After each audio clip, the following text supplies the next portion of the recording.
6 signs you're spiritually too powerful for most people to handle. Power is not revealed by control. It's revealed by presence. Every spiritually awakened soul carries an energy that can both inspire and intimidate. Have you ever noticed how your calmness unsettles chaos?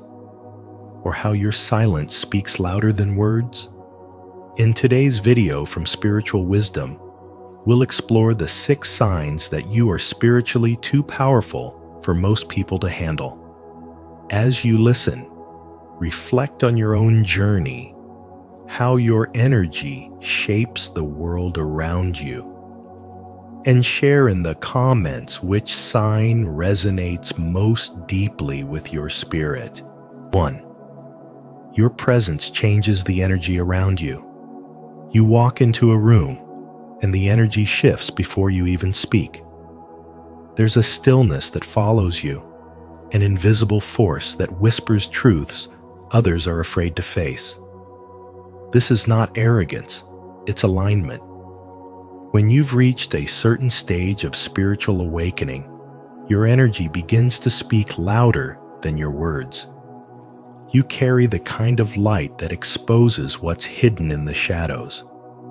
People sense it immediately, even if they can't explain it.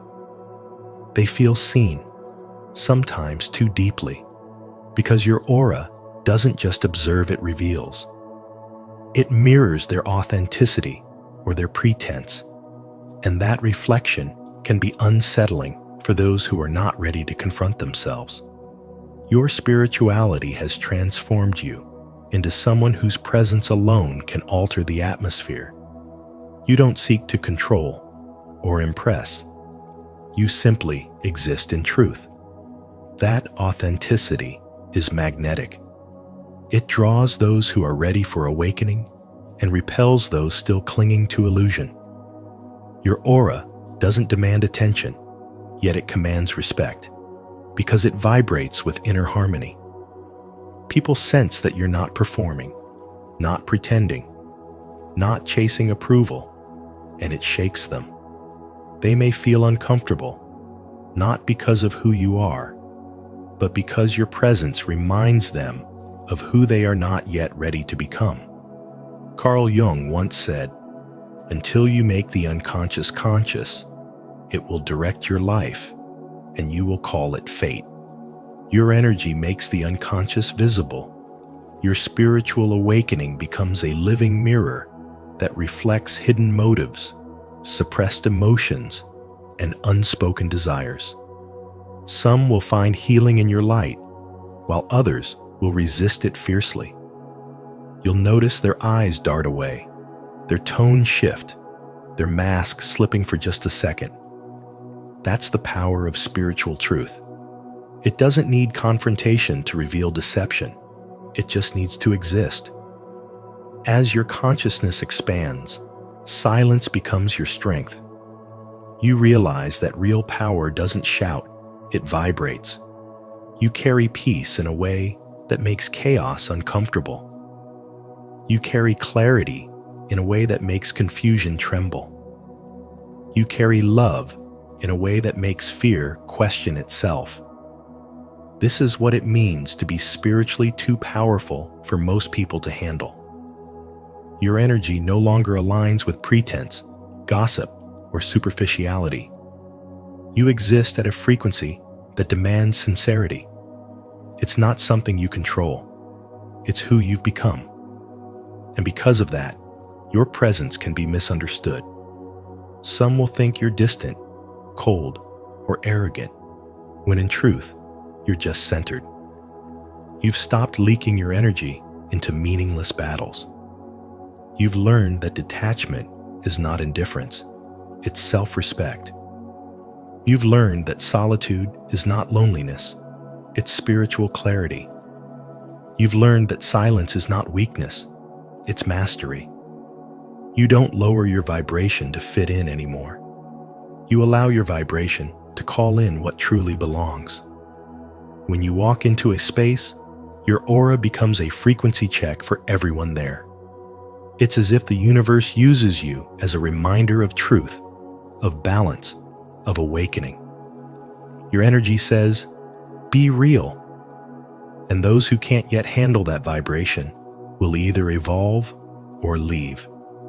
That's the quiet strength of spirituality. You don't have to prove your light. You simply let it shine. Your spiritual awakening is not about being above anyone.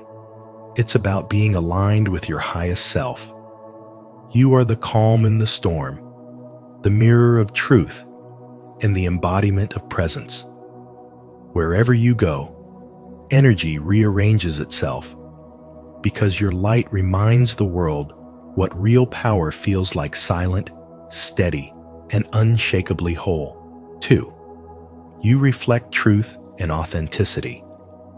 You reflect truth and authenticity in a way that pierces through illusions like light cutting through fog. You are a living mirror, and when others stand before you, they see not just who you are, but who they truly are beneath the masks they've built. This is why your presence can be unsettling for many. It silently challenges falsehood and forces others to confront their hidden wounds and unhealed pain. It's not that you seek to expose anyone, but your authenticity naturally reveals what cannot remain hidden. In a world that thrives on appearances, your refusal to pretend is revolutionary. Your spirituality radiates with quiet confidence, and your spiritual development has purified your energy to the point where dishonesty, manipulation, or shallow behavior cannot survive around you. People may resist your energy, not because you do anything wrong, but because your presence shines a light on the parts of themselves they've avoided for too long. Carl Jung once said, "Until you make the unconscious conscious, it will direct your life, and you will call it fate." Your very existence calls others to face their unconscious, to stop running from what hurts, and to finally see themselves with clarity. You've done that inner work. You've descended into your own darkness and learned that light isn't something to find outside, but something to uncover within. And because you've done so, you now carry a calm yet powerful vibration that speaks truth even when you're silent. This is the rare energy of those walking the path of real spirituality. Those who have mastered stillness without losing strength, who have learned compassion without sacrificing boundaries. Your authenticity becomes a mirror that others cannot escape. Some will admire you deeply, drawn to your peace and depth. Others will feel intimidated, reacting with distance or criticism. But remember, they are not rejecting you. They are rejecting the part of themselves that your truth awakens. You represent everything they wish to embody, but fear they cannot. Your energy exposes illusions not to destroy, but to heal, inviting others to shed what no longer serves them. And while this can feel isolating at times, it is also your sacred role. The more you stand in your truth, the more you become a living example that real power is found in transparency, not dominance, in authenticity, not approval.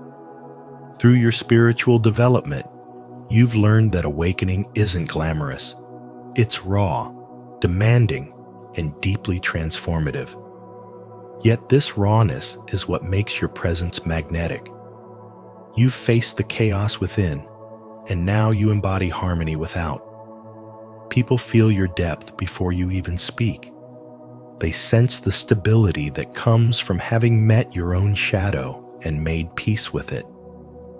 This is why your energy commands respect without effort. It carries the authority of someone who has mastered themselves. You don't need to prove anything, because truth speaks louder than explanation. Your life becomes a silent teaching, showing others that spirituality isn't about escaping reality, but embracing it fully with honesty, grace, and courage. Your authenticity whispers to the world, be real, be whole, be free. And though not everyone can handle the intensity of your light, those who are meant to grow will be drawn to it. You are not too much. You are simply a reflection of what happens when a soul becomes aligned with truth. And through your presence, others are reminded that their own awakening begins the moment they stop hiding from themselves. Comment below, I stand in my truth, if you're ready to embrace your spiritual power and authenticity. 3. Your peace is your power. Your peace is not just silence. It is sacred strength shaped by every storm you've survived, every wound you've healed, and every truth you've dared to face. It's the kind of peace that can't be gifted or taught, only earned through endurance and inner transformation. You carry a calmness that unsettles those who thrive on noise and chaos, because your stillness exposes their lack of control. They can't provoke you anymore, because you've outgrown the need to react. You've walked through fire and turned your pain into power. And now, your energy commands respect without ever needing to demand it. As Carl Jung once said, I am not what happened to me. I am what I choose to become. And you have chosen to become the master of your emotions instead of their victim. That mastery radiates from you like a quiet light, steady, grounded, and unshakable. There's something magnetic about your presence because it holds both peace and power in perfect balance. Those who live in distraction or drama can't understand how someone can remain so calm while the world burns. Your serenity is not weakness. It's a declaration that you will no longer participate in anything that disturbs your soul. It's the strength of someone who has faced their shadow and learned that true power comes from inner alignment, not outer control. You've made the unconscious conscious, as Carl Jung warned, was the only path to real freedom, and that awareness has made you untouchable. You no longer get pulled into emotional games or energy battles because you've learned the priceless art of observation without absorption. People might misinterpret your calm for indifference, but they don't see the self-discipline it takes to remain still when everything inside you once screamed for reaction. Your peace is not passive. It's the result of spiritual awakening, of understanding that real change begins within. You've stopped chasing validation because your spirit now vibrates at a frequency too high for superficial approval. Your presence alone creates a mirror for others. It reveals their restlessness, their wounds, their own need for control. That's why your energy feels too powerful. It demands authenticity. It quietly tells the world, I am no longer moved by anything that is not aligned with my truth. Your aura carries the rare energy of someone who has faced both darkness and light and chosen integration over avoidance. You've learned that peace doesn't mean the absence of storms, but the ability to remain unmoved in the middle of them. It's not weakness, it's evolution.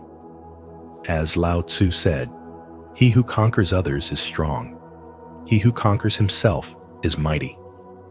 You have become mighty, not through domination, but through surrender to awareness.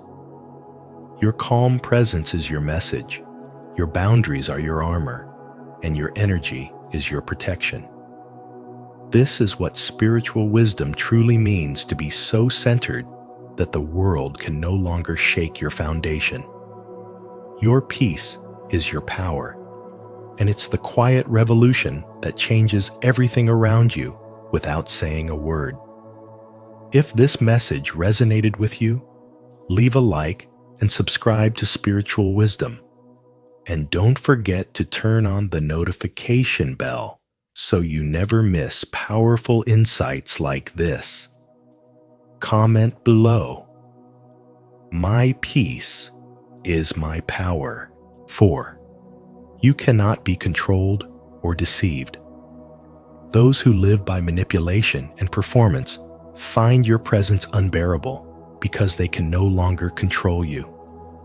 You've reached a level of spiritual awakening where illusion no longer blinds you.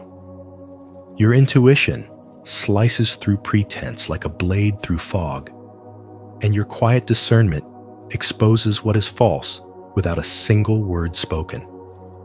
Carl Jung once said, "Until you make the unconscious conscious, it will direct your life and you will call it fate." You have done exactly that. Turned inward, faced the shadows within, and reclaimed your power from every place where fear once ruled. You are no longer led by the need to please, impress, or gain approval, and that makes you untouchable to those who thrive on control. Your spirituality has made you a mirror, not because you seek to judge, but because your authenticity reflects what others try to hide. People who operate from deceit sense something unsettling about you. They feel your clarity the moment they meet your gaze, and it exposes their carefully built facades. You don't need to accuse or argue. Your energy does the revealing. You've learned that silence is more powerful than confrontation, and presence more piercing than words. The manipulative lose their grip around you, not because you resist, but because there is nothing left within you to hook into. No insecurity to exploit, no hidden hunger for validation.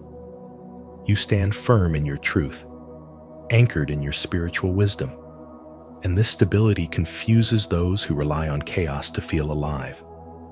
Your power lies not in dominance, but in awareness. You can sense lies before they're spoken and feel intentions before they're revealed. This sensitivity once overwhelmed you, but now it has become your greatest strength. You have trained your energy to stay grounded, even in the midst of deceit. You no longer absorb others' emotions or fall into their narratives, because your spirit recognizes that truth doesn't need defense. You simply embody it. This level of consciousness makes you appear mysterious, even intimidating, because in a world where so many wear masks, authenticity is revolutionary. The more spiritually awakened you become, the more you realize that control is the language of fear. Those who seek to manipulate are simply terrified of being exposed. You see this now with compassion, not anger. You understand that their deception is just their way of protecting unhealed wounds. But compassion never means tolerance of abuse. Your awakening has taught you boundaries that protect your peace. You no longer chase understanding from those who misunderstand you. Instead, you let their absence be your confirmation. In spirituality, this is true freedom, the ability to remain sovereign in a world of projections. You have mastered the art of seeing without reacting, of knowing without speaking, and that makes your energy magnetic yet intimidating, radiant yet untouchable. Your spiritual awakening has stripped away illusions and replaced them with truth. You are no longer a participant in manipulation. You are the quiet observer of it. You live from the core of your being, guided not by fear, but by clarity, not by control, but by flow. And that, more than anything, is what makes you too powerful for most people to handle. 5. You lead through presence, not performance. You lead through presence, not performance. You don't chase attention. You attract it effortlessly through your calm, centered energy. There's something about your stillness that speaks volumes. Your silence carries more gravity than the loudest voice in the room. People feel your presence before they even hear your words, because your energy has weight, born from a long journey of inner work, self-awareness, and quiet transformation. In a world addicted to noise, validation, and performance, you've mastered the art of being rather than doing, and that alone sets you apart. You've learned that true power doesn't announce itself. It simply exists. You embody spirituality through every breath, every glance, every decision that reflects integrity and inner peace. As Carl Jung once said, the privilege of a lifetime is to become who you truly are. And your spiritual development has led you to live that truth unapologetically. Your confidence isn't loud, it's sacred, grounded in wisdom rather than ego. You no longer need to prove your worth because you've already found it within. Those around you can sense it even if they don't understand it. Your energy mirrors back their hidden insecurities and buried desires. Some will be drawn to your authenticity, while others may feel uncomfortable in your presence. For your calmness exposes their chaos, and your light confronts their shadow. But you've learned to stay rooted, knowing that leadership and spirituality isn't about controlling others. It's about being so aligned with truth that people can't help but feel safer, calmer, and more conscious around you. You've turned pain into patience, wounds into wisdom, and silence into strength. You no longer seek attention because you've realized attention is a byproduct of alignment. Every step you take now radiates intention. You move with quiet certainty, not because life has been easy, but because you've walked through the fire and discovered that peace is not the absence of struggle, it's the mastery of self through it. You've stopped performing for approval and started embodying your own authenticity, which makes your energy magnetic and untouchable. That's what true spiritual development looks like. A soul who no longer fights to be seen, but whose very existence shines like a mirror reflecting divine balance. Your spirituality isn't about preaching. It's about embodying grace under pressure, compassion without weakness, and confidence without arrogance. You've become a living example of what it means to lead through vibration, not volume. The deeper truth is that power built on performance fades, but presence endures. You remind others that they don't need to strive to be powerful. They just need to remember who they are beneath the noise. The lesson your energy teaches is simple yet profound. When you align your inner world, the outer world aligns itself around you. So keep walking in quiet authority. Let your peace be your message, and your authenticity your legacy. This is the essence of spirituality, a return to self so complete that your presence becomes both a mirror and a light for others to find their own way home. If you're ready to lead with authenticity and let your presence speak louder than performance, show it. Comment below, "My presence is my power," to honor your journey and inspire others to rise in their own silent strength. And don't forget to like, subscribe, and turn on notifications so you never miss more spiritual wisdom like this. 6. You awaken and challenge others. Your energy is a living mirror, that awakens what is dormant in others. It doesn't ask for attention, yet it commands it. It doesn't try to teach, yet it transforms. When you walk into a room, your spiritual wisdom speaks louder than your words. Some people will feel inspired in your presence. They'll sense something ancient, something pure, that calls them to face their own fears and heal the parts of themselves they've ignored. They might not understand why, but being around you makes them want to become more authentic, more awake, more alive. Others, however, will find your presence deeply uncomfortable. You are the embodiment of everything they've buried: truth, integrity, courage, and inner peace. Your light quietly exposes the illusions they've been hiding behind, and because of that, they may retreat or even resist you. But as Carl Jung once said, everything that irritates us about others can lead us to an understanding of ourselves. You are that irritation, that trigger, that mirror of truth that forces them to see.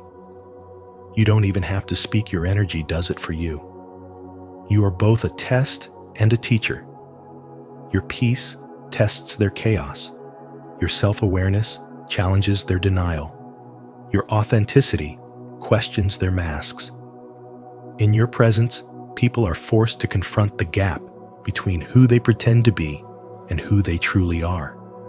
For some, this confrontation sparks a spiritual awakening. They realize that the discomfort they feel around you isn't rejection, it's revelation. For others, it feels like too much, too soon, and they retreat back into the safety of their illusions. But whether they rise or run, you have changed them. They cannot unsee what your presence revealed. They cannot forget how your energy made them feel. You become a chapter in their soul's evolution, even if they never speak your name again. Carl Jung said, "One does not become enlightened by imagining figures of light, but by making the darkness conscious." That's what you do. You bring light to the hidden corners of people's hearts.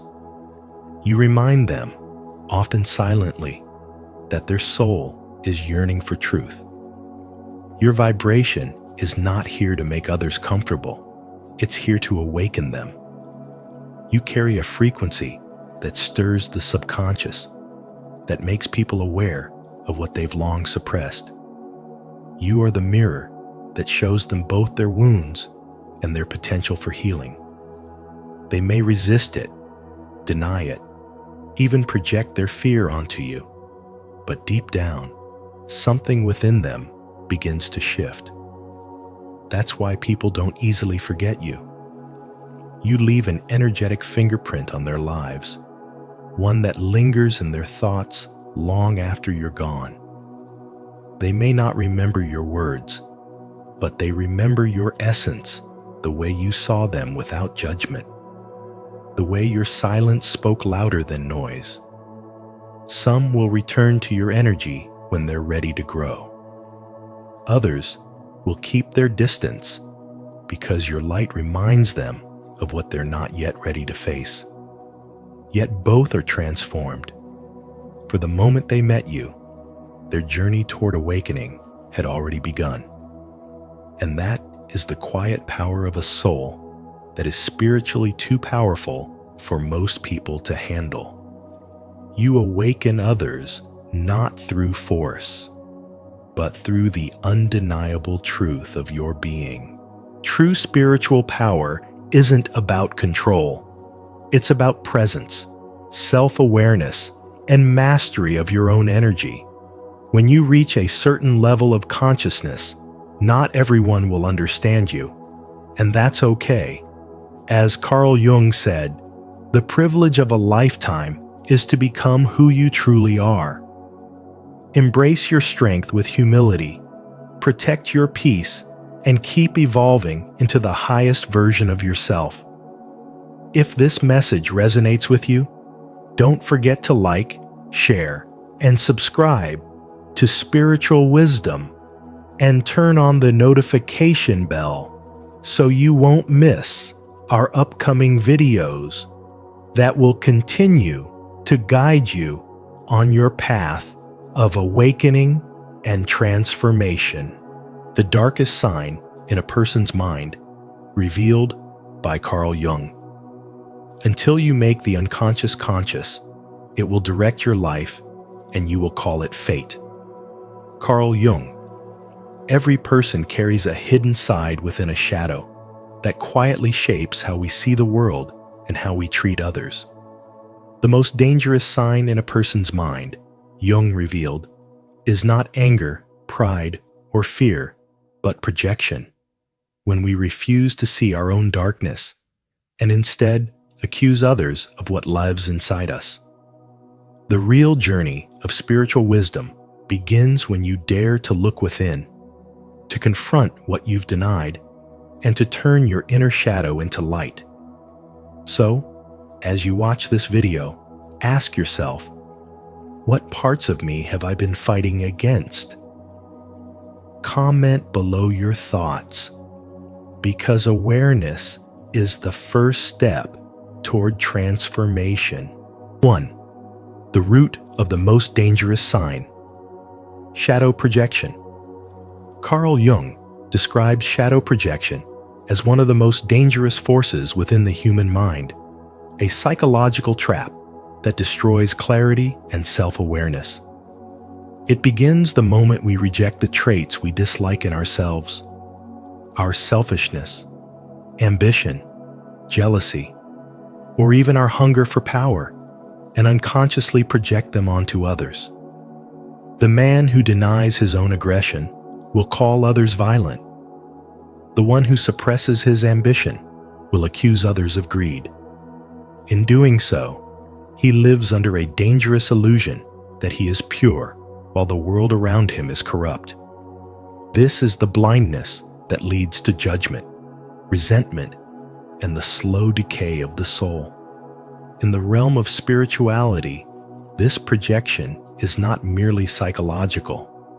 It is a spiritual disease that feeds on ignorance and pride, keeping a man trapped in separation from his higher self.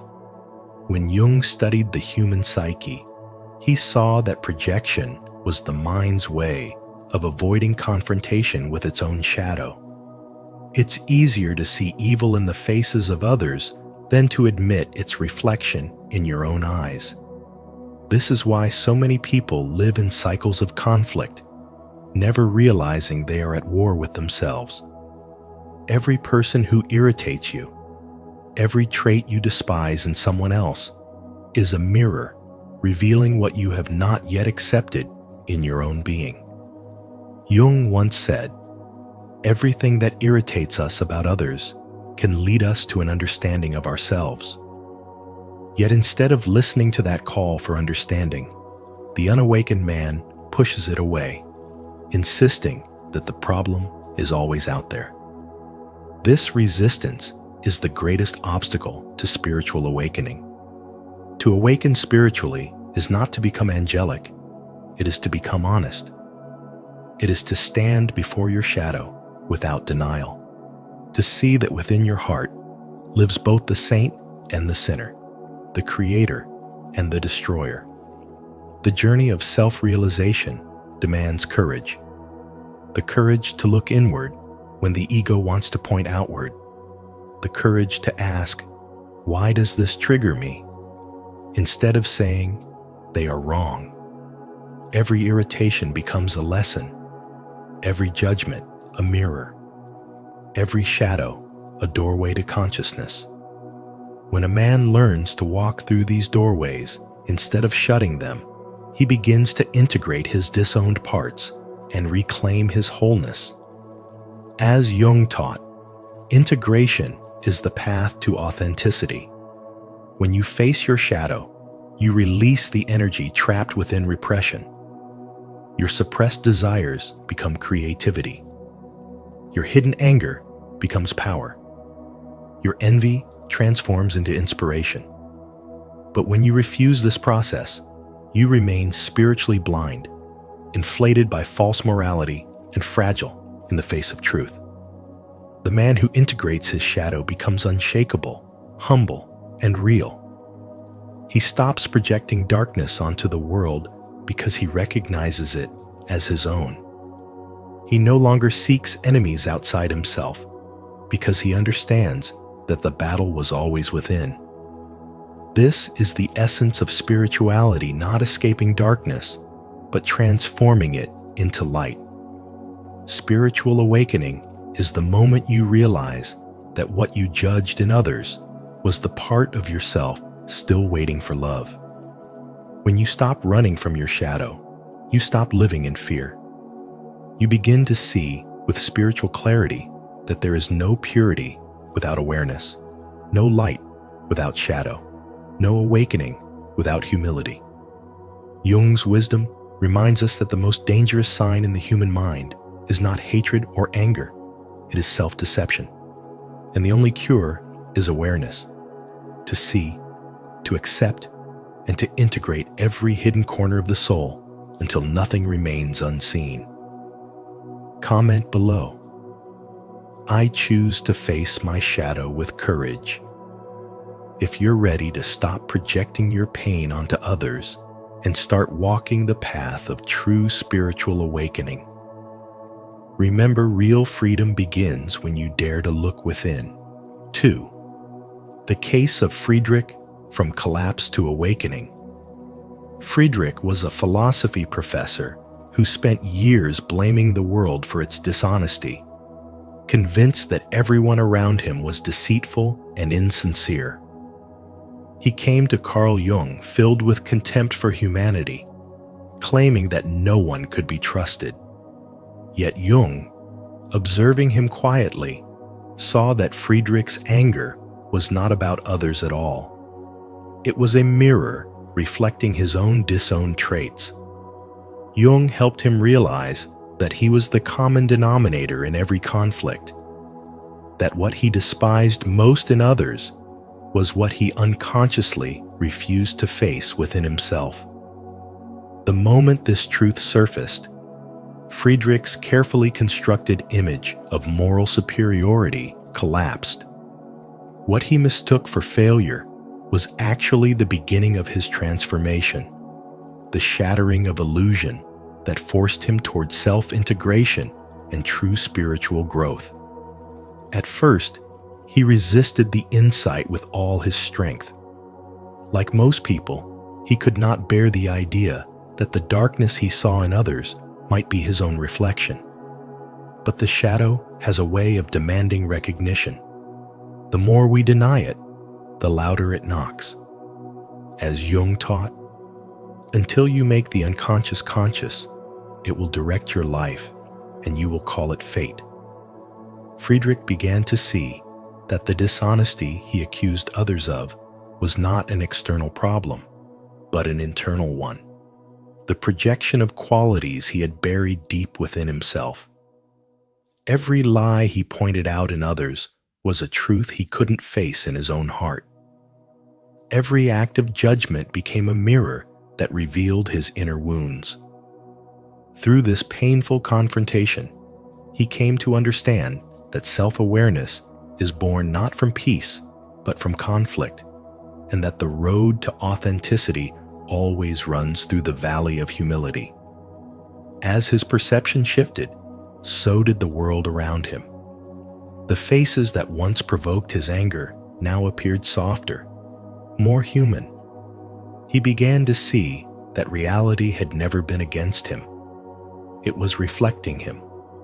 Jung called this the process of individuation, the integration of shadow and self, through which a person becomes whole. In spiritual terms, it was a rebirth. Friedrich's collapse was a sacred breaking, opened the destruction of the false self that allowed his true nature to emerge. His pain, once seen as punishment, became initiation. It taught him that real spirituality isn't about escaping imperfection, but about embracing it with awareness. Through this awakening, he realized that the shadow is not evil, but misunderstood energy. the parts of us that long to be seen, accepted, and transformed. To reject them is to stay divided. To face them is to awaken. Each moment of honesty became a small resurrection, each acceptance a movement toward inner peace. He learned that spirituality isn't about light alone. It's about balancing the meeting point where light and darkness coexist in harmony. Spiritual growth begins when we stop blaming others and begin listening to the whispers of our own soul. Friedrich's journey reveals a truth that applies to every one of us. What we condemn in others often reveals what we have yet to heal in ourselves. When we project our shadow, we live in illusion. When we reclaim it, we begin to see clearly.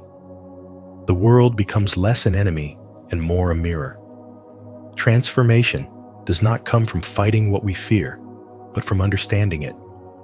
The shadow, once embraced, becomes the doorway to light, and through that door, a new self is born, one that no longer hides behind judgment, but walks in awareness, humility, and truth.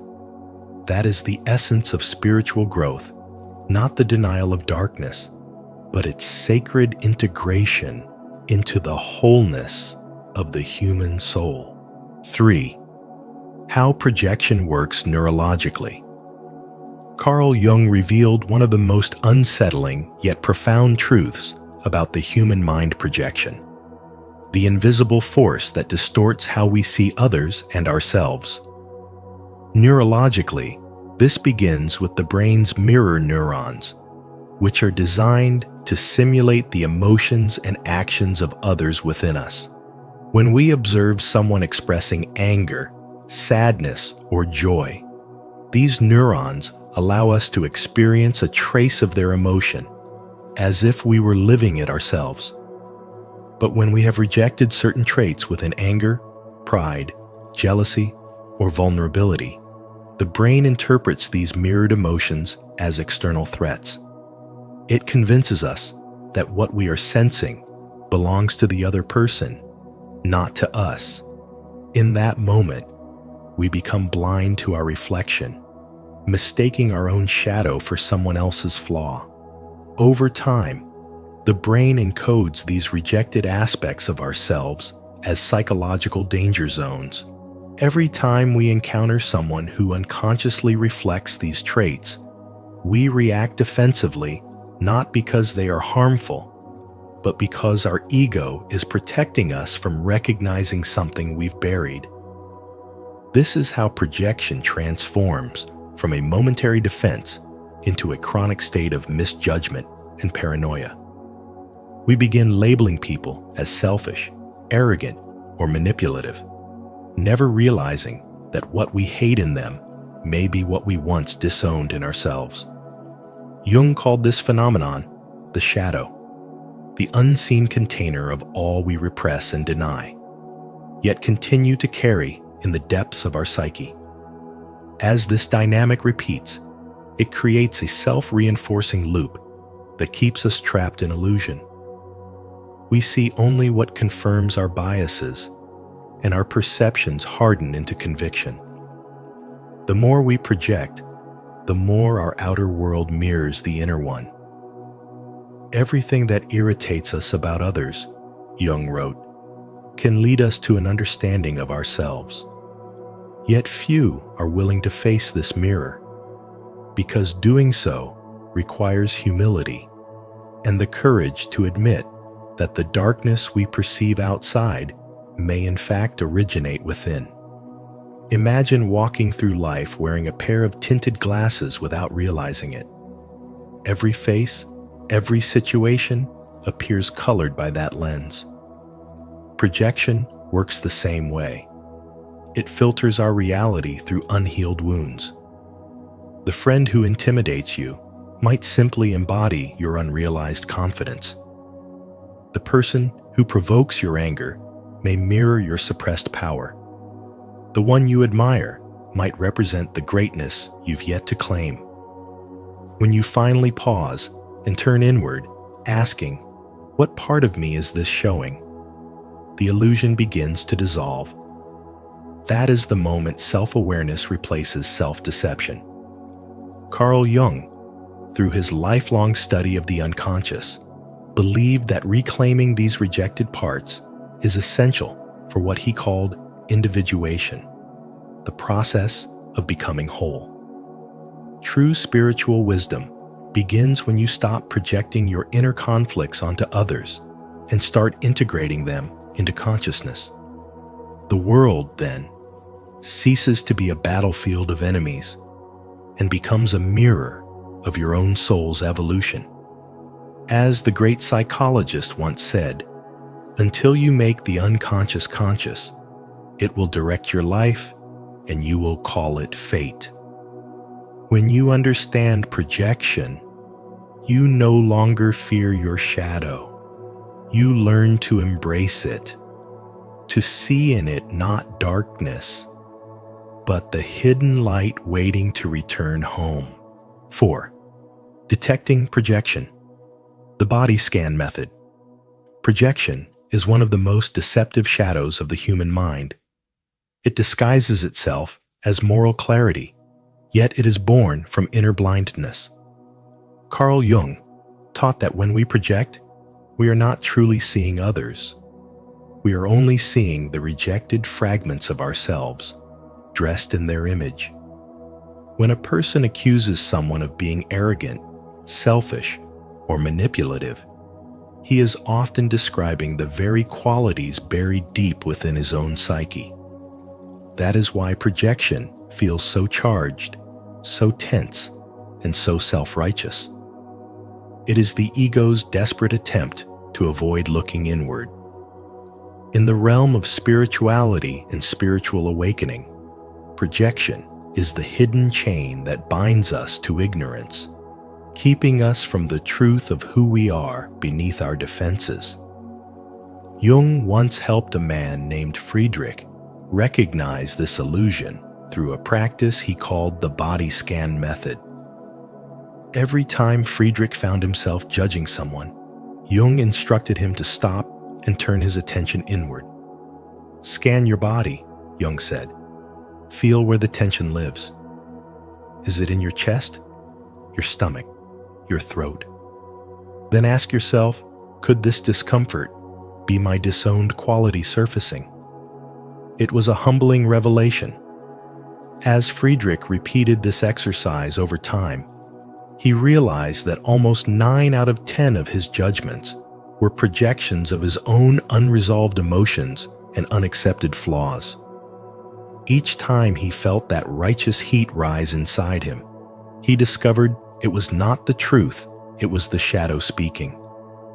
The recognition was painful, but it also became his liberation. When you look closely, you'll notice that projection always carries a certain emotional charge. The more reactive you are, the more personal it is. The body knows before the mind admits it. The clenched jaw, the shallow breath, the tightening of the chest. These are not reactions to another person's behavior. They are signs of your own hidden wound. Jung taught that awareness of this tension is the first step toward integration. You cannot heal what you refuse to acknowledge. Spiritual awakening begins not when you transcend your darkness, but when you turn toward it with compassion and curiosity. True perception, on the other hand, feels calm, balanced, and discerning. It does not shout, accuse, or defend. It observes. It understands. It sees clearly without needing to be right. This is the difference between seeing through the eyes of the ego and seeing through the eyes of the soul. When you are outraged, you are projecting. When you are peaceful, you are perceiving. The awakened man knows this difference instinctively because he has learned to pause before reacting. He has learned to let the body speak its truth before the mind builds its story. This is the essence of Jung's spiritual wisdom. Wholeness does not come from denying the shadow, but from embracing it. The ego seeks purity by dividing itself, but the soul seeks unity by integrating all parts. When you withdraw your projections, you reclaim your power. The traits you once despised in others become mirrors of self-awareness, each one guiding you closer to inner freedom. Every emotion, every irritation, every judgment becomes a messenger leading you toward the truth. And in that truth, calm replaces tension, compassion replaces pride, and awareness replaces illusion. That is when the shadow no longer controls you. You walk beside it, knowing it was never your enemy, only the part of you that longed to be seen. Leave your like and subscribe to Spiritual Wisdom, and don't forget to turn on the notification bell so you never miss deep insights like this. Stay mindful, stay aware, and keep growing in your spiritual awakening. Comment below. I choose awareness over projection, to affirm your commitment to self-mastery and inner peace. 5. Reclaiming the shadow. Active shadow reclamation. You don't eliminate projection, you reclaim it. This was Carl Jung's timeless teaching that the path to spiritual growth begins not in denial, but in conscious reclamation. When Jung guided Friedrich through the dark corridors of his mind, he didn't ask him to destroy the shadow, but to sit with it, to visualize it, and to speak to it as if it were a separate being. It was there, in that quiet and uneasy dialogue, that Friedrich finally saw what he had feared his whole life. That the darkness within him wasn't evil at all. It was power, waiting to be understood. The manipulation he despised, the ambition he hid, the envy he condemned, these weren't curses, but neutral forces that needed direction. When used unconsciously, they controlled him. When faced consciously, they became his tools for transformation. Through this process, Jung called active imagination, Friedrich began to form a relationship with the part of himself he had long rejected. He learned that spirituality is not about escaping what's dark, but learning to see the divine even within it. His ambition, once rooted in pride, became the fuel for mastery. His manipulative tendencies, once used for control, transformed into intuition and an ability to read energy and emotion.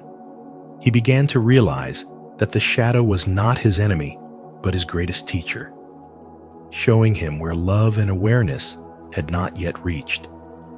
By naming these traits, owning them, and consciously choosing when to use them, Friedrich reclaimed his power and began walking as a whole being rather than a fractured soul. The integration of the shadow is the essence of real spirituality. It is not about wearing light to hide your darkness, but about merging both so that your soul becomes whole. It's easy to label parts of yourself as good or bad, but when you do, you divide your inner world. Jung taught that wholeness comes only when you can hold opposites without judgment, when you can see that the same fire that destroys can also illuminate. Friedrich's journey reminds us that spiritual growth is not born from suppressing emotion, but from understanding it. Every impulse, every flaw, every fear is a messenger of something deeper waiting to be seen. When you stop rejecting what you are and start conversing with it, your inner world becomes aligned. In the silence of that alignment, a new awareness emerges, one that no longer blames others for what it cannot face within. You stop projecting because you've reclaimed what was lost. You begin to see the same shadow in others with compassion rather than judgment. This is the moment your heart matures, when love extends even to your own darkness. And that is when real transformation begins. Not by pretending to be pure, but by becoming conscious. Because in the language of the soul, nothing within you is meant to be destroyed, only redeemed, rebalanced, and brought back into the light of awareness. 6. Transformation through integration. Through the practice of conscious reclamation, Friedrich began to awaken to the truth that transformation is not about denying what is dark within us, but about integrating it. In only 6 months, he managed to reduce his emotional projections by nearly 90%, and his life began to blossom in every direction. His relationships deepened, his career stabilized, and his emotional world softened into balance. What truly changed, however, was not his outer reality, but his inner alignment. The constant war between emotion and reason began to dissolve, giving rise to a quiet harmony that reflected a profound shift in consciousness. As Carl Jung said, one does not become enlightened by imagining figures of light, but by making the darkness conscious. Friedrich discovered that by reclaiming what he once rejected, he could transform it into strength. The very traits he had feared, anger, pride, insecurity, became sources of awareness and creative energy once brought into the light of understanding. This is the essence of what Jung called shadow integration, a process that lies at the heart of spiritual wisdom. Every person carries a shadow, the part of the psyche that holds our denied emotions, fears, and impulses. When we repress or deny these parts, they do not disappear. Instead, they control us from behind the curtain, shaping our behavior and relationships without our awareness. But when we face them honestly and without judgment, they begin to lose their destructive power. The act of integration turns inner conflict into inner strength, chaos into clarity.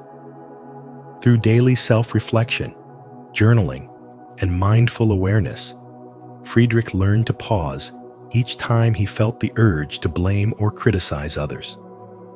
Instead of projecting his pain outward, he turned inward and asked himself, what part of me is trying to speak through this moment?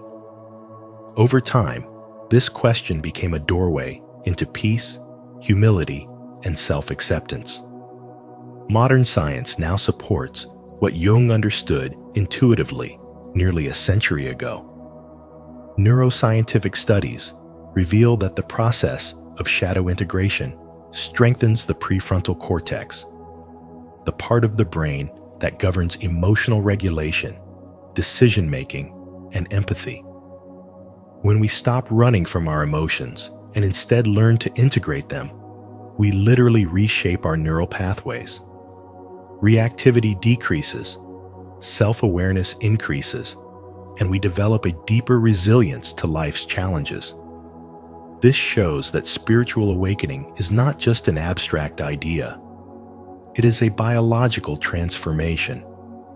The mind and body, once divided by conflict, begin to function in harmony, reflecting the unity of the soul that Jung believed was the goal of all true individuation. But the journey toward integration demands courage. It requires us to see the parts of ourselves we would rather hide: the jealousy, the resentment, the fear of inadequacy. Jung wrote, "Everything that irritates us about others can lead us to an understanding of ourselves." The darkest sign in a person's mind is not their shadow itself, but their refusal to acknowledge it. Denial breeds projection, and projection breeds suffering. Yet the moment we take ownership of our darkness, we begin to reclaim our power. We no longer need to judge, control, or escape. We begin to live authentically, no longer fragmented but whole. Friedrich's transformation stands as living proof that facing the shadow with awareness can heal not only the psyche, but the entire human being. He learned that the true light of spiritual wisdom does not come from escaping darkness, but from embracing it. As emotion and reason aligned, his life became a reflection of balance rather than battle. Integration, as Jung revealed, is not merely a psychological process. It is a sacred act of remembering who we are beneath the masks and the fears. Through it, every wound becomes a teacher, every flaw a doorway, and every shadow a silent guide leading us back to the light of wholeness. 7. Identifying integrated verses, projecting people. People who have truly faced their own darkness speak differently, act differently, and live differently. You can sense it in the calm depth of their words and the quiet strength in their presence. When Carl Jung spoke of the shadow, he wasn't warning us about evil in others. He was asking us to confront the darkness within ourselves.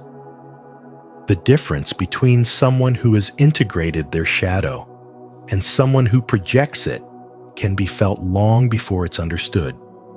It's a silent energy that either invites peace or provokes chaos. The first sign lies in language.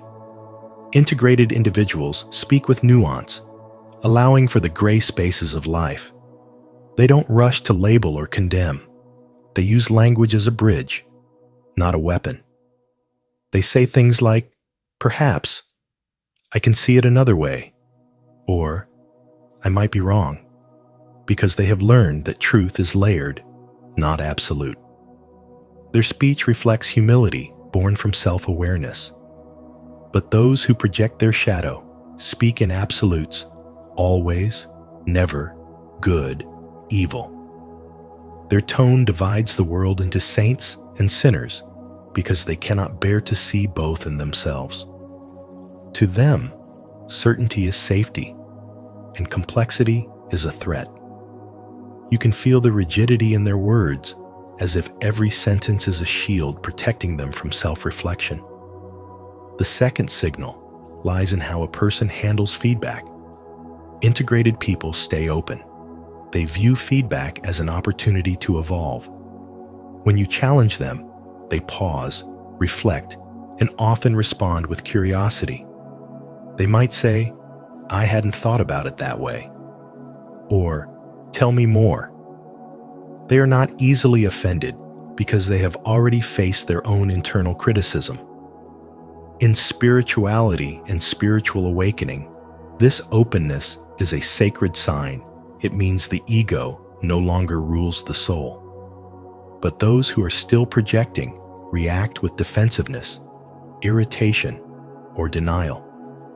Feedback feels like a personal attack because it threatens the illusion of perfection they have built around themselves. They deflect blame, twist your words, or turn the mirror back on you, accusing you of the very faults they refuse to see in themselves. Jung once said, "Everything that irritates us about others can lead us to an understanding of ourselves." But the projector never reaches that understanding. They are too busy escaping their reflection. The third sign is how a person relates to uncertainty. Those who have integrated their shadow can live with ambiguity. They understand that life is fluid, that not knowing is a natural part of awakening. They can say, "I don't know yet," and feel no shame in that honesty.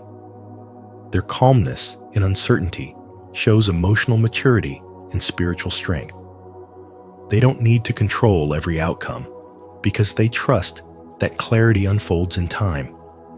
This is the heart of spiritual awakening, the courage to dwell in the unknown. Projectors, however, are deeply uncomfortable with not knowing. They crave immediate answers, absolute truths, and simple explanations. Their world must make sense instantly, even if it's built on delusion. They cling to their beliefs not because they are wise, but because they are terrified of uncertainty. When you are around integrated souls, you feel safe. Their energy doesn't demand, drain, or dominate, it soothes. You can be imperfect and still feel accepted.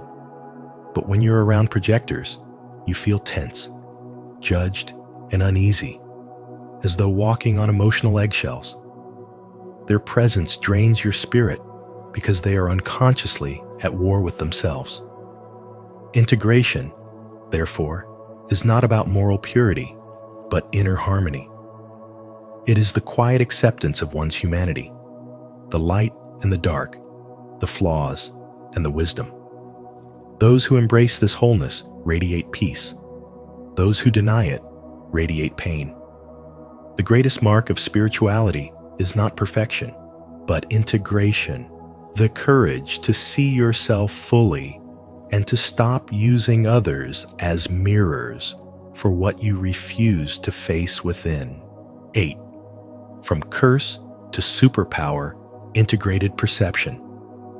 When Friedrich finally confronted the darkness within him, the curse that once haunted his mind transformed into something extraordinary, a superpower of perception. What used to feel like a painful sensitivity to manipulation and deceit became the foundation of his spiritual growth. He realized that the very traits he once despised in himself were not his enemies, but his teachers. Through this awakening, he discovered what Carl Jung called integrated perception, the ability to see clearly without distortion or projection. The moment he stopped blaming others and started observing his own motives, his vision became sharper, his intuition cleaner, and his spirit lighter. He no longer feared the darkness because he understood that seeing it was not a punishment, but a path toward wholeness. As he journeyed deeper, Friedrich saw that his shadow had always been a mirror, reflecting the parts of himself he had refused to acknowledge. The more he denied his own tendencies to control, the more he saw manipulation everywhere. But when he accepted those aspects with honesty and humility, the projections faded. He began to discern between real danger and imagined threats, between what was truly dark and what was merely misunderstood. This was the alchemy of the soul, transforming judgment into wisdom and fear into awareness. In that moment, his spirituality matured, not as an escape from pain, but as a deeper understanding of it. With time, Friedrich realized that sensitivity was never his weakness. It was his power waiting to be refined. What once overwhelmed him with anxiety now guided him with precision. He could sense dishonesty, not to condemn it, but to understand it. He began to see the hidden dynamics in people, the energy beneath their words, the unspoken motives shaping their choices. Yet instead of reacting defensively, he responded with calm observation. He no longer saw the world as good versus evil, but as a living reflection of the human psyche, light and shadow intertwined. His perception became his prayer, and his awareness became his protection. Carl Jung once said, "Until you make the unconscious conscious, it will direct your life, and you will call it fate." Friedrich lived this truth. By making his inner shadows conscious, he reclaimed the parts of his soul he had once abandoned. He no longer projected his inner chaos onto others, but learned to interpret life's patterns through the lens of spiritual wisdom. Integrated perception allowed him to walk through the world with both clarity and compassion, to recognize deceit without becoming bitter, to feel deeply without losing balance. His spirituality became a dance between discernment and love, where every emotion, even darkness, had something sacred to reveal. In the end, Friedrich's so-called curse was never a punishment. It wasn't initiation. His ability to see manipulation was not meant to destroy his peace, but to awaken his spirit. When he embraced this gift with humility, it turned into divine sight, a clear awareness that pierced through illusion. The lesson is timeless. When you stop rejecting your shadow, you stop living in fear. You begin to see truth as it is complex, multidimensional, alive. That is the essence of spiritual growth, to turn what once blinded you into the very light that guides your soul forward. And as we close today's reflection, remember that Jung's insight into the darkest corners of the mind wasn't meant to scare us. It was meant to set us free. When we face the shadow within, we stop projecting it onto others and start transforming it into light. That is where true growth begins. If this message has inspired you, don't forget to like this video, share it with someone who values deep self-awareness, and subscribe to Spiritual Wisdom. Make sure to turn on the notification bell so you won't miss our upcoming explorations into the mysteries of the human soul.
The hidden psychology of protecting your aura from draining people. Energy flows where attention goes. In a world full of different personalities and intentions, protecting your inner light isn't just a luxury, it's a necessity.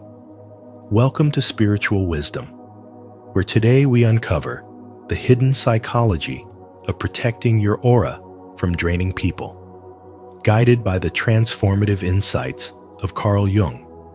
If you've ever walked away from someone feeling exhausted, overwhelmed, or suddenly doubting yourself, this message is for you. These powerful principles can help you maintain your emotional balance, set healthy boundaries, and protect your energy so you can continue to grow, thrive, and live with purpose. Before we begin, comment below. Have you ever encountered someone who drains your energy without saying a word? Let's explore how to stay strong, aligned, and spiritually unstoppable together. 1. Recognize energy vampires early. Recognizing energy vampires early is a core part of spirituality and spiritual awakening, because the moment you awaken to your own inner light, you also begin to recognize who feeds from it. These are the people who constantly complain, who seek attention without offering any real connection, who criticize without contributing, who turn every conversation into a one-sided emotional dump, and who leave you mentally or spiritually exhausted every time you interact with them. Carl Jung reminds us that people will do anything to avoid facing their own souls. So when someone refuses to confront their internal struggles, they often project their negativity outward and use others as their energetic support system. When your spiritual awakening becomes stronger, you can no longer ignore the emotional weight you feel after certain interactions. The sudden fatigue, the pressure in the chest, the anxiety that appears from nowhere. These sensations are messages from your soul telling you that your aura is being drained. These individuals do not always appear toxic at first glance. In fact, they often come disguised as close friends, co-workers, neighbors, or even family members. They might look harmless, but their behavior reveals the truth. They only show up when they need something. They expect you to listen endlessly, yet they never ask if you're okay. They treat your empathy as an unlimited source of fuel, while offering nothing to refill your energy. When someone constantly needs you to rescue them emotionally, and you always end up feeling worse after trying to help, that is a clear sign their presence is harming your inner world. And if you share your dreams or successes, and they respond with jealousy, criticism, or attempts to minimize your progress, that is another sign they are threatened by your spiritual growth. As your spiritual wisdom expands, your energy becomes more radiant, and that light attracts both admiration and envy. People who refuse to grow internally are drawn to those who shine. Like moths flocking to a flame, they approach to feel warmth, but they have no intention of transforming themselves. This is why spiritually awakened individuals often face more energy drainers than the average person. Your growth exposes what others suppress. You become the mirror that forces them to see what they lack. And instead of learning from your example, they try to pull you back into their emotional darkness so they don't feel alone. Your aura is a sacred field. Think of it as a spiritual garden, blooming with purpose, peace, and potential. You would never allow harmful creatures to wander in and destroy what you have worked so hard to nurture. Protecting your energy is not selfish. It is essential for your evolution. Awareness allows you to set firm boundaries, to limit access, and to refuse relationships that drain the soul. When you honor your intuition, you honor your destiny. The more you awaken, the clearer you see who truly values your presence and who only values what they can extract from you. By recognizing energy vampires early, you safeguard your mission, your inner peace, and your journey of spiritual awakening, choosing a connection that nourishes your soul rather than depletes it. If you're ready to protect your energy and rise above draining people, comment below, "I guard my aura," to show your commitment to spiritual wisdom. 2. Use psychological defense techniques. Learning to protect your emotional space is a vital part of spirituality and spiritual development, especially when you are surrounded by individuals who drain your energy or project negativity onto you. The mirror technique reminds you that their emotions do not belong to you. When someone tries to attack your confidence or peace, Visualize an invisible mirror around you that reflects their negativity back to its source without harming anyone. You remain centered, calm, and confident that what they are sending out cannot penetrate your inner world. You are not here to carry burdens that are not yours to hold. Meanwhile, the method of non-reaction teaches mastery over your internal responses. Energy-draining people often survive on the emotional reactions they provoke. When you choose silence, a deep breath, or a calm gaze instead of anger or frustration, their control weakens. You take back your power.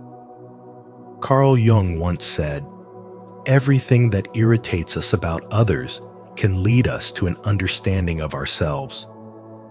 By refusing to react impulsively, you transform a moment of potential chaos into a moment of psychological and spiritual strength. You learn that peace is also a form of power. The technique called mental delete helps you control what enters your mind. Just as you delete spam without reading it, you can mentally delete any criticism, jealousy, gossip, or manipulation that others attempt to plant in your subconscious. You acknowledge that the message exists, but you do not allow it to stay. You do not give negativity a home in your thoughts or in your heart. You practice emotional hygiene, guarding your internal world from becoming polluted by the heavy emotions of others. When you consistently apply these 3 psychological defense strategies, reflecting negativity with a mirror, refusing to give away your reactions, and mentally deleting what does not belong, you create a powerful shield of self-respect and emotional clarity. Your aura becomes stronger, and your boundaries become healthier. You stop being a target for draining people because your energy is no longer available to feed their emptiness. You become a guardian of your own spiritual development. You learn that true power is not in dominating others, but in choosing who and what gets access to your inner light. These techniques remind you that you are allowed to protect yourself. You are allowed to say no internally without speaking a single word. You are allowed to stay untouched by negativity, even in the middle of conflict. When you guard your energy wisely, your spiritual growth becomes unstoppable. Your peace becomes undeniable, and your presence becomes unshakable. As we uncover the hidden psychology behind protecting your aura, remember that mastering psychological defense techniques is a powerful act of self-respect. Your presence here shows your dedication to protecting your energy and honoring your inner peace. Comment below. I defend my energy with wisdom to affirm your commitment to this journey of spiritual empowerment. Let's continue growing together. 3. Control interactions through redirection. When you realize someone is trying to pull you into their negativity, the most powerful thing you can do is shift the direction of the interaction and protect your aura before their emotional storm spills into your inner world. Carl Jung once said, "I am not what happened to me. I am what I choose to become." And this spiritual wisdom reminds you that you always have power over how conversations affect you. Emotional drainers often crave attention and validation for their problems. And if you are empathetic, they will unconsciously see you as someone who can absorb their pain. But your energy is sacred. You do not exist to carry burdens that are not yours. Instead of allowing yourself to be dragged into endless complaining or negative story loops, take a deep breath and gently redirect the conversation towards something more constructive. Acknowledge their feelings briefly. I understand that must be difficult. Then pivot into empowerment. So what can you do next? Or, what would a better outcome look like? With just a few guiding words, you shift the focus from helplessness to possibility.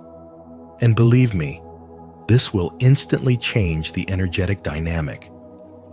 People who feed on drama do not know how to handle someone who refuses to feed their inner chaos. This is not coldness. It is self-respect. You are protecting your aura and teaching others that communication must move toward growth, not destruction. Carl Jung also taught that until you make the unconscious conscious, it will direct your life and you will call it fate. Draining people act through old wounds and unhealed patterns, unaware of the energy they spread. When you redirect the conversation, you are not only helping yourself, you are showing them a path out of their unconscious negativity. You are offering them a chance to recognize their own power instead of depending on others to rescue them emotionally. There will be moments when they resist your redirection. They might ignore your attempt to shift the topic and push harder to keep the focus on their pain. When that happens, remain grounded and calm. You do not need to force positivity. You simply maintain your boundary. If they continue spiraling into the same negative loop, you can gracefully exit the conversation or change the subject to something more neutral. This silent refusal to participate in their emotional feeding is what keeps your inner light strong. This technique becomes especially important during spiritual awakening, when your sensitivity heightens and you begin noticing how different energies affect you. The more spiritually connected you become, the more you must protect the peace within you. Redirecting conversations is one of the simplest yet most transformative spiritual wisdom practices, because you are not fighting their negativity, you are choosing not to absorb it. You are saying, "My soul matters. My peace matters." And that alone is powerful enough to shift the entire direction of your life. 4. Hold boundaries with assertive communication. Every day, as you move through life, you will encounter people who subtly drain your energy and weaken your emotional foundation. And as you deepen your spirituality and spiritual awakening, you begin to notice these interactions more clearly. Carl Jung said, "There is no light without shadow." And these draining individuals often reveal themselves when you set boundaries. They may disguise their intentions through jokes, passive-aggressive remarks, or manipulative comments designed to make you doubt yourself. This is why assertive communication becomes a spiritual shield. Your aura is not something others should be allowed to contaminate. Your peace, your purpose, and your emotional clarity deserve fierce and intelligent protection. One powerful method is asking them to repeat their insult. It sounds simple, but it is rooted in deep psychology. When someone throws negativity your way, and you calmly say, "Can you repeat what you just said?" you shine a bright light on the darkness they tried to push into you. Most manipulators rely on your silence and shock to let their words sink in. But when you call them out with a calm presence, you hold up a mirror to their behavior. The discomfort shifts back to them, and the poison they attempted to deliver loses its power the moment it is exposed. You are not escalating conflict. You are simply refusing to let harmful energy slip into your soul unnoticed. Another essential technique is the broken record method. In spirituality and in life, your inner truth must remain unwavering, and this method reinforces that truth. When someone pressures you, guilt trips you, or tries to override your boundaries, you simply repeat your statement with calm consistency. I am not available for that. No, that does not work for me. I have already said no. Like a steady mantra, your message remains the same every time they push. You are not arguing. You are not explaining your worth. You are standing firmly in it. Eventually, they will stop because there is nothing for them to manipulate. Your consistency becomes the wall that protects your energy. And then there is the gray rock method, a technique designed for those who thrive on chaos and emotional reactions. These are the individuals Jung might describe as controlled by their own unexamined shadows, seeking fuel from others rather than facing their own inner turmoil.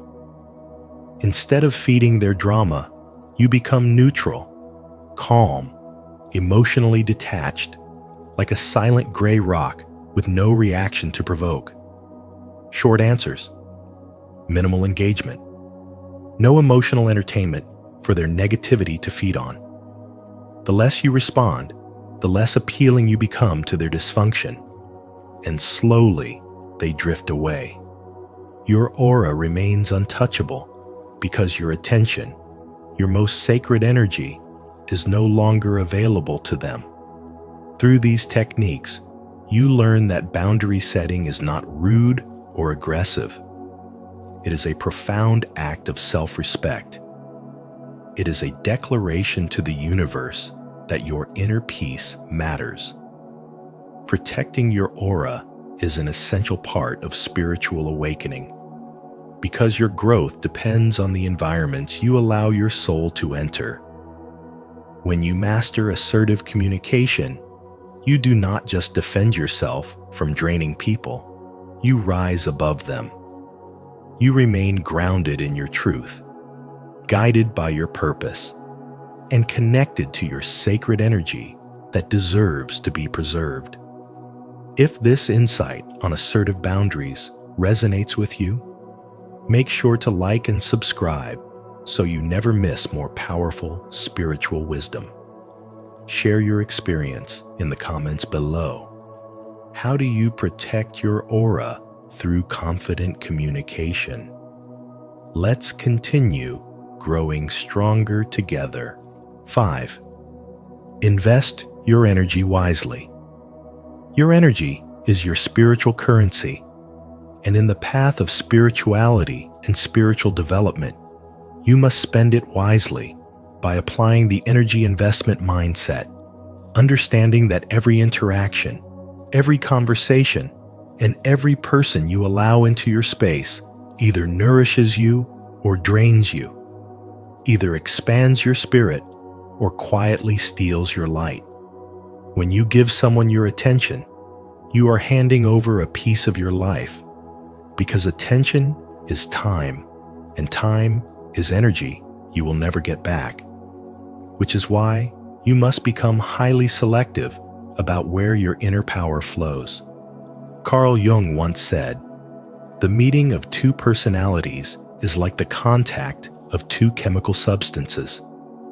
If there is any reaction, both are transformed," reminding you that anyone who touches your aura leaves a mark, and it is your responsibility to make sure that mark doesn't become a wound. Some people show up like constant storms, bringing chaos, negativity, and endless complaints, expecting you to absorb their problems while offering nothing good in return. And although your compassionate heart wants to help, you must realize that healing others should not require harming yourself. Your energy is not a public resource. It is a sacred inheritance. And when you continuously give to those who only take, you begin to feel heavy, anxious, and spiritually dry, because their presence drains you like a leak in your soul's power supply. Your intuition already knows who those people are after you talk to them. You feel exhausted, frustrated, or emotionally scattered, And that shift in your inner state is a spiritual alarm, telling you that this connection is costing you more than it gives back. Being selective is not selfish. It is self-respect. Protecting your aura means limiting access to your mind, heart, and time, allowing only those who align with your peace to come closer, and understanding that not every person who wants you deserves you. Even those who do not intentionally drain you may be lost in their own suffering, but that does not make your energy any less valuable, nor does it make your boundaries any less necessary. When you enforce your spiritual boundaries, you send a message to the universe that you are ready for connections that honor your worth, inspire your growth, and support your evolution rather than keeping you stuck in cycles of depletion. Every day, you are making a choice to invest in what strengthens you or to fund what destroys you from within. So pay attention to who lights a fire in your spirit and who puts it out, who celebrates your growth and who envies it, who listens to understand and who listens to respond, who brings clarity and who brings confusion. Your aura is a divine ecosystem. Protect it like the rare, powerful force it is, because when you choose wisely who gets to enter your energy field, your spiritual development accelerates, your mind becomes clearer, your emotions become calmer, and your soul finally has room to rise. 6. Track your energy patterns. Carl Jung once said, "Your vision will become clear only when you look into your heart. Who looks outside dreams. Who looks inside awakes." And that truth reminds you that your inner energy is constantly speaking to you, guiding you, and revealing who and what is good for your soul. Tracking your energy patterns is not simply a spiritual practice. It is a form of self-protection and deep self-awareness, because every person you meet and every environment you enter influences your emotional state in ways you might not always notice. Some people uplift you, support you, and recharge your spirit, while others pull from you silently, leaving you tired, anxious, or doubting yourself. As you become more aware of your internal responses, you begin to discover that your energy never lies. This is why conducting regular energy audits becomes a powerful tool. You pay attention to how you feel before and after interacting with someone, noticing who brings peace and who brings chaos into your life. And this awareness allows you to finally take control of your inner world with spiritual wisdom and courage. When you allow yourself to listen to your intuition, the very thing Carl Jung believed connects you to the deeper intelligence of your psyche, you will recognize that your aura is constantly communicating. If someone's presence leaves you drained, disconnected, or feeling small, that is a sign your boundaries are being crossed, even without words. Protecting your aura means choosing environments that nourish your highest self and relationships where your presence is valued, not consumed. It also means letting go of guilt for walking away from those who only take. You were not born to carry the emotional weight of others at the expense of your own well-being. Every time you honor your energy by stepping away from negativity, you align yourself with clarity, peace, and the life you are meant to experience. Spiritual awakening is not just about opening your heart. It is also about recognizing what dims your light. If you do not manage your energy wisely, you will find yourself depleted during the moments when you most need inner strength. But the moment you become conscious of what strengthens your aura and what weakens it, you transform the way you move through the world. Your peace becomes your power. Your intuition becomes your armor. Your joy becomes a silent boundary that negative people cannot cross. And the more you track these energy patterns, the more you step into a life where your inner radiance cannot be diminished. If this insight helped you understand your energy better, make sure to like the video, subscribe to Spiritual Wisdom, and turn on the notification bell so you never miss our upcoming teachings on protecting your aura. Comment below. I honor my energy and choose what strengthens me. Protecting your aura is not about shutting people out. It's about valuing your peace, honoring your inner energy, and choosing connections that help you grow. As Carl Jung suggested, true transformation begins when we become aware of what drains us and what empowers us. If today's insights helped you recognize the importance of safeguarding your energy, let this be the moment you commit to a healthier, more aligned life. Don't forget to like this video, share it with someone who needs this message, and subscribe to Spiritual Wisdom, and make sure to turn on notifications so you never miss our upcoming explorations into the deeper psychology of the soul. Stay protected, stay empowered, and keep shining your light. Becoming addicted to your appearance? Carl Jung says that's not a bad thing. Beauty is eternity gazing at itself in a mirror. Khalil Gibran. What if your growing fascination with your own image isn't vanity, but a sign of deeper self-recognition? In today's video from Spiritual Wisdom, we'll explore Carl Jung's surprising insight that becoming captivated by your own reflection can actually be a sacred stage of individuation, a step toward integrating the self and awakening inner confidence. Have you ever noticed how your relationship with your appearance changes as your awareness grows?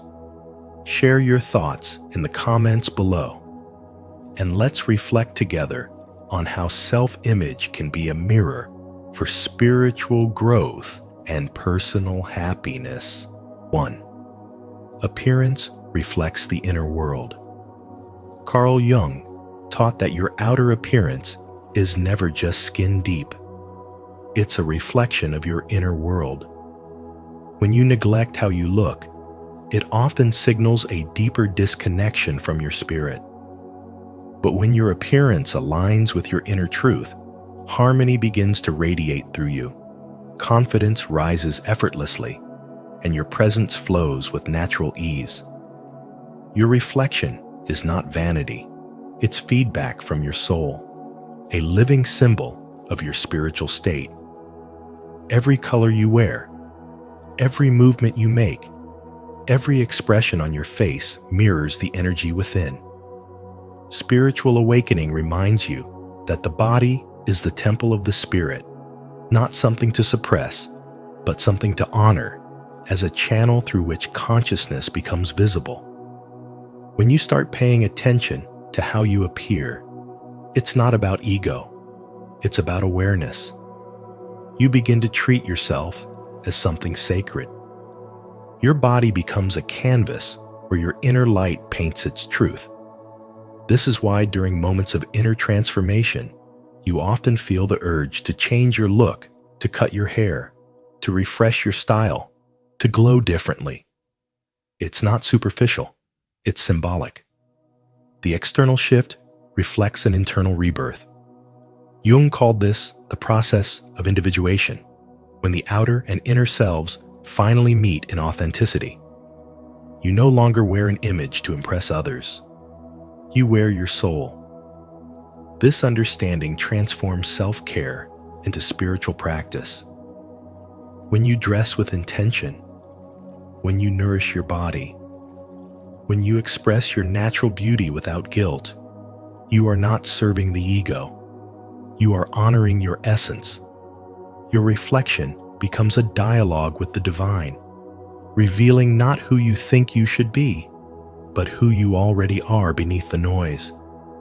Your appearance then becomes an expression of energy, not insecurity, a statement that says, "My spirit is alive here, in this form."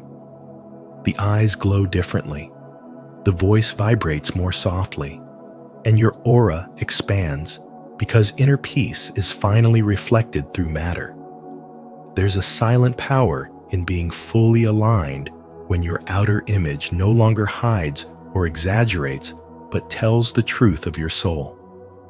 You walk differently because you are no longer fragmented. You dress not to be seen, but to express being. You care for your appearance because it is a form of gratitude for existing in this physical plane. Jung's wisdom invites us to see beauty, not as illusion, but as illumination, the light of spirit made visible through the body. To tend to your reflection consciously is not narcissism. It is a sacred form of remembrance, a declaration that your inner and outer worlds have learned to dance in harmony. If you truly believe that your appearance mirrors your inner world, let your light be seen. Type in the comments, "My outer beauty reflects my inner growth," and let this community know you're walking the path of spiritual wisdom with awareness and intention. 2. Appearance as responsibility, not vanity. Caring for your appearance is not vanity. It is a sacred act of responsibility toward your essence and purpose. When your outer presentation aligns with the way you feel inside, your energy rises, your confidence stabilizes, and life begins to flow with ease.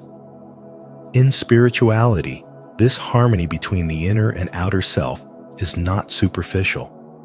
It's a sign of spiritual growth and integrity. To look good is not to please others, but to honor the divine spark within you that longs to express beauty, order, and light.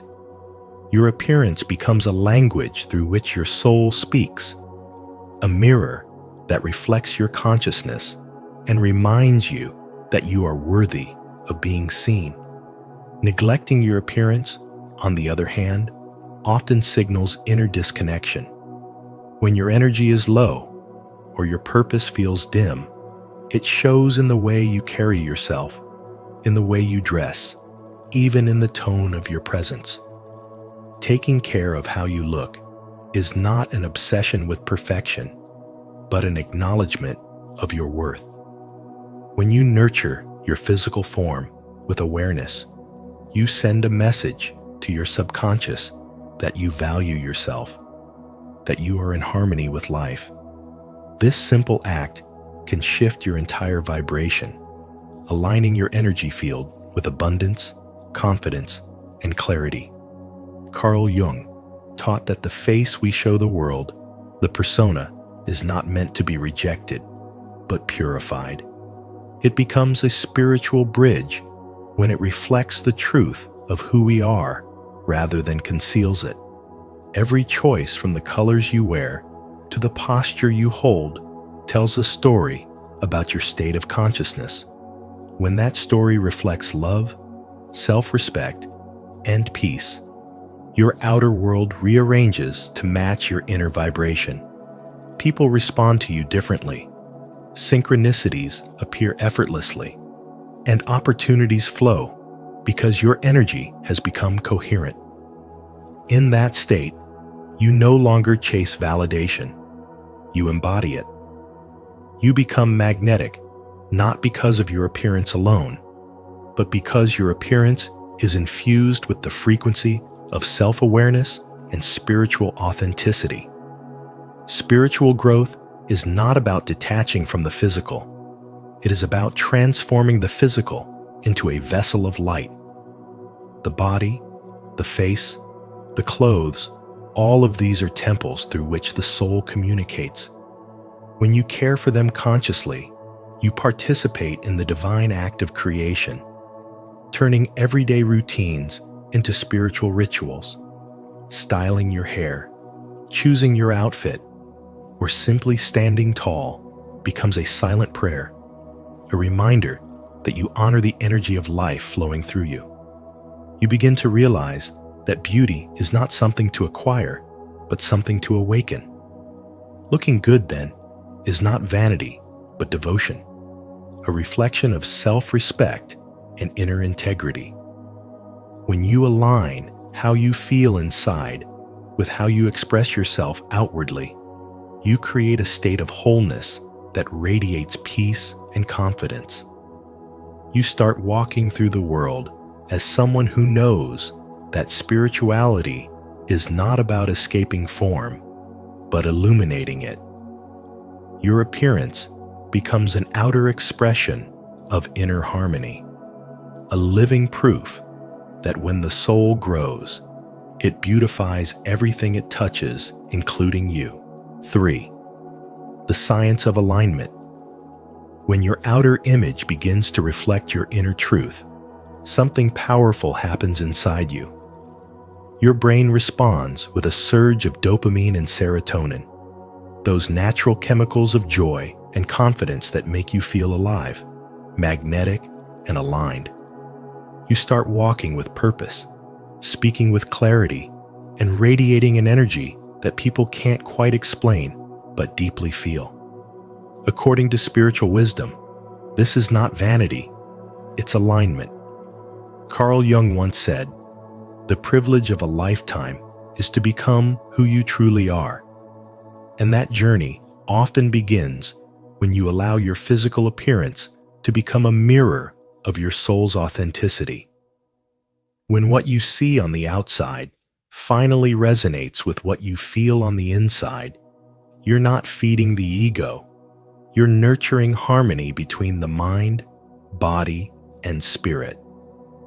But when there's disconnection, when the way you look no longer reflects the person you've become within your body senses it, the chemistry shifts, and cortisol, the stress hormone, begins to flood your system. You might feel drained, uninspired, or strangely uncomfortable in your own skin. Jung called this inner conflict psychic disunity, a state where the conscious and unconscious self fall out of balance. The mirror stops feeling like the truth and starts feeling like tension because it's showing you an outdated version of yourself. This is not a call to chase perfection. It's a signal to realign. When you start honoring your current self through your appearance, through the colors you wear, the way you carry yourself, the energy you project, you are essentially saying, "I see who I am becoming." Your image is not just fabric, makeup, or posture. It's your soul's language made visible. Think of it as your aura clothed in matter. When the outer frame finally matches the artwork within, everything feels effortlessly right. Spiritual wisdom reminds us that beauty is not the pursuit of surface perfection, but the expression of vibrational truth. The more your thoughts, emotions, and spirit evolve, the more your outer world transforms to match that frequency. You begin to take care of yourself, not because you need validation, but because you respect the temple that carries your essence. You start to see your reflection as evidence of transformation, a visual prayer of who you are and who you're becoming. So when you feel drawn to refine your appearance, don't judge yourself. It might not be vanity at all. It might be your higher self guiding you toward alignment. You're responding to the soul's desire to bring the inner and outer worlds into resonance. As Jung would say, this is the process of individuation, the merging of all parts of the self into harmony. When your reflection becomes an honest echo of your inner evolution, confidence is no longer something you try to achieve. It simply flows. You're not obsessed with how you look. You're devoted to who you are becoming. And in that state of spiritual alignment, beauty stops being a goal and becomes your natural state of being. Leave your like and subscribe to our channel, and turn on the notification bell so you won't miss more insights like this on the science of alignment. Stay connected with your inner power and let your outer world reflect your truth. Type in the comments, "I am in perfect alignment with my highest self." 4. 5 keys to mastering appearance. The mirror is not just a piece of glass. It's a spiritual tool, a portal that reflects not only your appearance, but your state of consciousness. Each morning, when you look at yourself, you're not checking for flaws. You're seeking alignment. Carl Jung, one of the greatest minds in psychology and spirituality, said, "The privilege of a lifetime is to become who you truly are." To truly see yourself is an act of awakening.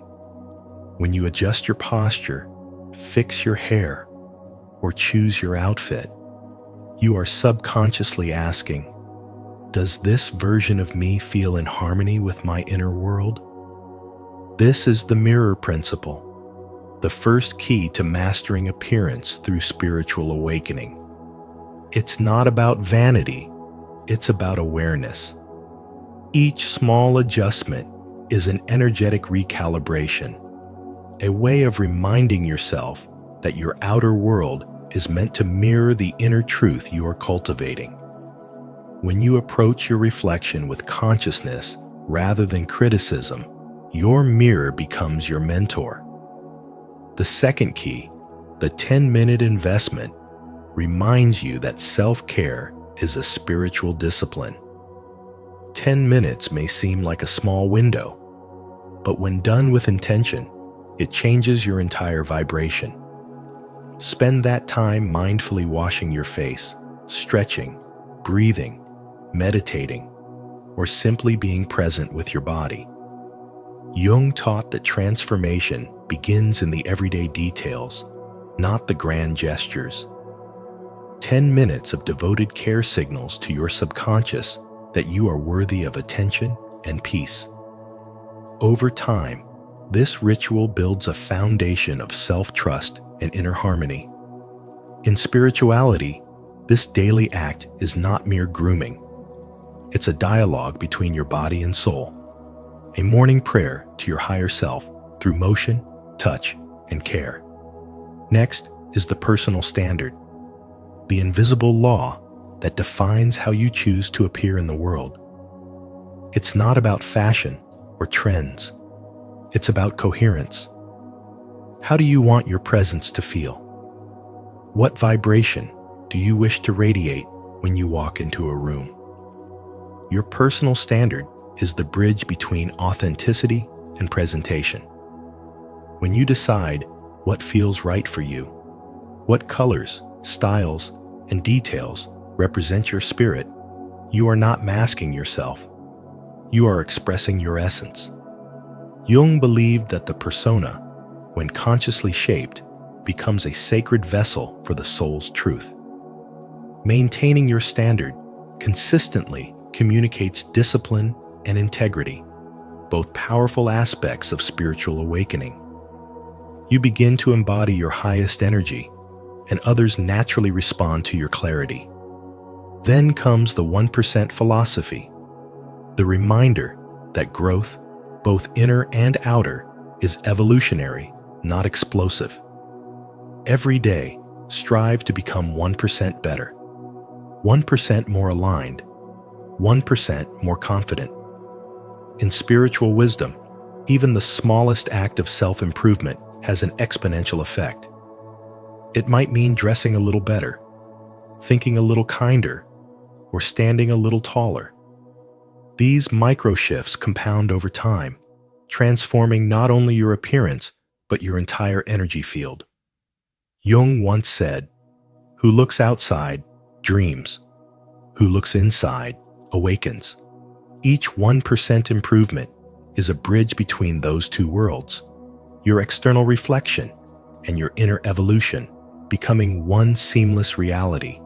Finally, the multiplier effect reveals the magic that occurs when you radiate confidence and coherence.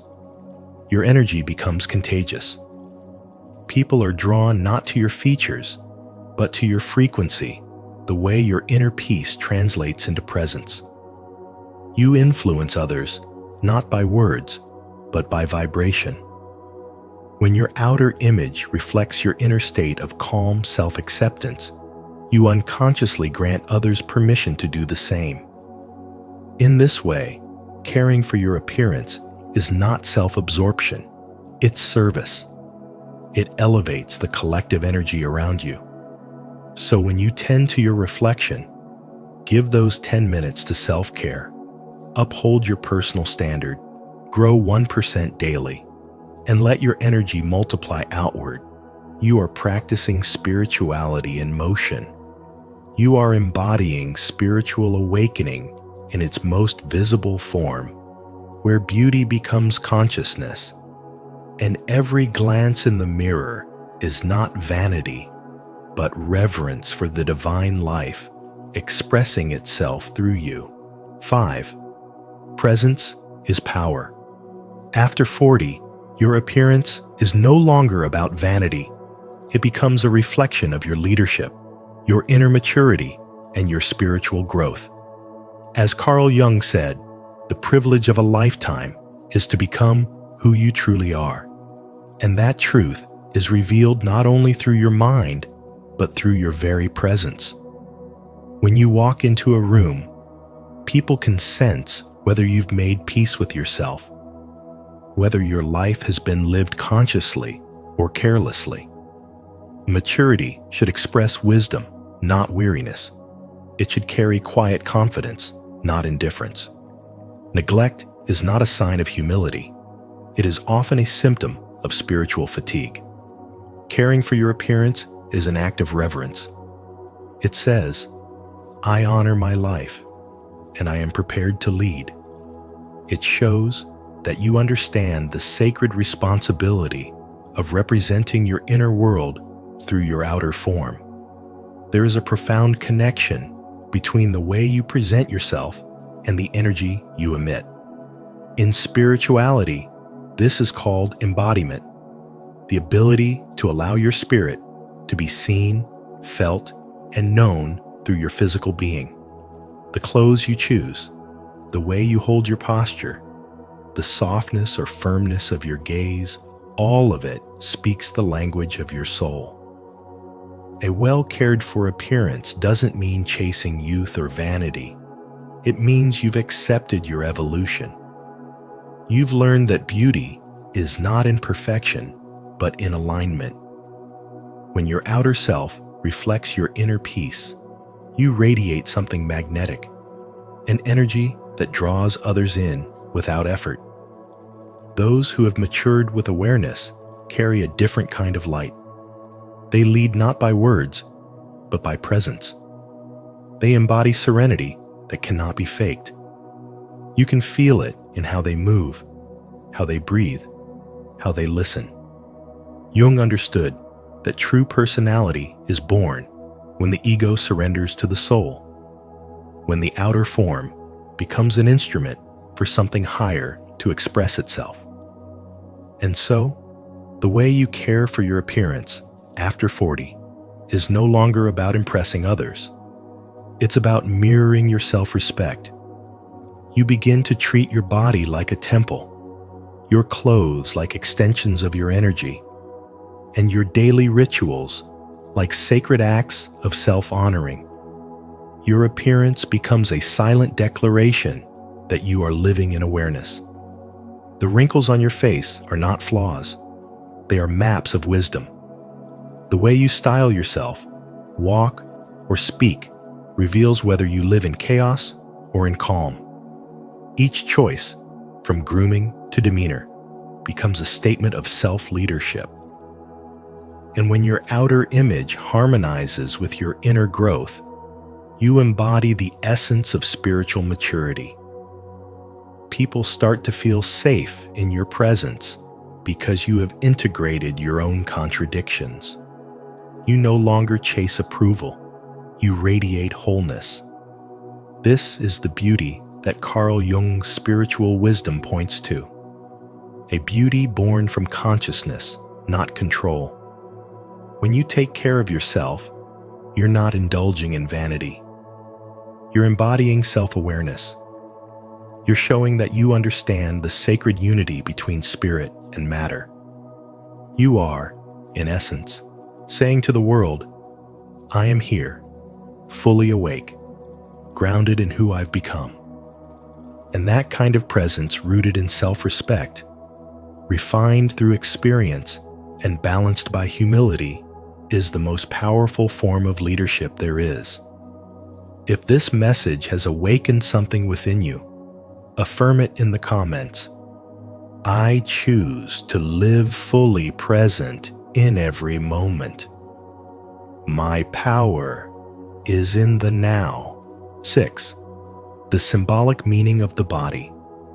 Your body is not just a physical form, it is the sacred vessel through which your spirit reveals itself.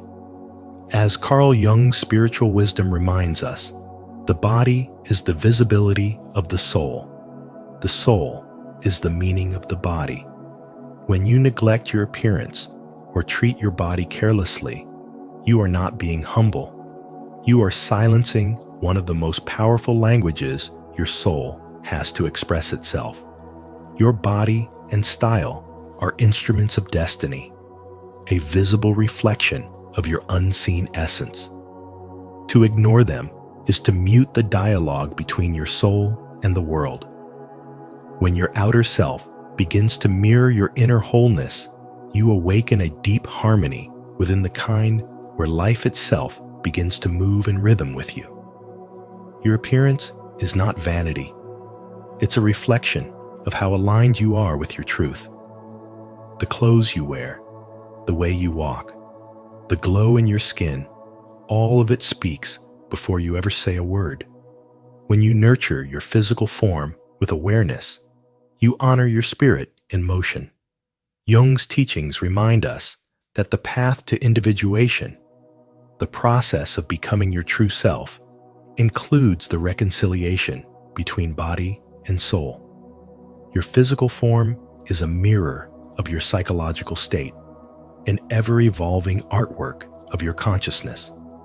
When you begin to see your body not as something to fix, but as something sacred to express, you open the door to psychological wholeness. To be addicted to your appearance, in this sense, is not a weakness, but a devotion. It means you are in love with the vessel that carries your light. Each choice you make, every color you wear, every scent you choose, every gesture you make, transmits a silent message about your energy.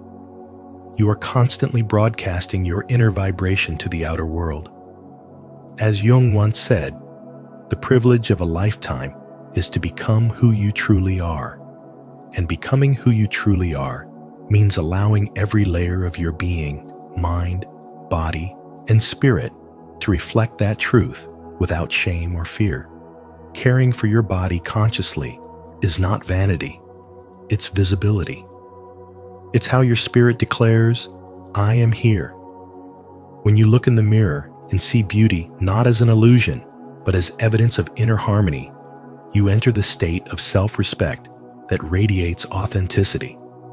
You no longer dress to impress. You adorn to express. You stop trying to look like someone else and instead begin to look like yourself. And that's when the world begins to respond differently. You draw in opportunities, relationships, and synchronicities that match your vibration because your inner world and outer image are no longer in conflict. They are speaking the same language. When your body mirrors your soul, life becomes fluid. You move with grace instead of resistance. You attract what resonates instead of chasing what doesn't. Your presence becomes your power. Your energy becomes your signature. And your appearance becomes an extension of your consciousness. That is the ultimate message of spiritual wisdom. When the body aligns with the soul, you no longer have to seek validation from the world. You become the embodiment of your own truth, and the universe, in turn, conspires with you. 7. The upward spiral of self-image. When you take care of yourself, something subtle but powerful begins to unfold within you.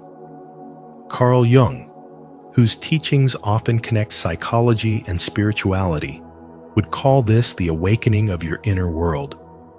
The simple act of caring for your appearance is not vanity. It is self-respect made visible. It's the way your soul whispers, "I am worthy of care." When you nurture your self-image, you activate an upward spiral that transforms how you feel, how you act, and what you attract. You start to feel better. And when you feel better, you act better. When you act better, you achieve better. And when you achieve better, you care even more. This is not just a cycle of improvement. It's a spiritual evolution in motion. Spirituality is not about rejecting the body or denying beauty in the name of humility. It is about bringing harmony between your body, mind, and spirit. When you choose to look after yourself, to dress with intention, to move with grace, to smile at your reflection, you are acknowledging the divinity in your form. You're saying to the universe, "I honor this vessel that carries my soul." And in return, your life begins to align with that frequency of respect. Your choices become more conscious, your thoughts more peaceful, your relationships more balanced. As Jung said, the privilege of a lifetime is to become who you truly are. And to become that person, you must first see yourself as worthy of becoming. The upward spiral of self-image is not about chasing perfection, but embodying presence. When you treat yourself with love, your energy radiates beyond the physical. It touches your emotions, your focus, and your actions. Every act of care becomes a statement of self-belief, a reminder that you are not separate from the divine, but a reflection of it. Jung believed that transformation begins in the unconscious. When you tend to your outer world, your inner world listens. When you care for your body, your mind becomes more focused. When you nurture your energy, your spirit begins to awaken. You create a positive feedback loop between the inner and outer self, where each reinforces the other in a dance of evolution. But when you neglect yourself, the spiral reverses. You feel less alive, less inspired, and your energy begins to fade. Neglect isn't humility. It's a silent form of self-abandonment. Jung warned that what you resist persists. And when you resist your own beauty, strength, or potential, you bury them in your shadow. This hidden self begins to control you from the background, showing up as insecurity, jealousy, or self-doubt. The decay of self-image is not just emotional, it's spiritual.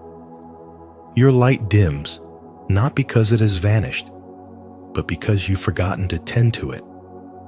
The downward spiral begins when you stop believing that you are worth evolving for. In truth, your self-image is the mirror of your soul's current state of consciousness.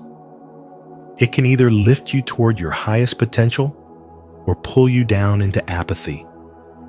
The choice is always yours, to rise through love and awareness, or to fall through neglect and denial.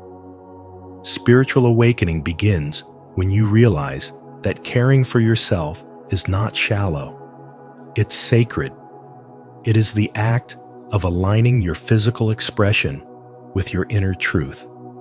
When you fix your posture, when you speak kindly to yourself, when you radiate confidence, you are not just improving your appearance, you are tuning yourself to a higher frequency. Carl Jung would say that every external act has an internal echo. The way you treat your reflection is the way you treat your spirit. So, when you choose to value yourself, you teach the universe how to value you. This is not vanity, it's reverence. It's the realization that the body and soul are partners in the art of becoming. When you love what you see, not from ego, but from awareness, you become magnetic. Your confidence turns into calmness. Your calmness turns into compassion. And your compassion becomes the very essence of spiritual wisdom. This is the true upward spiral of self-image, a continuous unfolding where your outer beauty becomes the mirror of your inner awakening, and every act of self-care becomes an expression of divine consciousness in motion. If you find this content touching your heart, please consider becoming a member to receive more in-depth lessons and direct support from me. 8. Practical transformation tools. Each day offers a chance to meet yourself again, and one of the most powerful ways to do that is through conscious reflection. The 5-minute mirror audit isn't just about seeing your face, it's about witnessing your evolution. When you look in the mirror at night, don't ask, "Am I perfect?" Ask instead, "Does my appearance reflect the person I am growing into?" This is where spirituality and self-image merge, when your reflection becomes a conversation with your soul. As you keep this nightly ritual, you start to notice subtle changes, not just in how you look, but in how you carry your truth, how your posture reflects confidence, and how your eyes radiate calm self-acceptance. Beyond the mirror, there is a deeper journey, the ritual of 3 mirrors. The first mirror reflects your physical presence, the vessel through which your spirit moves in this world. The second shows your emotional energy and what feelings linger within you after each day. The third mirror reveals your aspiration, the higher version of you calling to be expressed. By practicing this ritual, you align your physical, emotional, and spiritual selves, turning self-awareness into a form of sacred discipline. Carl Jung believed that the most terrifying thing is to accept oneself completely. And through these reflections, you move closer to that radical acceptance, which is the foundation of spiritual growth. Transformation also lives in the everyday choices that shape your environment, like the wardrobe renewal practice. Once a week, remove one item from your closet that no longer represents who you are becoming. This simple act of release carries immense symbolic power.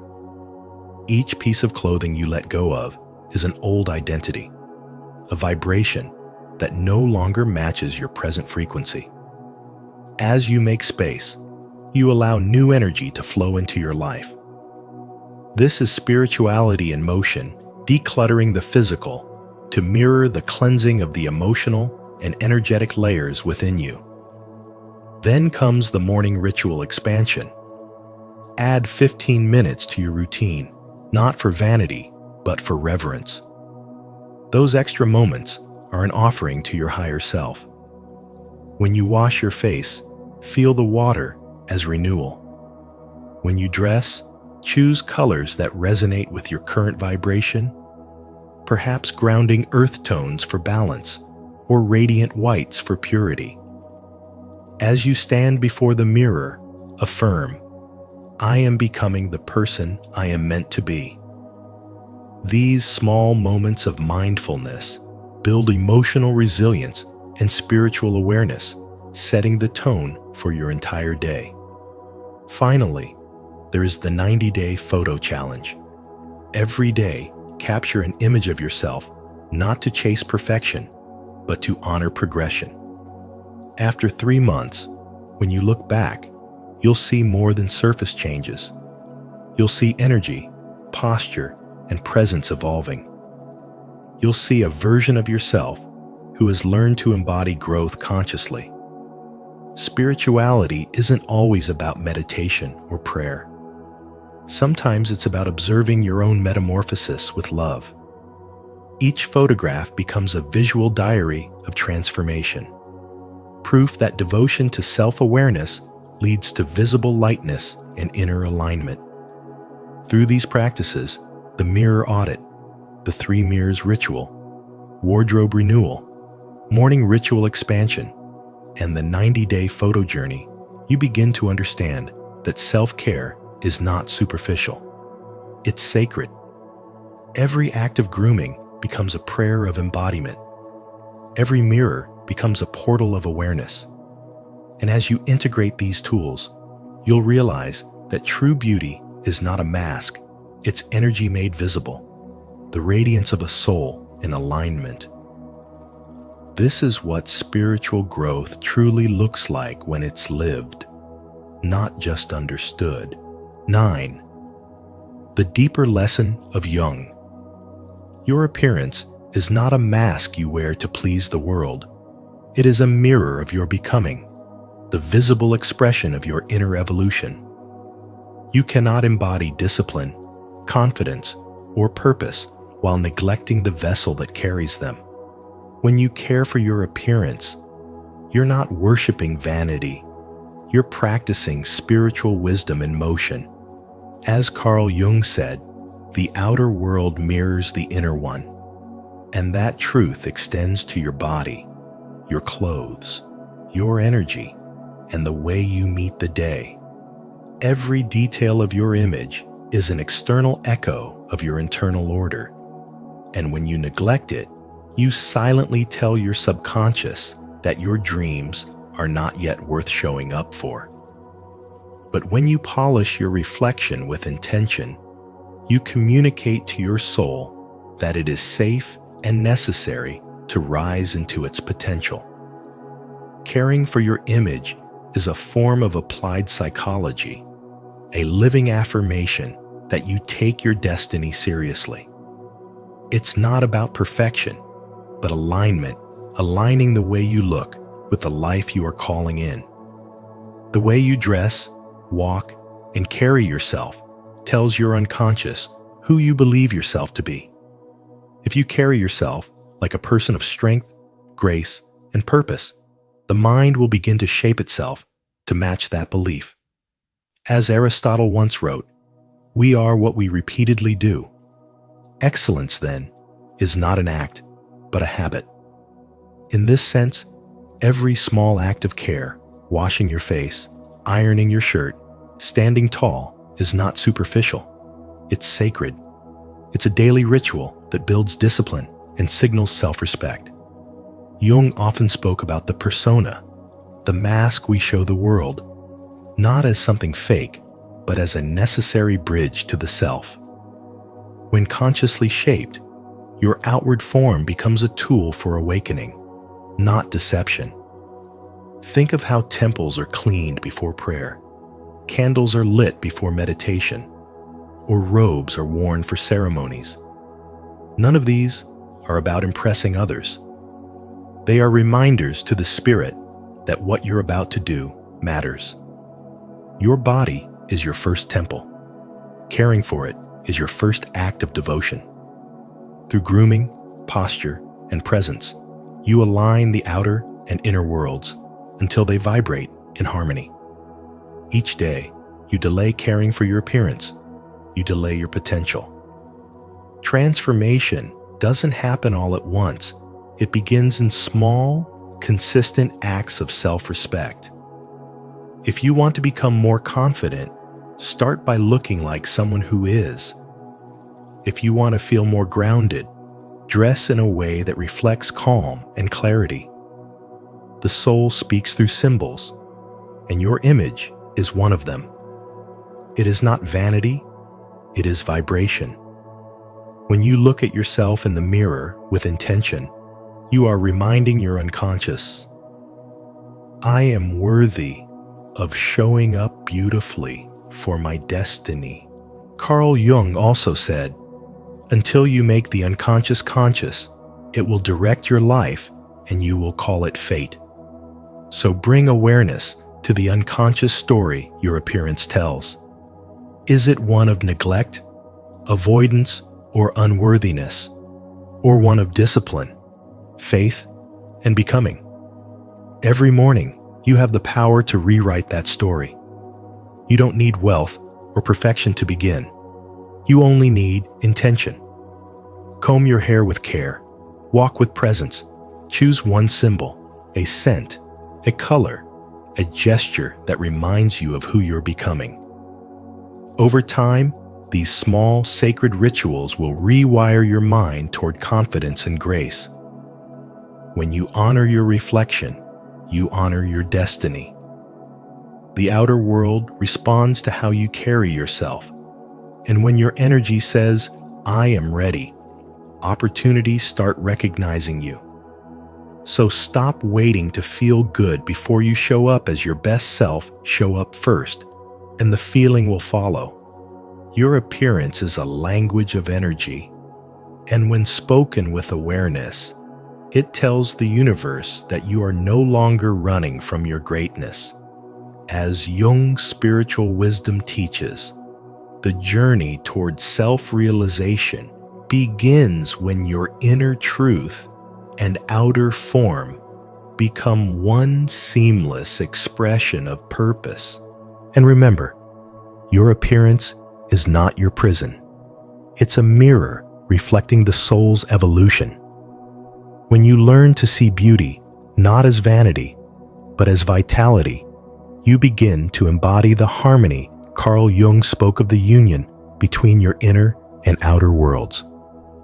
If this message resonated with you, don't forget to like, share, and subscribe to Spiritual Wisdom. Turn on the notification bell so you never miss our upcoming videos that dive deep into the psychology of the soul and the mysteries of self-realization.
Carl Jung warned us, spiritually awakened people emit a rare aura you must understand.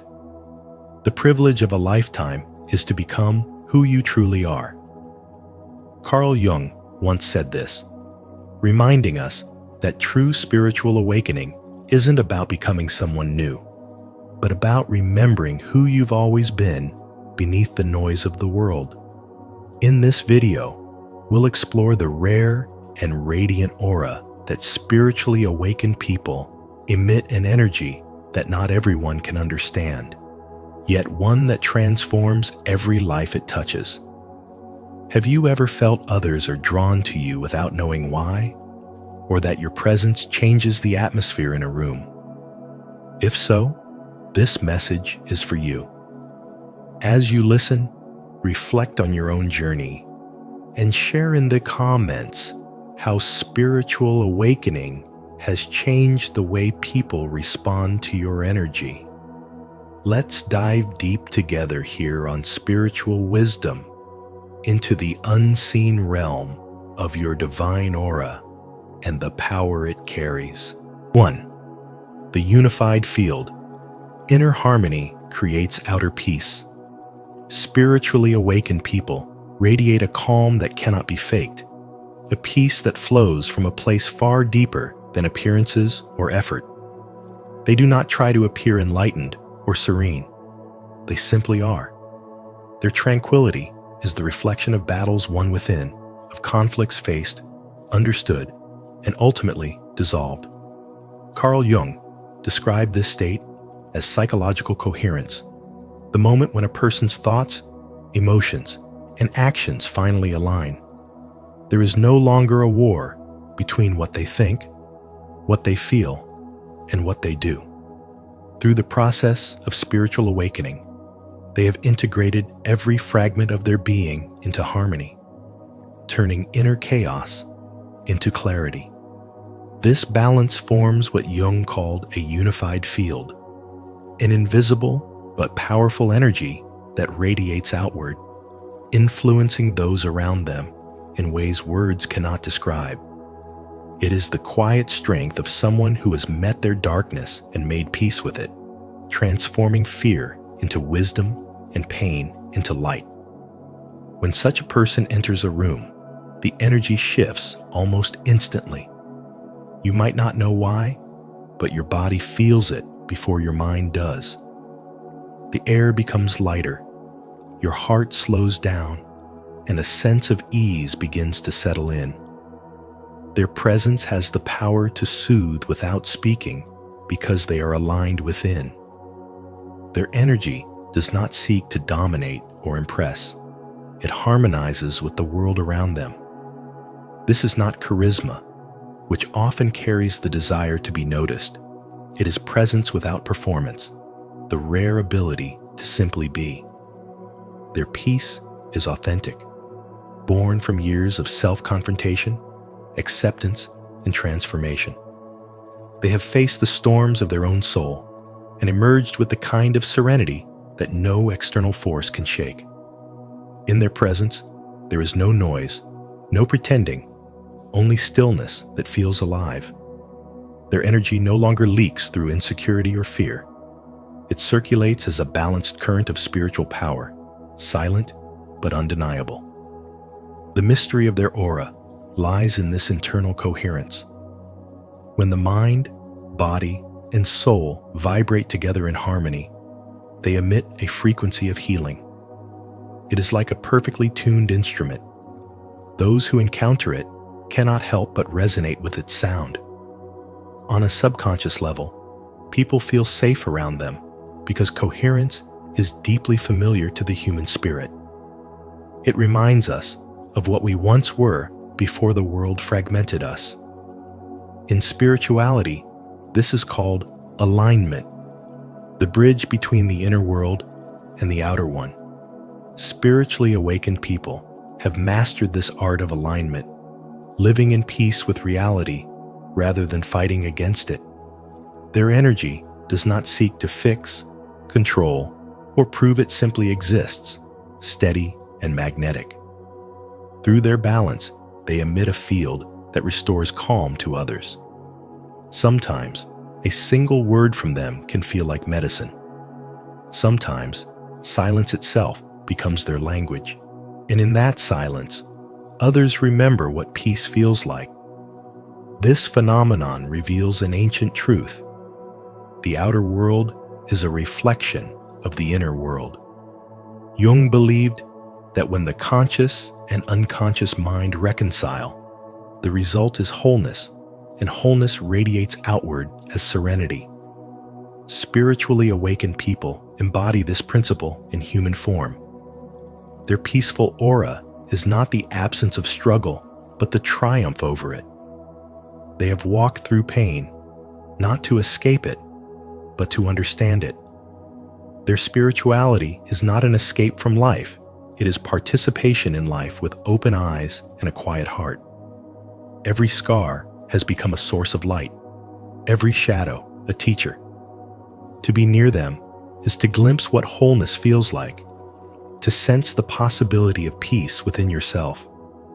Their energy speaks to the deepest part of you, reminding you that true freedom comes not from controlling the world, but from mastering yourself. The vibration of coherence is the silent proof of awakening. It needs no explanation, no validation. It simply is a mirror reflecting what you too can become when your soul, mind, and heart finally move as one. Comment below. I am in the flow of inner peace. If you are ready to align your energy with the unified field of harmony and let your aura radiate calm, balance, and spiritual awakening. 2. The transparent shadow. Light through conscious darkness. Awakened individuals no longer wear masks of perfection because they have learned to embrace what most people fear within their own shadow. Carl Jung called this sacred state shadow transparency, a rare clarity that emerges when your inner darkness has been illuminated by awareness. These souls have faced the tempests within their anger, fear, and forbidden desires, and instead of suppressing them, they chose to understand and integrate them. That courageous self-acceptance dissolves inner conflict and gives birth to an aura of depth and authenticity that can be felt instantly. Their presence feels grounding, honest, and safe. They no longer project their pain onto others or hide behind a facade of endless positivity. Around them, people feel accepted, not because they hear comforting words, but because they feel a truth that needs no performance. Their energy carries a quiet confidence that allows others to exhale and finally be real. In spirituality, this transparency represents one of the highest stages of spiritual growth, a sacred merging of light and dark, strength and tenderness, awareness and acceptance. When someone integrates their shadow, their spirituality is no longer theory. It becomes embodied wisdom. They move through life with calm assurance, their compassion steady and unshaken, their actions aligned with their inner truth. They understand that denying the dark only strengthens its grip, while embracing it transforms it into light. This wisdom turns them into silent mirrors of truth for those around them, gently encouraging others to shed their masks and meet themselves honestly. They do not need to prove their goodness, for their peace and presence speak louder than words. Their spiritual growth is not about rising above the human experience, but mastering it from within, transforming wounds into wisdom and fear into understanding. Jung believed that enlightenment is not reached by avoiding darkness, but by becoming conscious of it. Most people resist their flaws and carry the exhausting burden of pretending to be good. Yet spiritually awakened souls have walked into the chaos of their own hearts and discovered beauty there. They have learned that emotions like anger, jealousy, and pain are not enemies, but messengers pointing toward forgotten parts of the self that crave healing. Through deep awareness, they have turned judgment into compassion, fear into understanding, and shame into humility. That transformation radiates from them as a magnetic calm, a serenity that can be felt before a single word is spoken. It's why others feel drawn to them, not because of what they achieve, but because of who they have become. This state of being cannot be imitated. It is the natural fruit of inner labor and spiritual courage. Those who have faced their shadow carry a peace that no chaos can disturb. They are not ruled by emotional reactivity, but guided by awareness, clarity, and presence. Their very energy becomes medicine healing, not through effort, but through embodiment. In their presence, hearts feel understood, souls feel safe, and restless minds begin to quiet. This is what true spirituality looks like. Light shining through conscious darkness, where wounds become wisdom and pain becomes purpose. Through such integration, the human spirit transcends illusion and remembers that even the darkest parts of us were never meant to destroy us. They were meant to awaken us. Have you ever faced your own shadow with complete honesty? If you've experienced moments where darkness revealed your deepest light, share your story in the comments so others can learn from your journey. If not, simply comment, "I will try." Together, we'll walk through the transparent shadow and discover the light within. 3. The timeless presence, living in the eternal now. Spiritually awakened people, as Carl Jung revealed through his profound spiritual wisdom, no longer hide behind masks of perfection because they have faced what most people fear, their own shadow.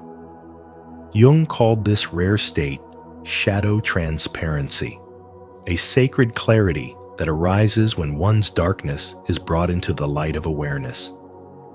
These individuals have journeyed through their storms of anger, fear, and desire, not to repress them, but to understand and integrate them.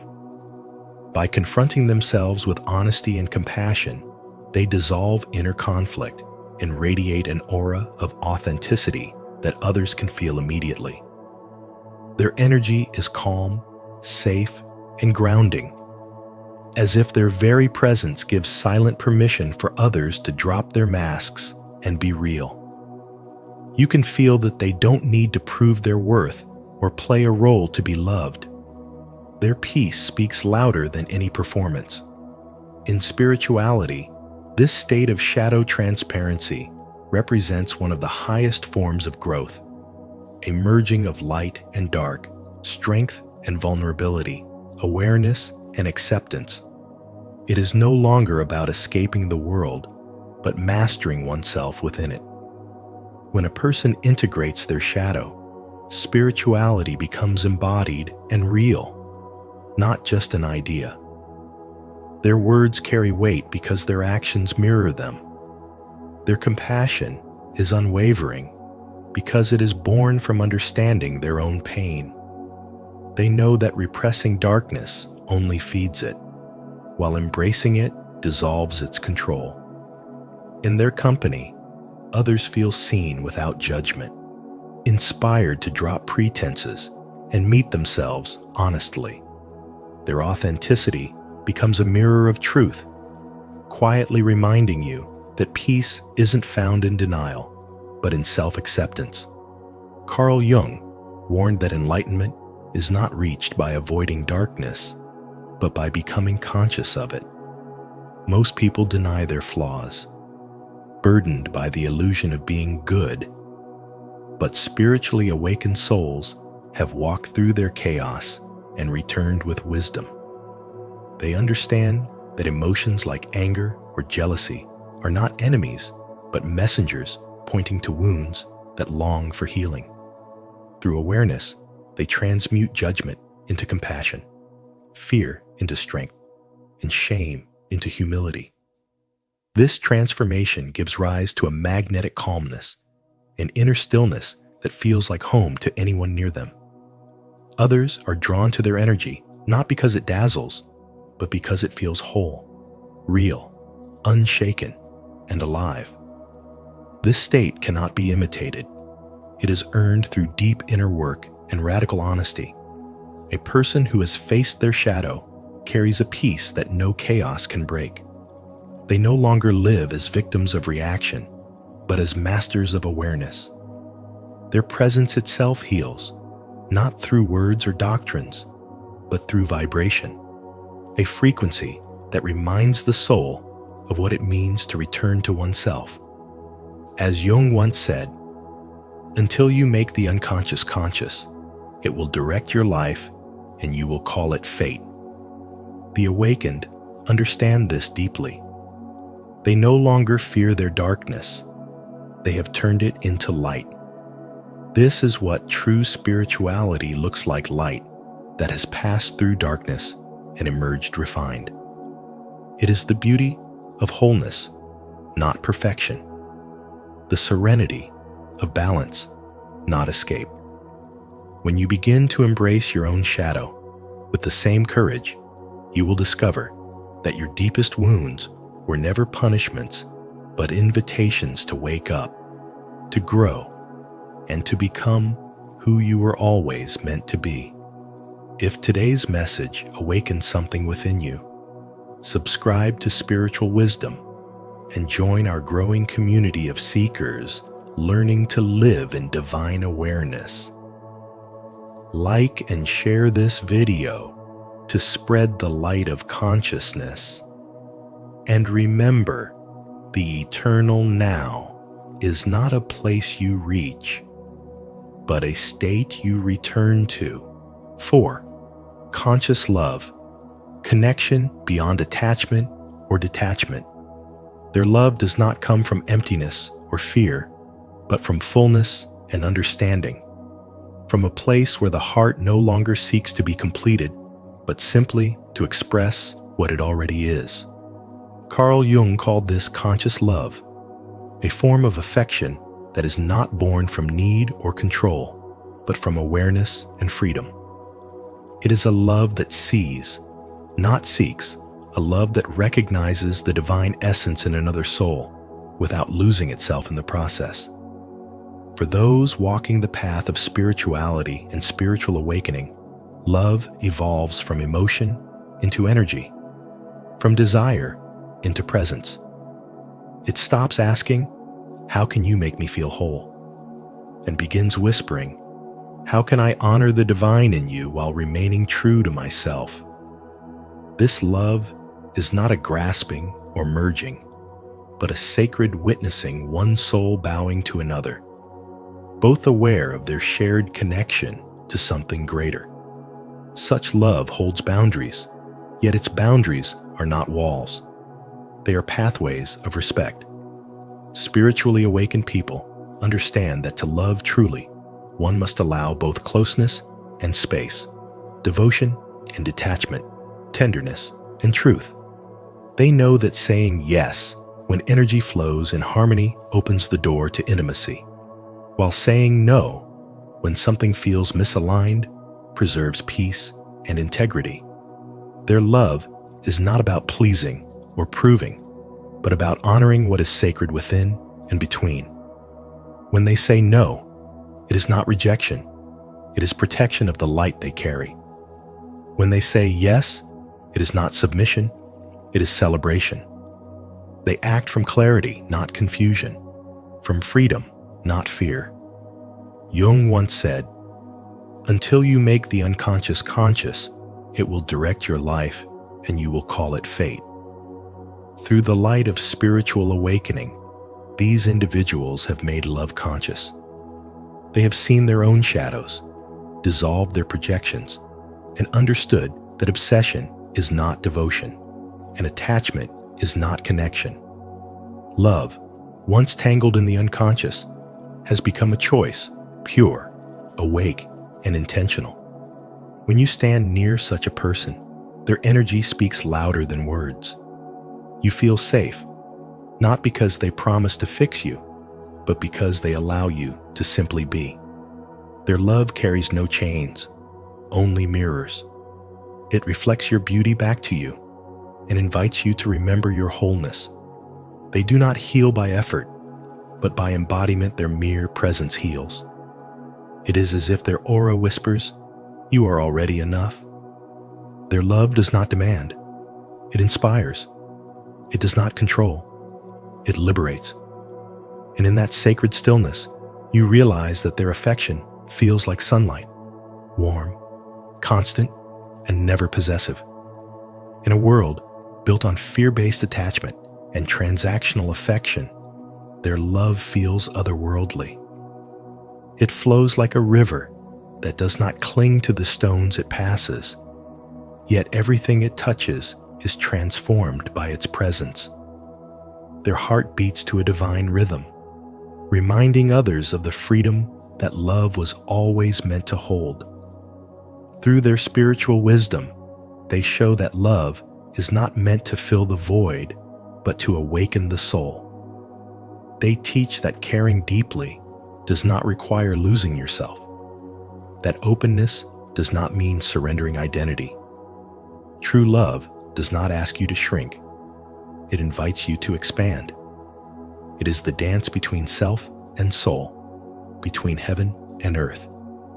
This is why spiritually awakened people radiate such rare peace. Their love is neither fiery nor cold, but balanced like sacred light, illuminating without burning, guiding without binding. It is love that flows with awareness, holds space without control, and embodies the truth that real union happens only between two whole beings. Conscious love, as Jung revealed through his insight into human nature and spirituality, is not a fleeting emotion. It is a state of being where compassion meets clarity, where tenderness holds hands with truth, and where every act of love becomes a reflection of the divine awakening within. Comment below. I love consciously, without attachment or fear, if you're ready to experience love as a sacred connection, not a dependency. Let your words remind others that real love begins with awareness. 5.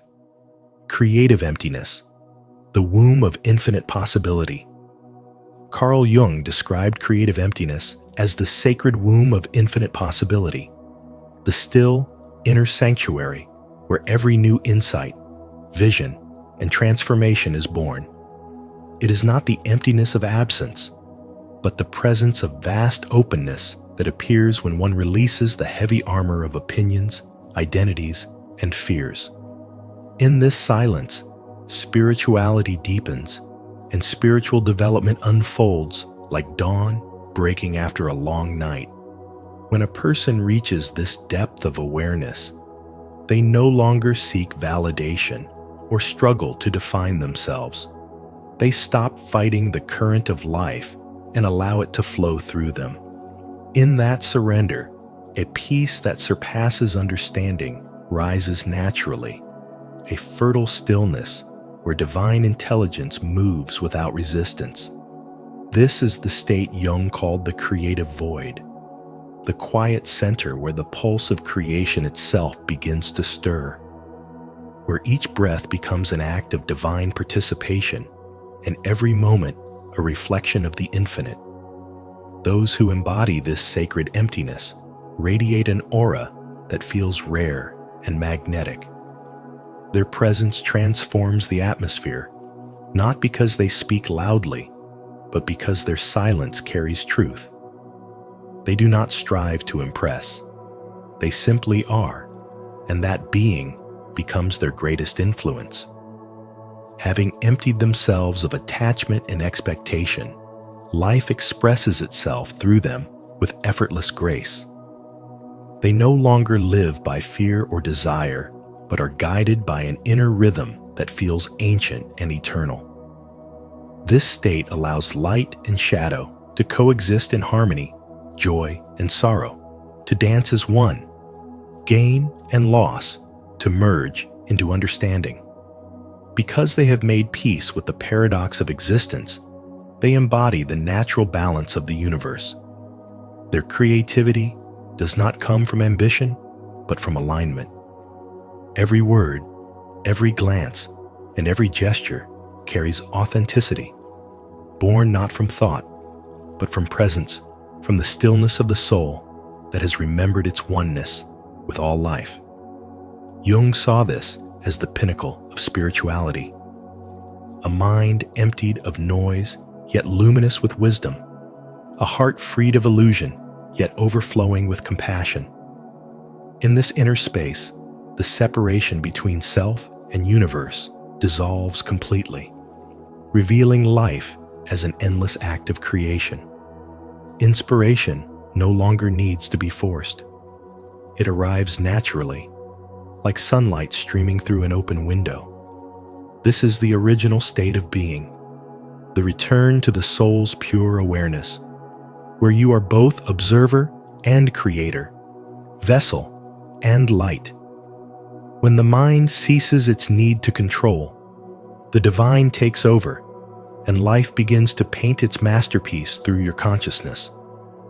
At this stage of spiritual development, energy becomes magnetic to synchronicity, beauty, and truth. For the awakened have aligned with the intelligence that sustains existence itself. They no longer chase purpose. They are purpose embodied. To live from this creative emptiness is to live in flow, trusting that silence has meaning and that every ending carries within it the seed of a new beginning. This is not detachment, but divine engagement, a state where simply existing bridges the seen and unseen. Those who reach this awareness become living embodiments of creation itself. Their calm becomes medicine. Their presence becomes prayer. Their openness becomes inspiration. They remind us that emptiness is not a void to fear, but the infinite canvas from which all miracles emerge. It is the sacred pause between thoughts where the soul breathes and life renews itself again and again. And in that stillness, one realizes the eternal truth Jung pointed to, that the highest creativity and the deepest spirituality are born not from accumulation, but from surrender, not from doing more, but from becoming less, until all that remains is the pure, boundless presence of life itself, serene, luminous, and free. To affirm your connection to the infinite creative source within, declare your intention. Comment below, "I am the creator of infinite possibilities." To honor your spiritual awakening and remind others that true power is born in the stillness of creative emptiness. True spiritual awakening is not about escaping reality. It's about transforming it. When your energy becomes clear and your aura rare, you no longer attract chaos. You create harmony. Remember, as Carl Jung said, until you make the unconscious conscious, it will direct your life and you will call it fate. So keep walking your path of self-awareness and inner peace, because your light has the power to awaken others.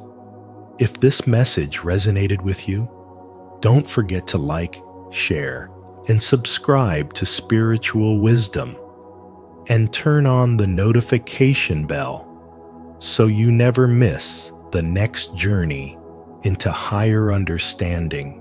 Quantum leaping is real. Here's what Carl Jung never taught you.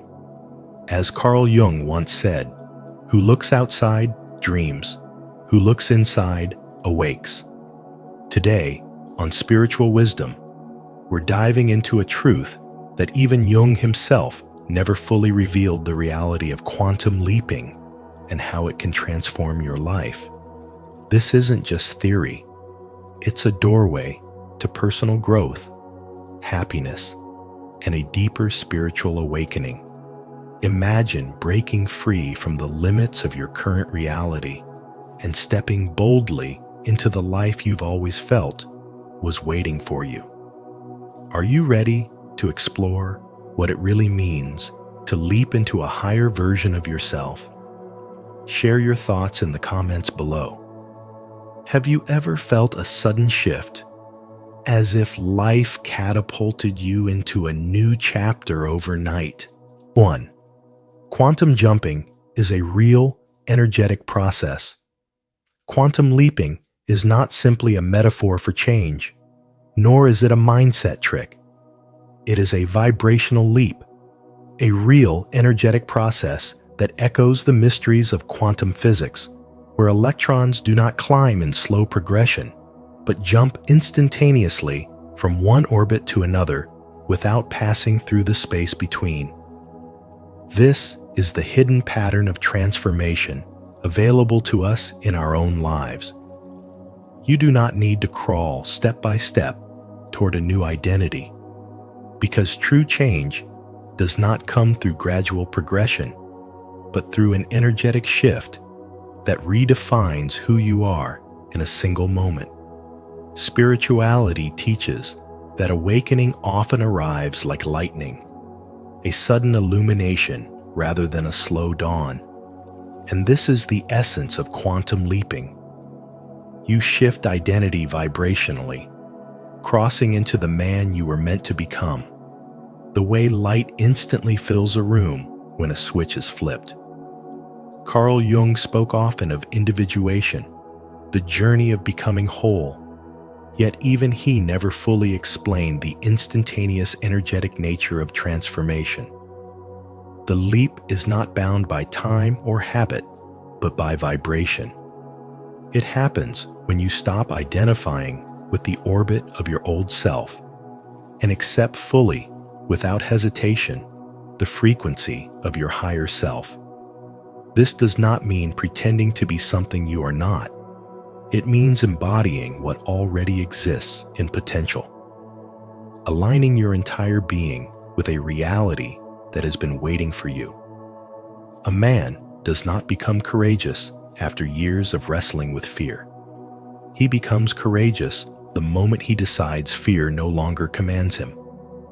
That decision, that ignition, is a quantum leap, and it reflects the truth that reality responds to your vibration, not your timetable. Every emotion, every thought, every choice is an energetic ripple. But a leap occurs when you choose to sever ties with the old orbit, when you no longer negotiate with the identity of who you once were, but instead inhabit fully the energy of who you are destined to be. This is not reckless change. It is conscious awakening. The moment you realize that life is multidimensional and that the version of yourself you dream of already exists in another frequency. To leap is to embody that frequency now, to stop waiting, to claim it. Spiritual awakening is never about slow accumulation. It is about alignment, and alignment happens the instant you surrender the old vibration and embrace the new. This is why so many men in midlife feel restless and trapped, not because they have failed, but because their soul whispers that the next leap is long overdue. You have walked enough steps on the staircase of incremental progress, and now the path ahead demands a leap, because the life you long for cannot be reached by effort alone, but only by stepping into the consciousness of it here and now.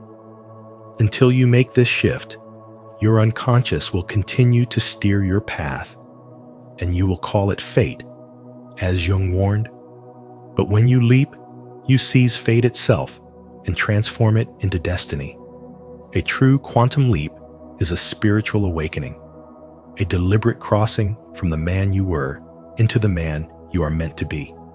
And it happens not tomorrow, not after a slow grind of years, but in the instant you align with the vibration of your higher self. Comment below, "I am leaping into my highest reality," if you are ready to experience the true power of quantum jumping. 2. Discomfort signals the jump. Discomfort is not a sign that you are failing. It is the signal that you are on the edge of transformation. And when you begin to understand this truth, you enter into the very heart of spiritual wisdom that even Carl Jung, with all of his profound psychological insight, only partially revealed. Jung once wrote, "There is no coming to consciousness without pain." And this is exactly what happens when you experience what modern seekers call a quantum leap. Transformation rarely feels like a smooth or thrilling ascension. Instead, it often arrives as confusion, stillness, or chaos that unsettles the foundations of who you thought you were. These moments of disruption are not accidents, but necessary ruptures. The evidence that your old self is expiring and a new frequency is being born within you. It is like standing in the middle of an earthquake. Everything you relied on shakes. The walls of certainty crack, and you wonder if you will survive. Yet earthquakes do not come to destroy for no reason. They come to clear the ground, to make room for structures that are stronger, truer, and more aligned with the person you are meant to become.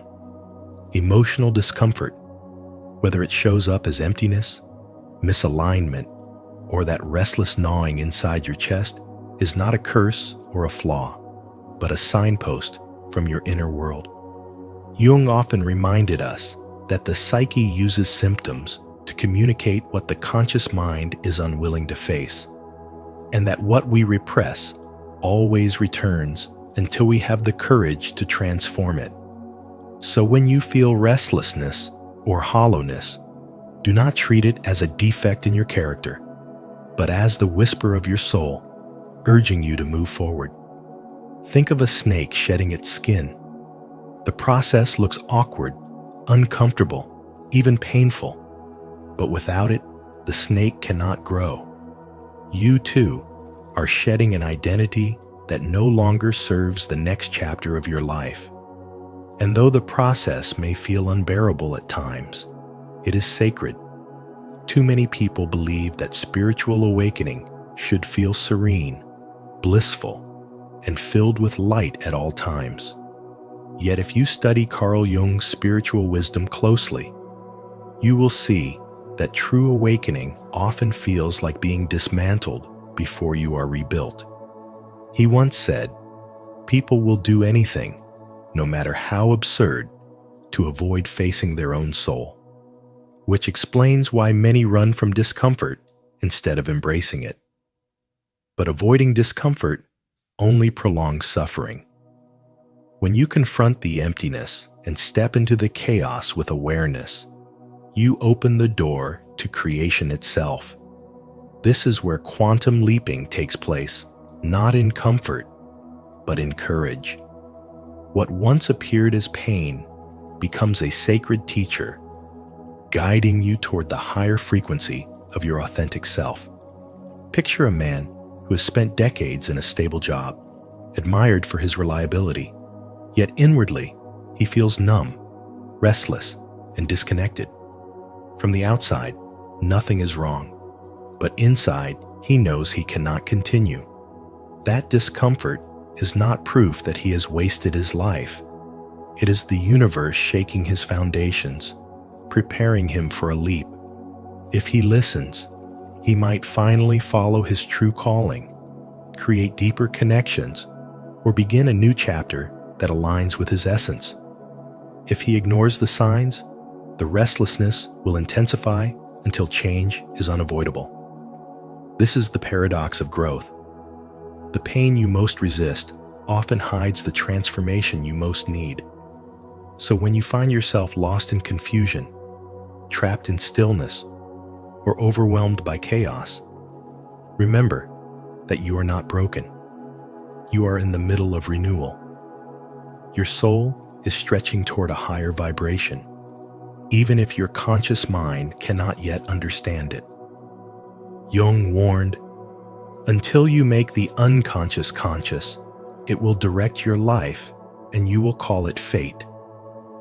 And that is why discomfort matters.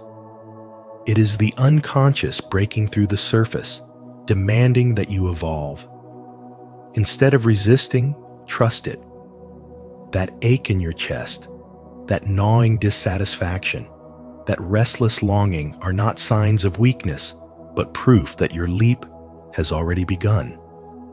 And when you emerge on the other side, you will not just be surviving, you will be reborn into a life aligned with your deepest truth, a life that Carl Jung would recognize as the reward of those who dare to face the darkness in order to awaken to the light of spiritual wisdom. Do you feel the discomfort calling you forward? If you do, declare it boldly in the comments. I am ready to leap into my new reality. 3. Identity is a frequency. You are not a static being. You are a living frequency, a broadcast that constantly transmits into the unseen field around you. And the truth of quantum leaping lies in this. The universe does not answer to your words or surface desires. It responds to the emotional and vibrational tone you carry within. You may affirm that you want peace, wealth, or love. But if your inner broadcast is still tuned to fear, scarcity, or self-doubt, life will only reflect those old echoes back to you. Carl Jung revealed the power of the unconscious in shaping our destiny when he said, "Until you make the unconscious conscious, it will direct your life and you will call it fate." And here is where spirituality and spiritual growth expand his insight. Fate is not fixed. It is the mirror of your frequency. Transformation is not about forcing new thoughts on top of old wounds. It is about collapsing the vibration of the outdated self and choosing to radiate a new signal, one that already carries the energy of who you are becoming. In the rhythm of modern life, you can see this principle everywhere. Think of someone who wakes up with stress already tightening their chest, scrolling endlessly through notifications, comparing themselves to others, carrying the weight of bills, obligations, and regrets. They tell themselves they want a different day, a breakthrough, yet their body and emotions are still tuned to lack, and so the day plays out like a repetitive script from yesterday. Now picture another person in the same world, rising with intention, taking a deep breath before looking at a screen, choosing gratitude for what already exists, even if circumstances seem unchanged. They align with a frequency of calm, of courage, of joy, and suddenly the world responds. The right call comes at the right time. Conversations feel warmer, and opportunities appear where none seemed possible before. The difference is not luck, it is vibration, the frequency of identity silently shaping what the quantum field returns. Your identity is not the mask you wear. It is the signal you send, and the field is always listening. If you vibrate as someone powerless, life will continuously mirror situations where you feel trapped. If you choose to vibrate as someone capable, worthy, and aligned with truth, life begins to rearrange itself in ways that affirm that broadcast.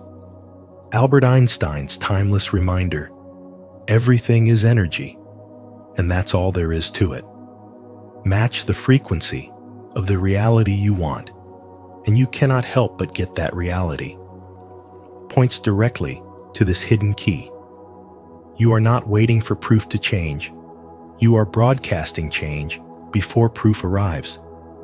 Every moment gives you a choice: to stay loyal to yesterday's frequency, or to step into the higher vibration of the self you long to be.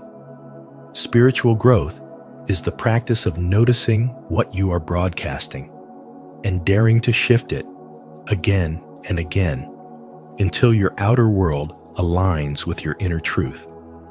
When you realize that identity is frequency, you stop asking when life will change and start asking what frequency you are transmitting right now. Because the leap into your new reality begins not when circumstances shift, but when you decide to collapse the old self and radiate the energy of the new. And it is in that moment, repeated with awareness, that true transformation and freedom begin. 4. 5-step process of quantum jumping. When discomfort shows up as restlessness, heaviness, or frustration, it is not a weakness, but a signal that you are standing on the threshold of transformation. Because in the language of spirituality, this tension is energetic interference, pointing you toward a larger version of yourself. Instead of fearing it, see it as confirmation that you are close to breakthrough. For the body and mind often resist most fiercely right before expansion occurs. The key is to recognize that the unease is not punishment, but permission, an invitation to step forward into a new reality. The moment this discomfort arises, the next move is to interrupt the emotional pattern immediately, because emotions are loops that gather momentum if left unchecked.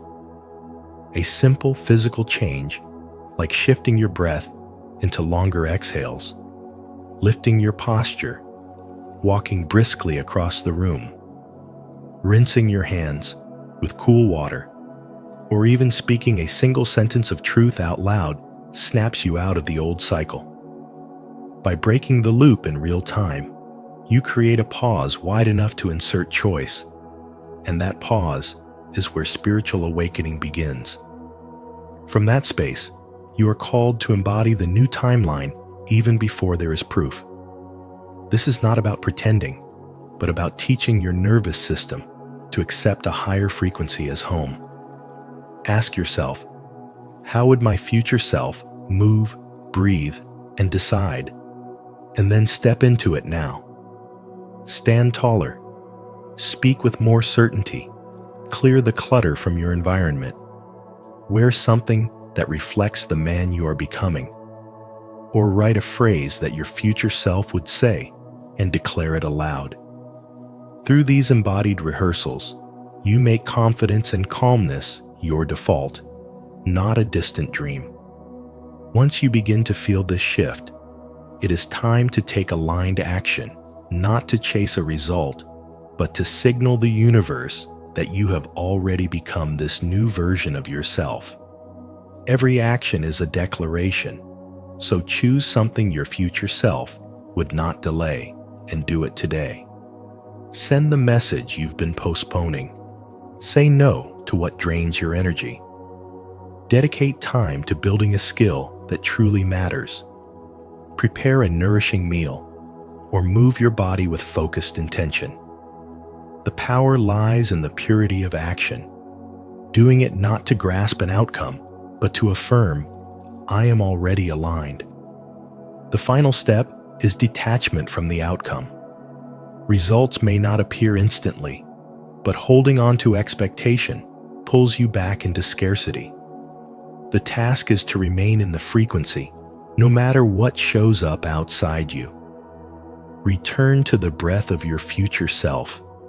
Maintain the posture and tone you practiced. Stay consistent with your routine, and measure success by your to remain faithful to this state. When you release the need to check and control, you invite synchronicity to unfold in its own time, because cause and effect often travel by hidden roads. Through this rhythm, recognizing discomfort as a threshold, breaking the loop, embodying the new state, taking aligned action, and letting go of results, quantum leaping becomes more than an idea. It turns into a repeatable process that blends psychology with spirituality and allows you to walk steadily into your future. And as you practice, subtle signs confirm the leap.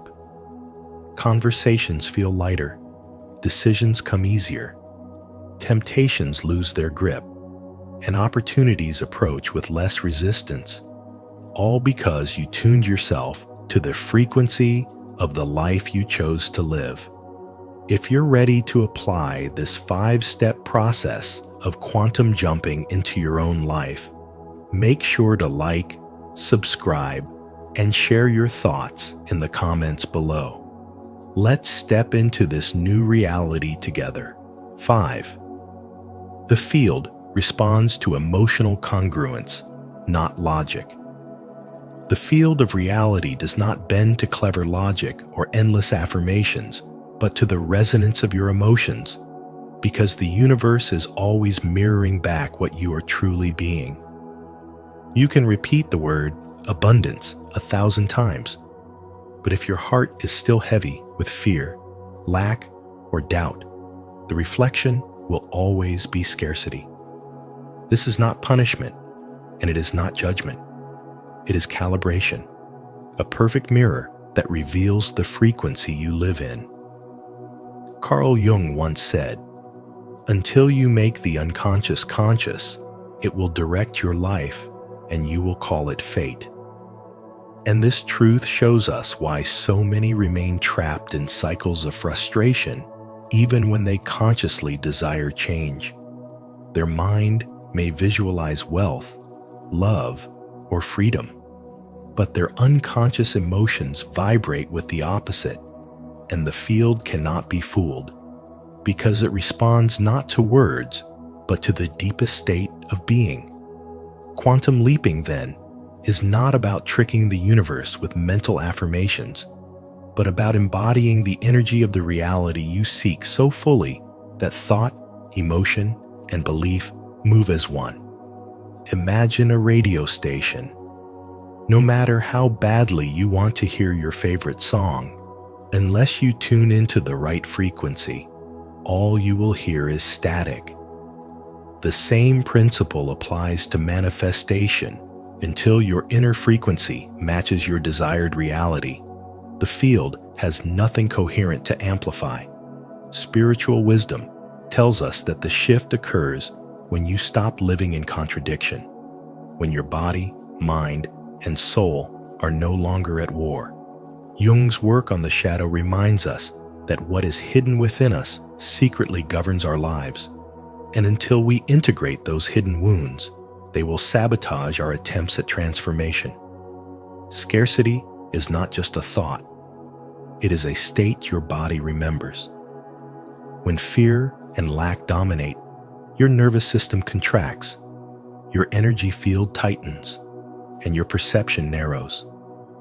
Even if you think abundance, your body betrays the lie because it still carries the memory of struggle. That is why healing, shadow work, and integration are essential. Jung observed that there is no coming to consciousness without pain, because only by facing and embracing what was once rejected can we shift our emotional reality. The moment your emotions align with your conscious vision, the field recalibrates and mirrors abundance, love, or freedom with striking accuracy.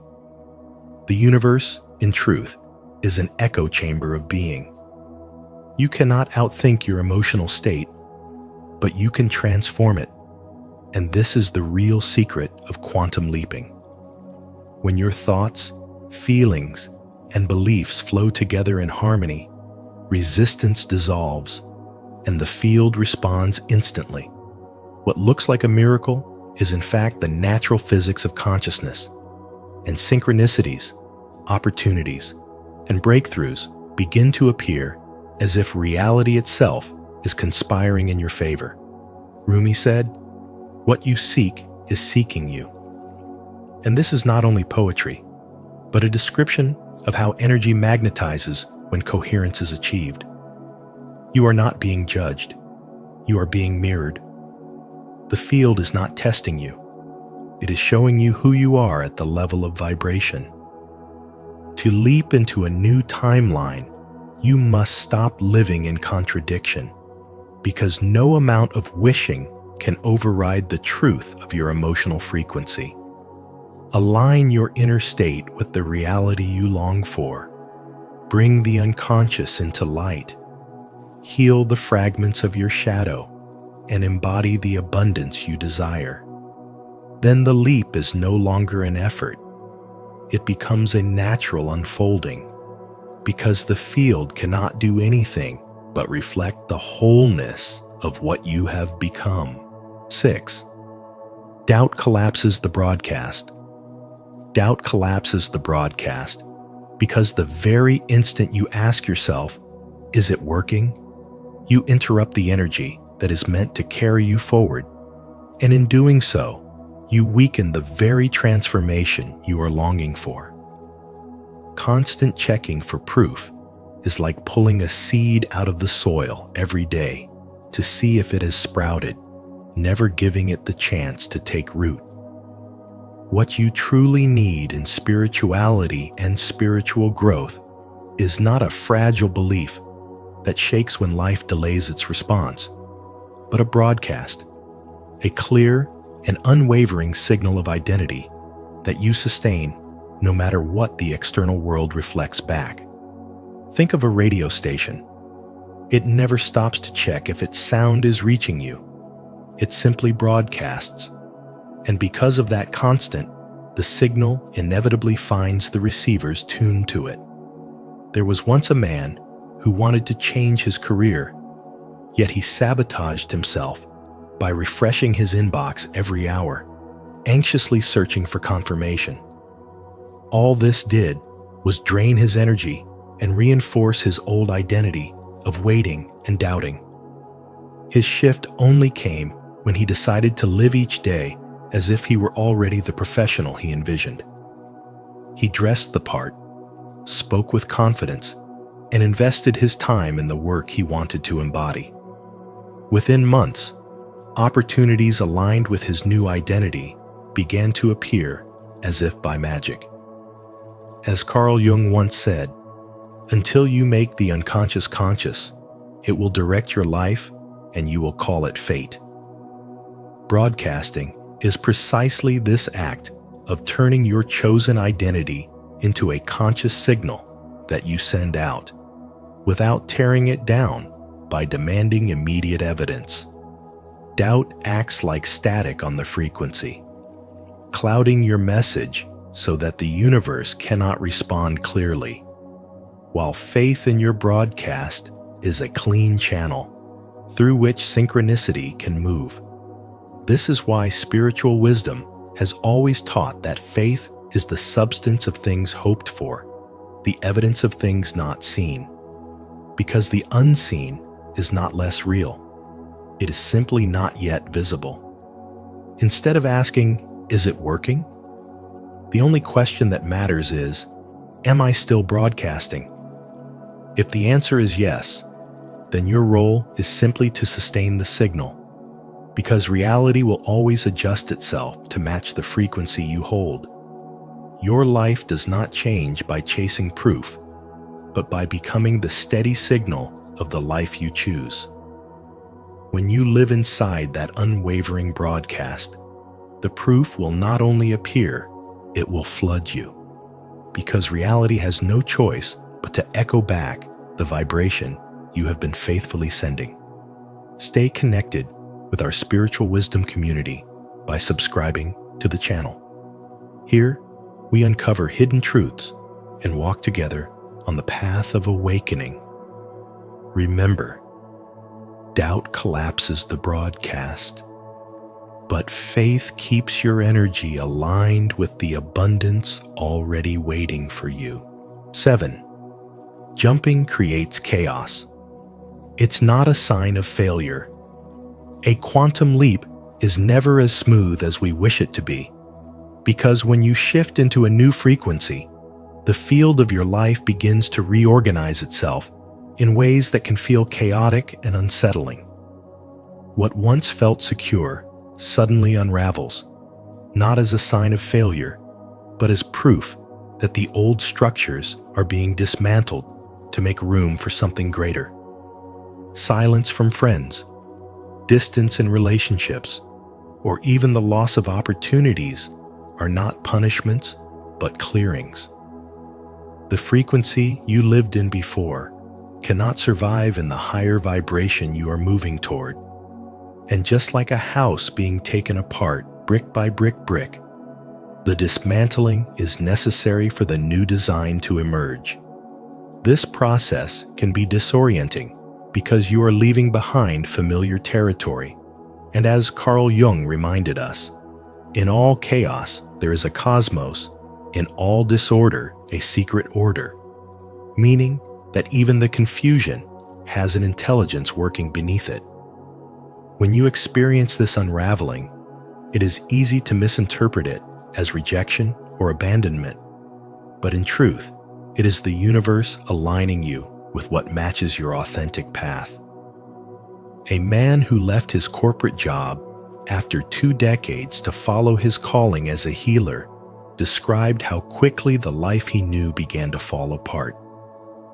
The daily calls and social gatherings that once gave him comfort disappeared, and for a while he thought he had made a mistake. But slowly, new connections arrived, clients, mentors, and friendships that resonated with who he was becoming, rather than who he used to be. The silence became space for him to discover his voice. The loss became room for new opportunities, and the distance gave him clarity about what relationships were truly aligned. What he first experienced as chaos revealed itself to be the very proof of his transformation. This is the essence of spirituality and the path of spiritual awakening.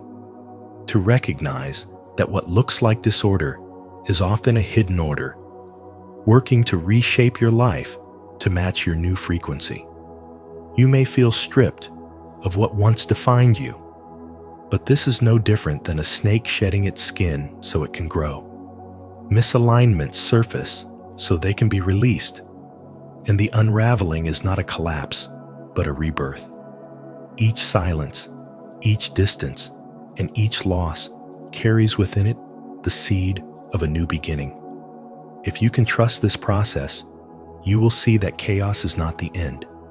It is the very sign that the leap is real and that life is preparing you for a reality that fully reflects your true self. 8. Staying in the new broadcast anchors the shift. When people attempt to quantum leap into a higher version of themselves, most fail not because the leap is impossible, but because they do not remain in the new vibration long enough for reality to align with it.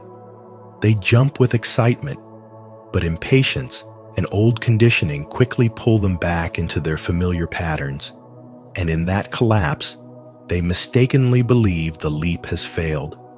In truth, reality is not instant, but elastic, bending slowly to meet the frequency you hold. Just as a seed requires time in the soil before it breaks through the surface, your new vibration needs time to anchor before the outer world can reflect it back to you. And here lies the deeper spiritual wisdom that even Carl Jung, with all his insight into the human psyche, never fully revealed. Transformation is not only about the initial spark, but the sustained resonance that follows. To remain in that frequency requires trust, discipline, and awareness. Jung himself once said, "Until you make the unconscious conscious, it will direct your life and you will call it fate."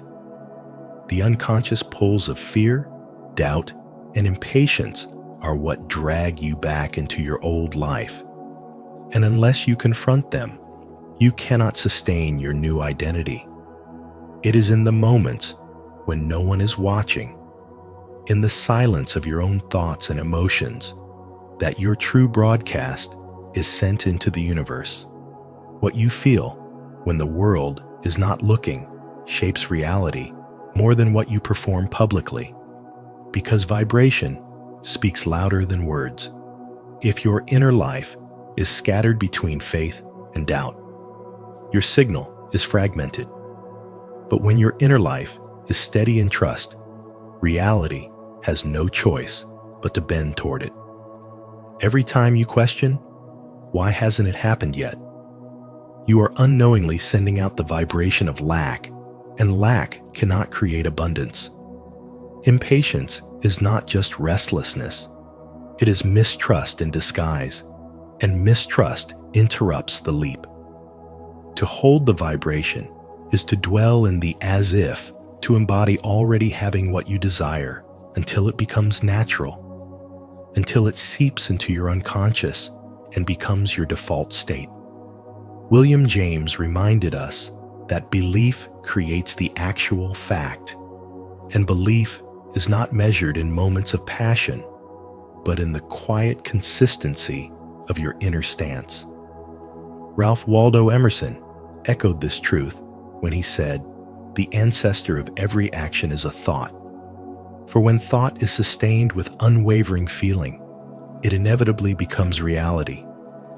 Quantum leaping, then, is not a sudden miracle, but an inner discipline, a commitment to keep your vibration steady no matter how long reality takes to catch up.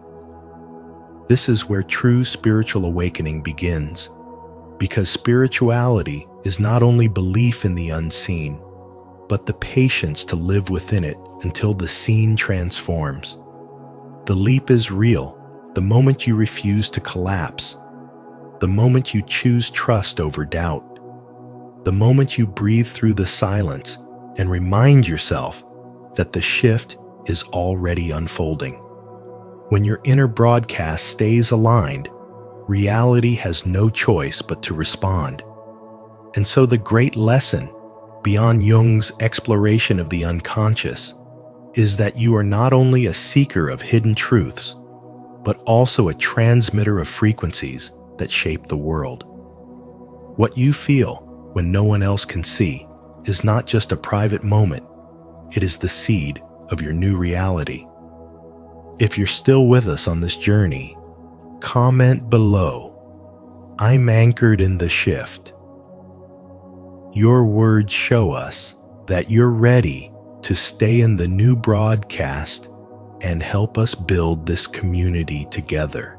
9. Certainty without evidence is the key. The strongest signal you can ever hold is certainty in yourself, not in the outcome. Because when you are rooted in who you are becoming, rather than what you are chasing, life begins to rearrange itself to match that signal.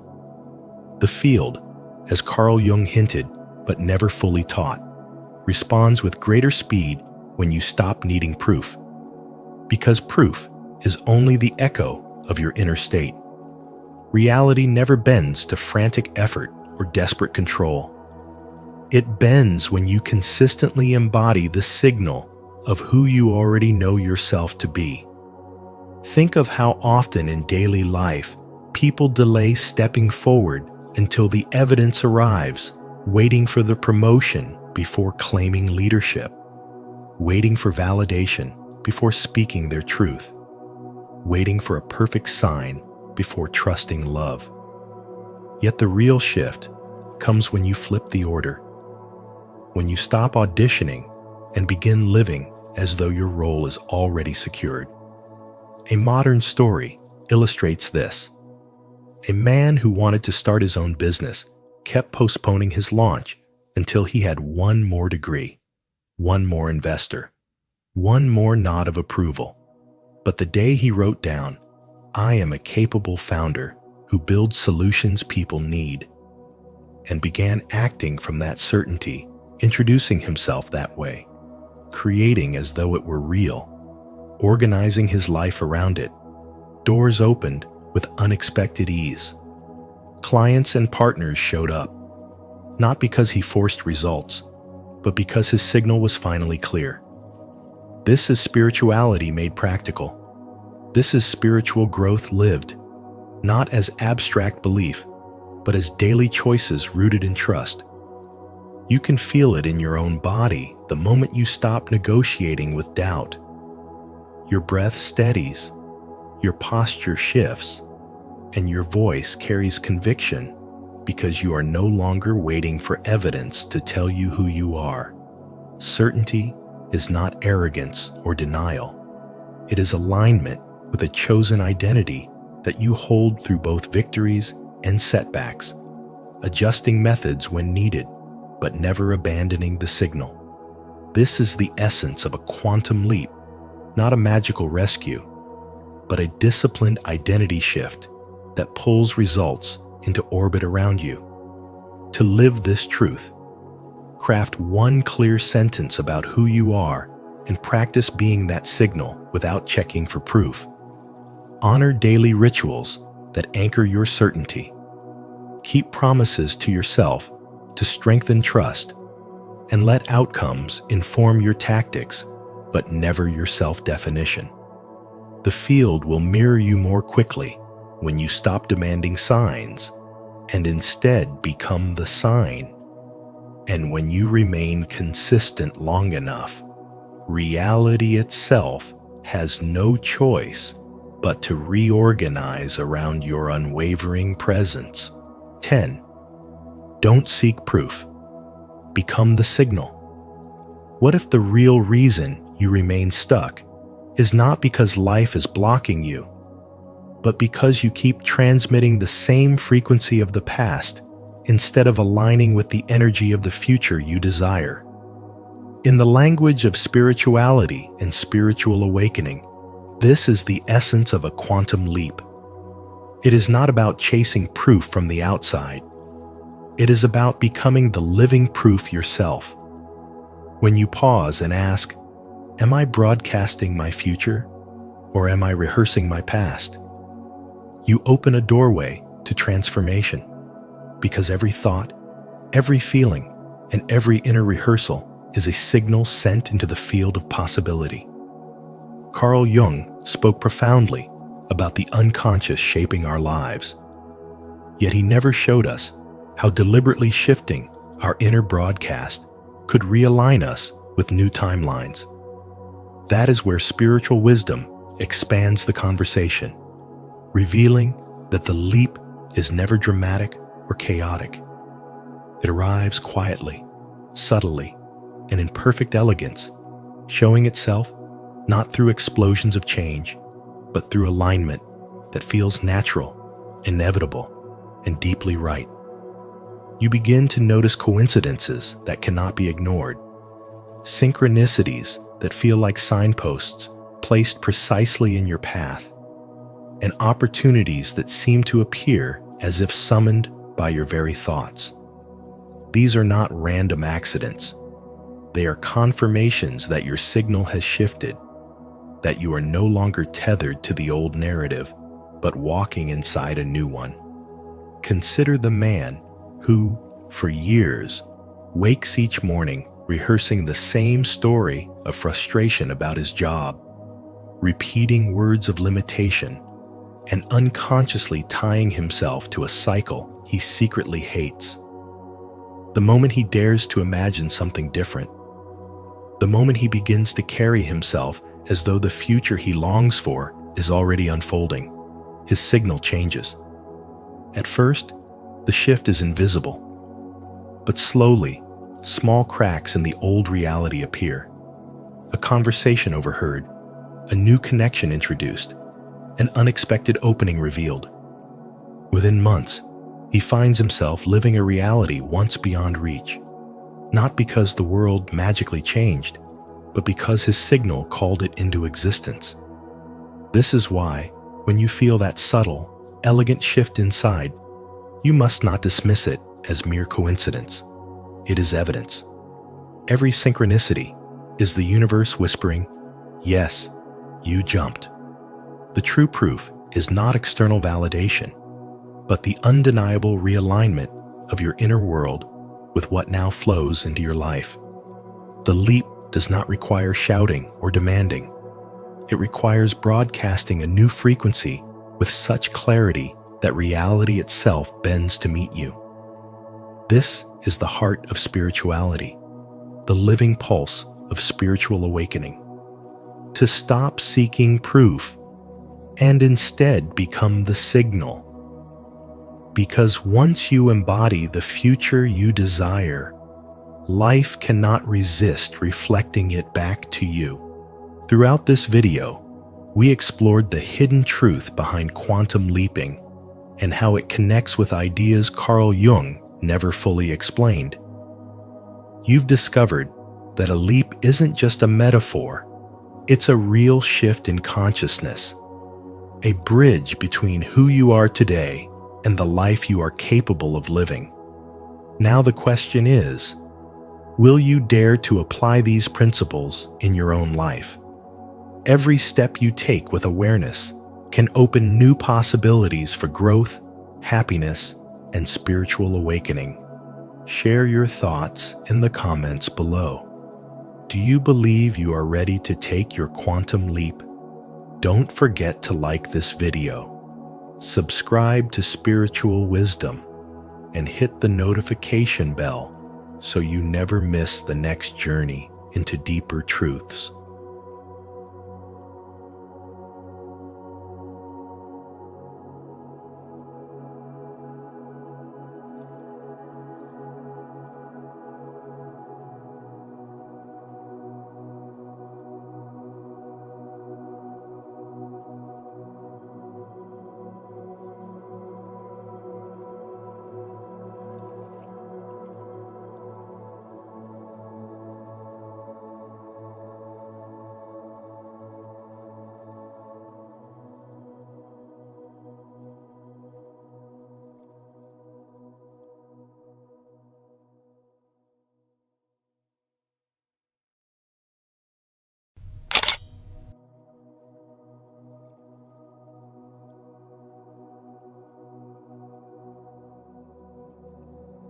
Carl Jung warned us, spiritually awakened people emit a rare aura you must understand. There is no coming to consciousness without pain. Carl Jung once said, and within that awakening lies a light so rare, it changes everything it touches.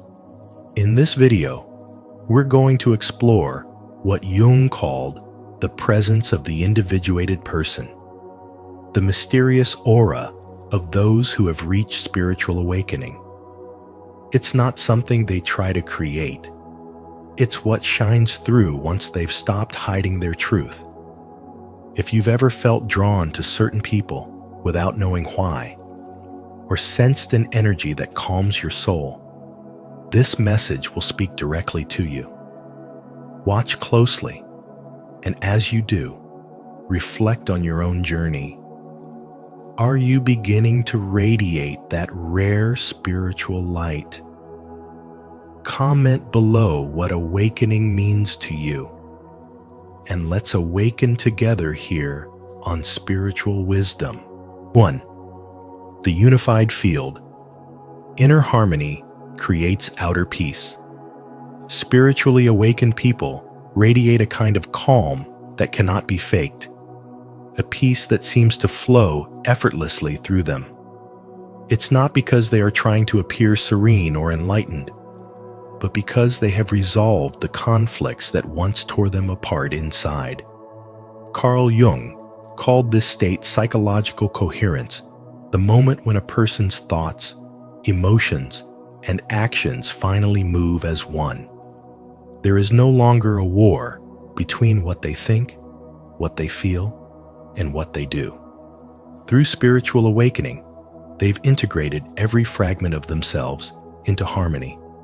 This inner unity creates what Jung described as a unified field, an invisible but powerful energy that radiates outward and influences everyone around them. It's the quiet strength of someone who has met their darkness and no longer fears it. When such a person enters a room, something shifts. The air feels lighter, time slows down, and others unconsciously relax.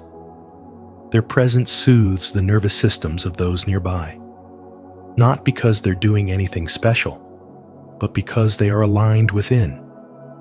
This kind of energy doesn't dominate, it harmonizes. It's not charisma, which often seeks attention, but what Jung called presence without performance. Their peace is not performative, it is authentic, born from the deep stillness that comes after years of self-confrontation and integration. They have turned chaos into order and pain into wisdom. Their energy no longer leaks through insecurity or fear, but circulates through them as a balanced current of spiritual power. The mystery of their aura lies in this coherence. When inner chaos dissolves, the body, mind, and soul vibrate at one frequency. Like a perfectly tuned instrument, they naturally draw others into resonance. People feel safe in their presence because, at a subconscious level, the human body recognizes coherence as healing. In spirituality, this is known as alignment, the bridge between the inner world and the outer one. The spiritually awakened have mastered the art of being at peace with reality. Their energy doesn't seek to fix or control. It simply is, and that being is magnetic. Through their inner balance, they emit a field that restores balance to others. It's why a single conversation, a glance, or even silence shared with them can feel transformative. This phenomenon reveals a profound truth. The outer world mirrors the state of the inner world. Jung believed that when the conscious and unconscious mind reconcile, the result is wholeness, and wholeness radiates outward. Spiritually awakened people embody this truth. They are living demonstrations of how internal harmony manifests as external serenity. Their peaceful aura is not the absence of struggle, but the triumph over it. They have walked through their own storms and come out luminous, not by denying their pain, but by embracing it as part of their awakening. Their spirituality is not an escape from life. It is full participation in it, guided by deep awareness. To stand near such a person is to feel, even for a moment, the possibility of peace within yourself. Their energy speaks to the part of you that longs to be whole. That is the true miracle of spiritual awakening. It doesn't need words or rituals to prove itself. The vibration of coherence is its own proof. The unified field born from inner harmony becomes a silent teacher, showing others what it means to live in alignment with the soul. Through this harmony, outer peace arises effortlessly, because once the inner world is healed, the outer world can finally rest in its reflection. 2. The transparent shadow. Light through conscious darkness. Awakened individuals no longer hide behind masks of perfection because they have learned to embrace what most people fear in their own shadow. Carl Jung called this state shadow transparency, a term that describes the rare clarity that arises when one's inner darkness has been brought into the light of awareness. These people have faced the storms within themselves of their anger, fears, and forbidden desires, and instead of repressing them, they have chosen to understand and integrate them. This honest self-confrontation frees them from inner conflict and gives birth to an aura of authenticity and depth that can be felt instantly. They no longer project their unresolved pain onto others or pretend to be endlessly positive. Instead, their energy feels safe, calm, and grounding, as though their presence gives silent permission for others to be real. Around them, you feel accepted, not because they say the right words, but because they embody a truth that requires no performance. In spirituality, this kind of transparency represents one of the highest forms of growth, a merging of light and dark, strength and vulnerability, awareness and acceptance. When a person integrates their shadow, their spirituality becomes embodied, not theoretical. They speak with calm confidence, their compassion is steady, and their actions align with their words. They understand that suppressing darkness only makes it more powerful, while embracing it dissolves its control.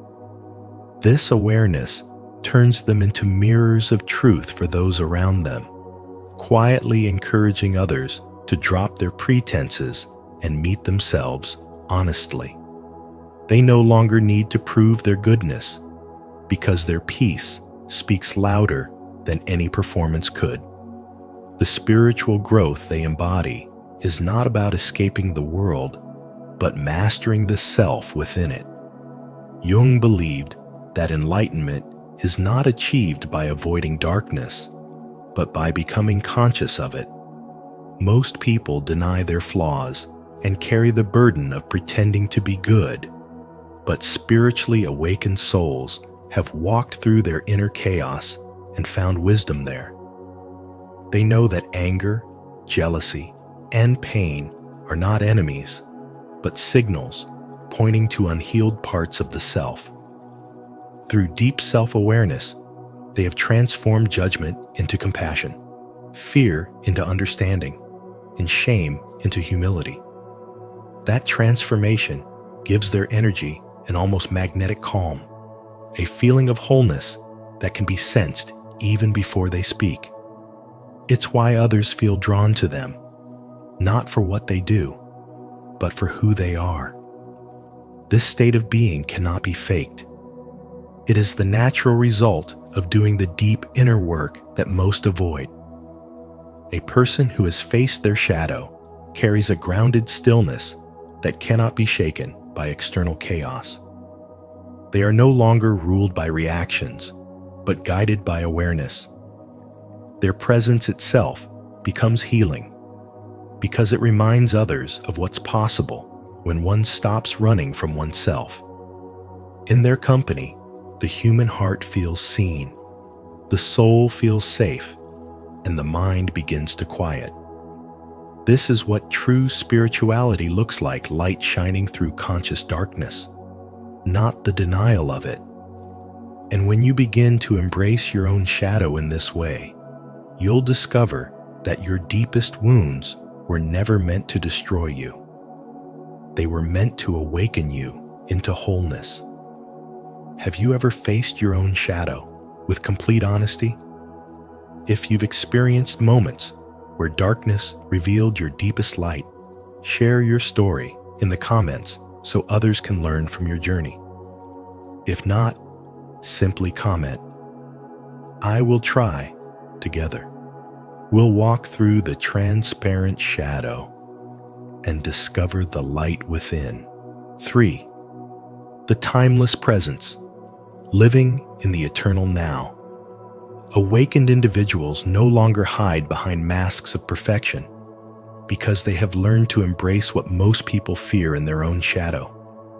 Carl Jung called this state shadow transparency, a term that describes the rare clarity that arises when one's inner darkness has been brought into the light of awareness. These people have faced the storms within themselves of their anger, fears, and forbidden desires, and instead of repressing them, they have chosen to understand and integrate them. This honest self-confrontation frees them from inner conflict and gives birth to an aura of authenticity and depth that can be felt instantly. They no longer project their unresolved pain onto others or pretend to be endlessly positive. Instead, their energy feels safe, calm, and grounding, as though their presence gives silent permission for others to be real. Around them, you feel accepted, not because they say the right words, but because they embody a truth that requires no performance. In spirituality, this kind of transparency represents one of the highest forms of growth, a merging of light and dark, strength and vulnerability, awareness and acceptance. When a person integrates their shadow, their spirituality becomes embodied, not theoretical. They speak with calm confidence, their compassion is steady, and their actions align with their words. They understand that suppressing darkness only makes it more powerful, while embracing it dissolves its control. This awareness turns them into mirrors of truth for those around them, quietly encouraging others to drop their pretenses and meet themselves honestly. They no longer need to prove their goodness because their peace speaks louder than any performance could. The spiritual growth they embody is not about escaping the world, but mastering the self within it. Jung believed that enlightenment is not achieved by avoiding darkness, but by becoming conscious of it. Most people deny their flaws and carry the burden of pretending to be good, but spiritually awakened souls have walked through their inner chaos and found wisdom there. They know that anger, jealousy, and pain are not enemies, but signals pointing to unhealed parts of the self. Through deep self-awareness, they have transformed judgment into compassion, fear into understanding, and shame into humility. That transformation gives their energy an almost magnetic calm, a feeling of wholeness that can be sensed even before they speak. It's why others feel drawn to them, not for what they do, but for who they are. This state of being cannot be faked. It is the natural result of doing the deep inner work that most avoid. A person who has faced their shadow carries a grounded stillness that cannot be shaken by external chaos. They are no longer ruled by reactions, but guided by awareness. Their presence itself becomes healing because it reminds others of what's possible when one stops running from oneself. In their company, the human heart feels seen, the soul feels safe, and the mind begins to quiet. This is what true spirituality looks like, light shining through conscious darkness, not the denial of it. And when you begin to embrace your own shadow in this way, you'll discover that your deepest wounds were never meant to destroy you. They were meant to awaken you into wholeness. Stay present in this moment, for it is where eternity breathes through you. If today's message awakens something within you, subscribe to Spiritual Wisdom and join our growing community of seekers learning to live in divine awareness. Like and share this video to spread the light of consciousness. And remember, the eternal now is not a place you reach, but a state you return to. 4. Conscious love, connection beyond attachment or detachment. Their love does not arise from need, dependency, or fear of loneliness.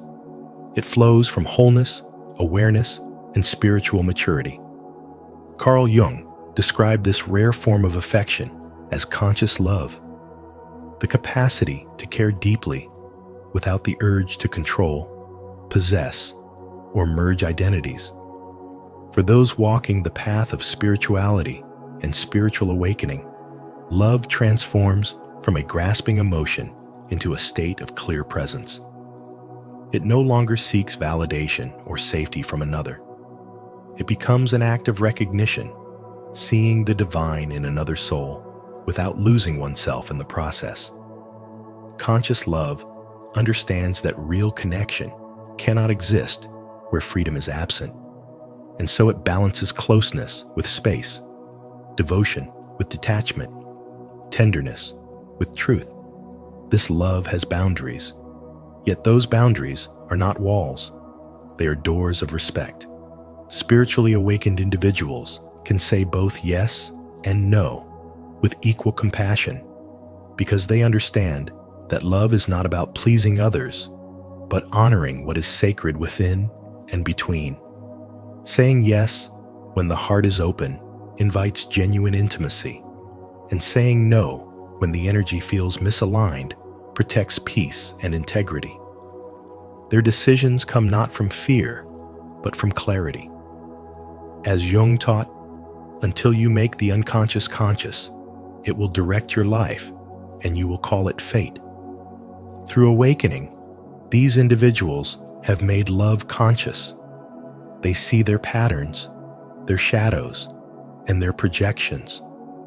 And so, they no longer confuse attachment for devotion or obsession for connection. Their love heals others without effort because it embodies truth. When you stand near such a person, you feel safe and seen, not because they try to fix you, but because they allow you to simply exist as you are. They have learned that true love is not found in ownership, but in witnessing. It is not about needing, but about knowing. Their presence itself becomes a mirror, showing others what authentic connection feels like: intimate yet free, grounded yet transcendent, human yet divine. In a world where most relationships are built on emotional contracts of fear and expectation, their way of loving feels almost otherworldly. It's as if their heart beats in rhythm with something eternal, something that reminds others of the freedom that love was always meant to be. Through their spiritual wisdom, they teach that love must never be used to fill emptiness, but to expand awareness. They show that you can care without clinging, that you can stay open without dissolving your individuality. Love, in its highest form, does not demand sacrifice of the soul. It invites its awakening. This is why spiritually awakened people radiate such rare peace. Their love is the light that neither blinds nor burns. It illuminates. It reminds us that conscious love is the meeting point between heaven and earth, where two whole beings share their essence without losing their edges, where compassion flows with boundaries intact, and where love itself becomes not an emotion, but a sacred way of being. Comment below: I love consciously, without attachment or fear. If you're ready to experience love as a sacred connection, not a dependency. Let your words remind others that real love begins with awareness. 5. Creative emptiness, the womb of infinite possibility. Carl Jung described creative emptiness as the sacred womb of infinite possibility, the inner space where all new ideas, insights, and transformations are born. It is not emptiness in the ordinary sense. It is a state of profound openness that arises when one has released the weight of opinions, judgments, and identities. When the spiritually awakened reach this depth of consciousness, they no longer operate from the narrow confines of ego or belief. They have surrendered the constant need to prove, defend, or define themselves, and in that surrender, a spacious calm emerges. This is the fertile void Jung spoke of, the quiet center, where the creative energy of life begins to flow without resistance. In that emptiness, truth unfolds naturally, and every breath becomes an act of creation. Those who embody this state of creative emptiness radiate a quiet power that cannot be imitated. They don't speak to convince. Their very presence transforms the atmosphere. Because they have emptied themselves of attachment, life itself expresses through them effortlessly. They are not driven by fear or desire, but guided by a rhythm that feels ancient and eternal. This state allows paradox to exist without conflict, light and shadow, joy and sorrow, gain and loss, because the awakened know that all opposites are part of one divine movement. In this balance, creativity blooms like wildflowers in the desert of silence. Every word, gesture, and idea they offer carries the frequency of authenticity, because it is born not from the restless mind, but from the stillness of the soul. Jung saw this as the ultimate expression of spirituality. A mind emptied of noise, yet full of wisdom. A heart stripped of pretense, yet overflowing with compassion. Creative emptiness is the inner sanctuary where the boundaries between the self and the universe dissolve. In this space, inspiration does not need to be forced. It simply appears, like sunlight through an open window. It is a return to the original state of being, where the soul becomes both observer and creator. The spiritually awakened understand that when the mind stops trying to control, the divine takes over. Life begins to create through them, using their consciousness as its canvas. Their energy becomes magnetic to truth, beauty, and synchronicity, for they have aligned with the natural intelligence of existence itself. To live from creative emptiness is to live in flow, to trust that every silence carries meaning and every ending contains a beginning. This is not passivity, but divine participation, where one's presence alone becomes a bridge between the invisible and the visible. Those who reach this level of spiritual growth are living embodiments of creation itself. Their silence teaches, their calm heals, and their openness inspires. They remind us that emptiness is not a void to be feared, but the infinite space from which all miracles arise. It is the sacred pause between thoughts, where the soul breathes and life renews itself again and again.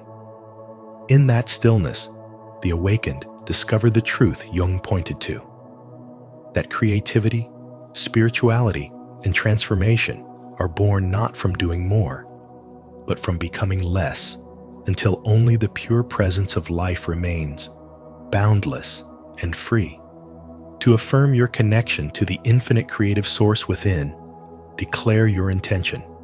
Comment below, "I am the creator of infinite possibilities," to honor your spiritual awakening and remind others that true power is born in the stillness of creative emptiness.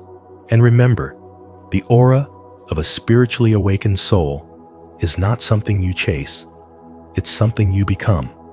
As Carl Jung once said, "Who looks outside dreams, who looks inside awakens."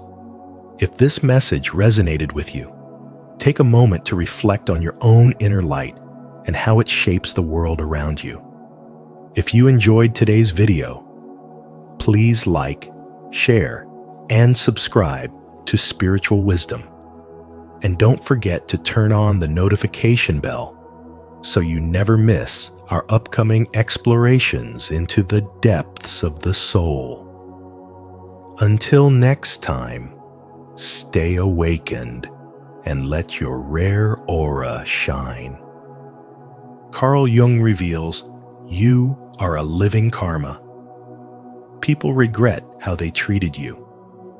As Carl Jung once said, until you make the unconscious conscious, it will direct your life and you will call it fate. What if the pain you've endured, the mistreatment you've faced, was never punishment, but karma in disguise, shaping you into someone unforgettable? Today's video reveals how your very existence becomes the karmic mirror in other people's lives, especially those who failed to honor your spirit. If you've ever felt like people only valued you once you were gone, or regretted how they treated you after your light left their life, this is your confirmation. This message is your spiritual awakening. Are you ready to reclaim your karmic power? Comment below. I am a mirror of divine justice. Don't forget to like, share, and subscribe to Spiritual Wisdom, and turn on the bell, because the next message might be the one that sets your soul free. 1. Chosen ones are living karma. You were never just another person in people's lives. You were the catalyst, the mirror, and the consequence. When people crossed paths with you, their true nature was revealed. Some received blessings beyond measure because they honored your light, while others were confronted with the collapse of the illusions they had carefully built. As you stepped into your spiritual awakening, Your presence exposed intentions, revealed deception, and carried the weight of truth that could not be denied. Many who once underestimated or mistreated you now live with regret, realizing too late that you were divine energy walking among them. When they betrayed you, manipulated you, or tried to discard you, they unknowingly signed a karmic contract with themselves. The way they treated you was never really about you. It was a reflection of their inner wounds, their unresolved battles, and their lack of alignment with truth. You were not just a person to be used or played with. You were a force of truth, and truth always carries consequences. Now, they sit in silence, replaying the memories, haunted by what they lost, and by the realization that they cannot undo the damage they created. Your energy has always been pure, and purity cannot exist with deception. When you enter someone's life, your light shines so brightly that it illuminates the shadows they tried to hide. This is why many felt discomfort around you. It was not you they resisted, but the truth your presence awakened within them. Some chose to embrace that light, using it as a chance to grow and transform, while others clung to their lies, resisting change, only to learn that karma is patient. The more they resisted, the harsher the lessons became, until life itself forced them to face the truth they tried to escape. Every soul that crossed your path faced a choice: to align with truth or to be consumed by their own falsehoods. Those who chose truth experienced blessings, clarity, and spiritual growth because your energy elevated them. Those who operated in deceit, jealousy, or manipulation found their worlds crumbling, not because you wished them harm, but because lies cannot withstand the weight of divine presence. When they mistreated someone carrying spiritual wisdom, they set in motion the collapse of their own foundations, and what they built on falsehoods could not endure. Even if you cannot always see it, the regret is there. They watch from a distance, seeing your growth, hearing of your success, and feeling the loss of what they once took for granted. Some will try to return, desperate to repair what they shattered, while others remain silent, unable to face the truth of their actions. Their karma, however, is not your burden to carry. Your only duty is to continue rising, to walk boldly in your spiritual power, and to let your light shine without apology. You are living proof that spirituality is not just an idea, but a force that awakens, transforms, and restores balance. You are a mirror of truth, and through you, others are forced to see who they really are. Comment below: I am a mirror of truth, if you embrace your power to reveal and transform. Let your presence be the force that awakens those around you. 2. People regret mistreating you. When people mistreat you and later regret it, it is never just about emotions or broken relationships. It runs much deeper. Carl Jung reminded us that until you make the unconscious conscious, it will direct your life and you will call it fate. And your presence forces people to face that unconscious truth. As a chosen one, you embody a rare form of spirituality that unsettles those who are not ready for growth. Your energy works like a mirror, reflecting their hidden fears, their insecurities, and their unresolved shadows.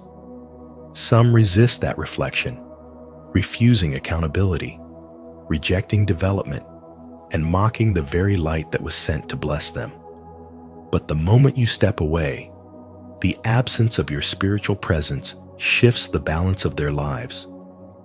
What once brought them peace, healing, and wisdom is gone, and they are left to wrestle with the consequences of their actions. You carry a divine light that not only guides your own path, but also illuminates the darkness in others.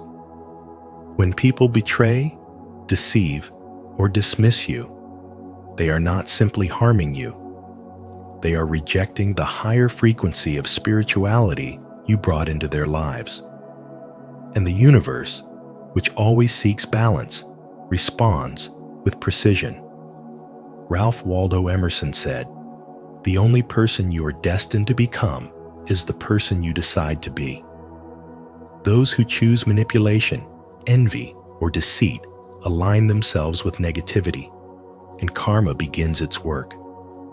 When you leave, you take your sacred energy with you, and suddenly they notice opportunities fading, relationships collapsing, and inner peace replaced by chaos. At first, denial blinds them. Pride convinces them they are unaffected. Yet time has a way of revealing truth, and gradually they realize that life was smoother, lighter, and fuller when you were near. Regret becomes their silent companion. They watch you from a distance, hoping you have stumbled, but instead they see you thriving, rising higher, and walking in alignment with your destiny. That success becomes their unspoken punishment, not because you sought revenge, but because the universe restores balance.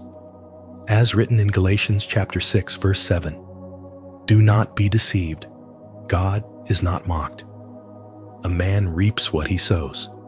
Your elevation becomes living proof that spiritual development always triumphs over betrayal and dishonor. Every new level you reach takes you into a frequency that cannot be accessed by those who mistreated you unless they choose humility, healing, and self-awareness. But not everyone is prepared for that path. Healing demands courage, and many would rather linger in regret than confront their shadows. That is why they remain as spectators, observing your growth while chained by their own choices. Yet their regret is not your responsibility. You are not here to soothe their conscience or carry their lessons. You are here to grow, to embody greatness, and to fulfill the divine plan over your life. No betrayal can block what has been written for you.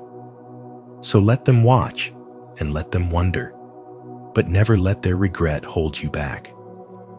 Your presence is rare, your energy is sacred, and your journey is designed to elevate you beyond the reach of those who once underestimated you. Each step forward is proof that your spiritual development cannot be hindered by the past. Continue to rise, continue to trust the balance of karma, and remember that your destiny is unfolding exactly as it should. Are you ready to step into your power and let the universe handle the rest? If so, comment below. I rise above to affirm your strength and embrace your journey forward. 3. You are both a blessing and a warning.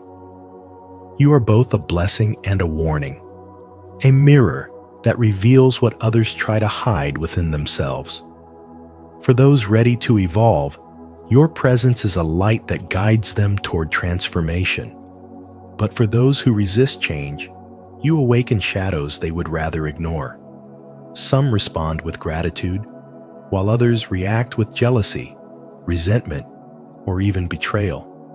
Yet the truth remains, no one meets you and stays the same. As Carl Jung said, until you make the unconscious conscious, it will direct your life and you will call it fate. You embody this very truth, and through you, people are forced to confront what lies deep within. Those who lied to you, betrayed you, or abandoned you once believed their actions would carry no consequence. But life has a way of restoring balance with precision. What they thought was weakness in you has become their greatest lesson, because losing you was never just an accident. It was karma unfolding, a divine test they failed. Even those who pretend not to care cannot silence the weight of your memory. In quiet moments, they replay conversations, revisit choices, and wish they could go back.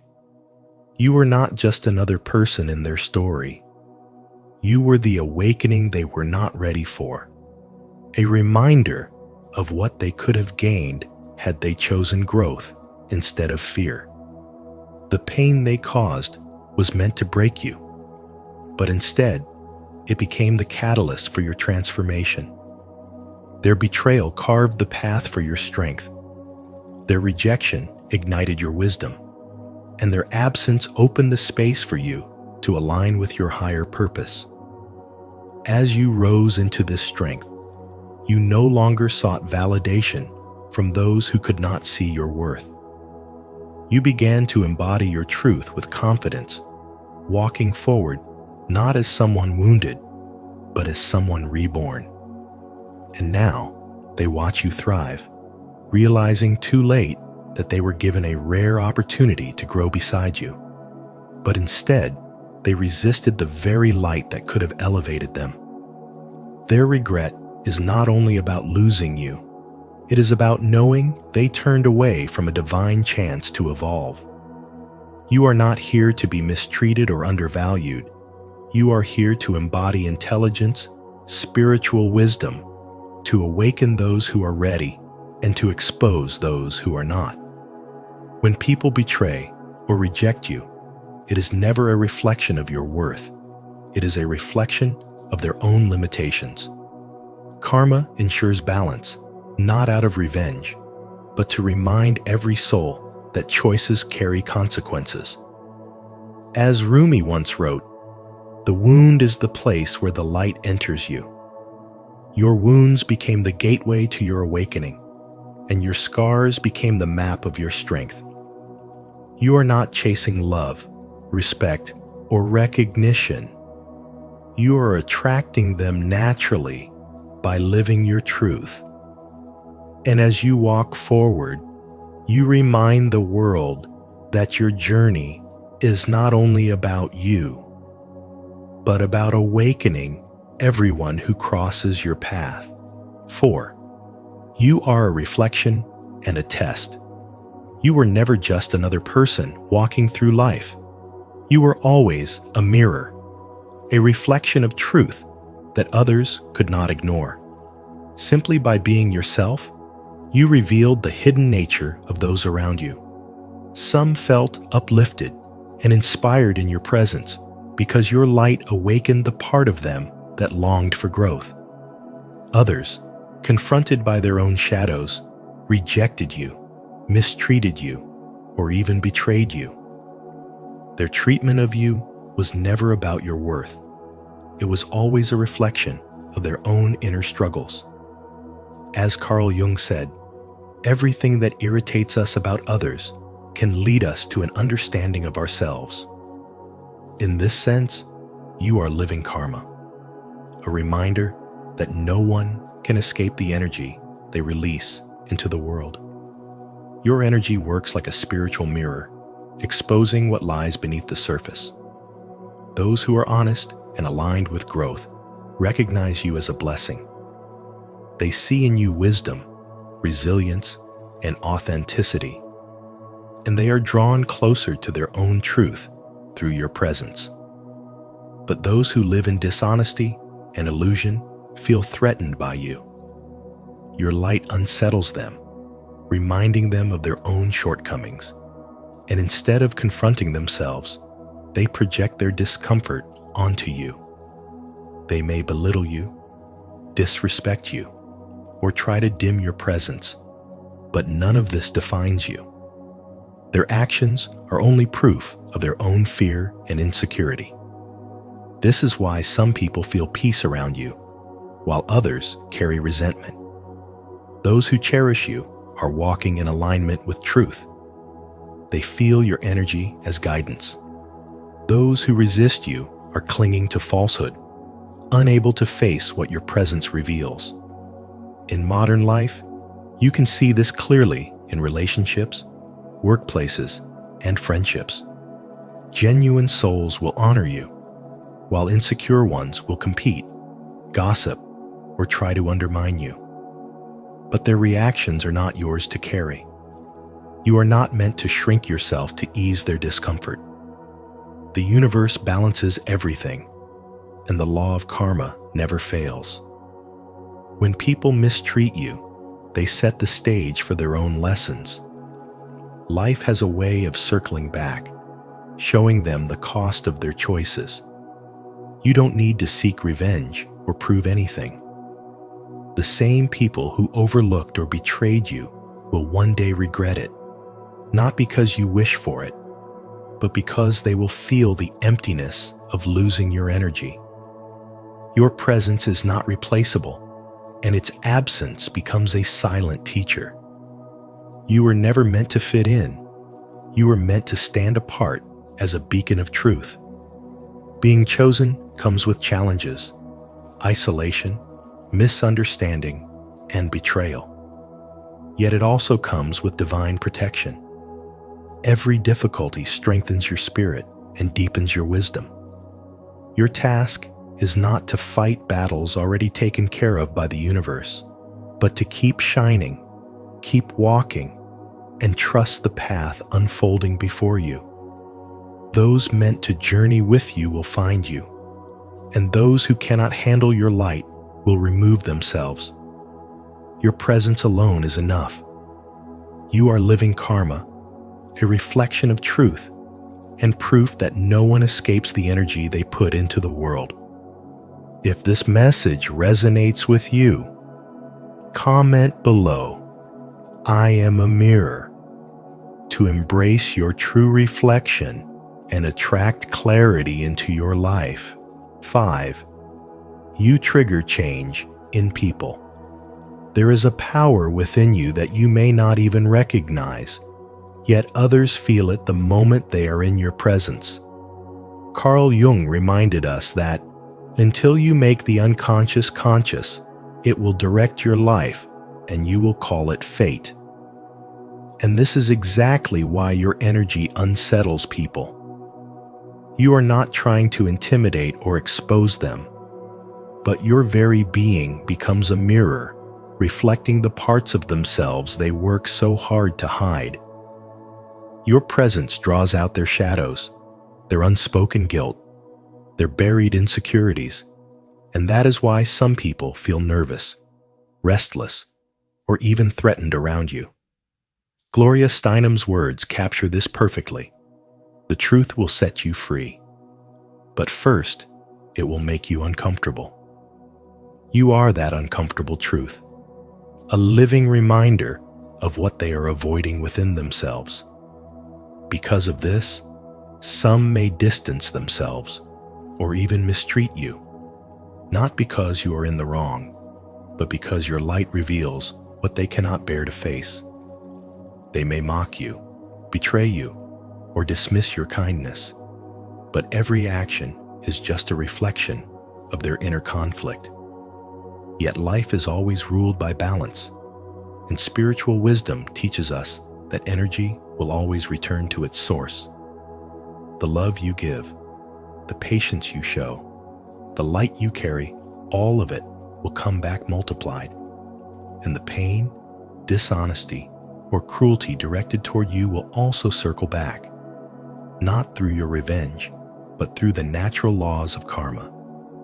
In time, those who underestimated you will see their actions clearly, and regret will rise in their hearts. By then, you will already be beyond their reach, elevated into a higher state of spiritual development where their opinions no longer matter. Gandhi once said, "First they ignore you, then they laugh at you, then they fight you, then you win." And your life is proof of this timeless truth. You don't need to fight back or prove your worth. Your growth is your victory, your transformation is your answer, and your success is your karma. Without any effort to harm them, those who mistreated you will face the very lessons they tried to avoid. Life will orchestrate moments that mirror their behavior. And when that time comes, they will remember how they treated you. But their regret is not a weight for you to carry. It belongs to them. Your only responsibility is to keep walking your path, to keep shining, and to keep rising higher in your divine purpose. As another wise saying goes, when you are truly powerful, you do not need to harm others. Your energy alone rearranges the universe, so never shrink to make others feel comfortable. Never dim your light for spaces that were never designed to hold it. You are not here to fit in. You are here to shift energies, to awaken truth, and to embody transformation.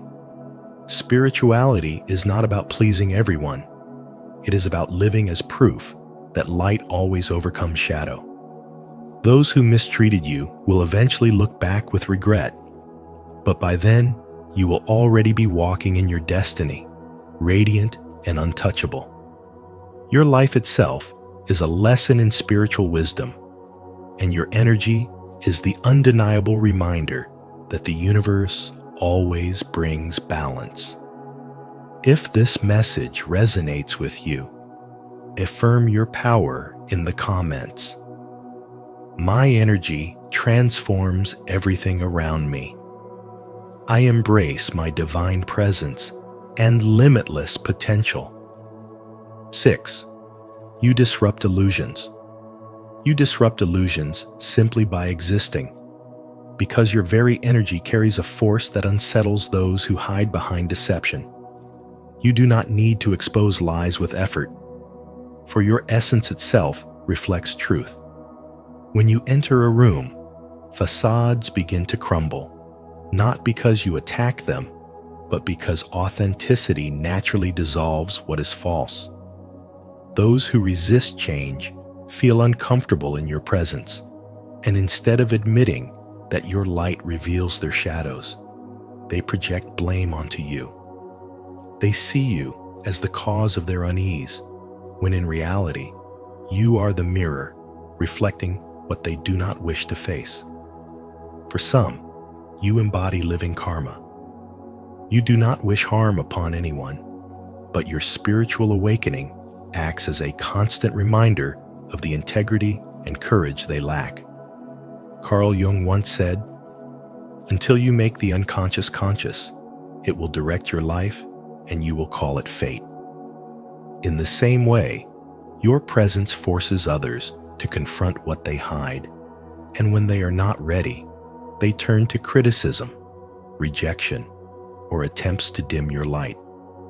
They do not realize that their discomfort is not about you, but about their resistance to transformation. Deep down, they know your very being urges them to evolve, yet they remain in the battle they are unwilling to fight. You have been underestimated many times. Your kindness was mistaken for weakness, your silence for ignorance. People thought they could take advantage of your generosity, only to later feel the emptiness when you withdrew. Regret then begins to haunt them, for they remember dismissing you, rejecting your wisdom, or trying to wound your spirit, only to discover they are stuck in cycles you broke free from long ago. While they remain bound by illusions, you rise higher, embrace peace, and transform pain into strength. As Jung said, "I am not what happened to me. I am what I choose to become." And you chose growth. Your journey was never about revenge or proving yourself. You never needed validation from those who could not see your worth. Every betrayal and every rejection became a divine test, shaping you into someone unshakable.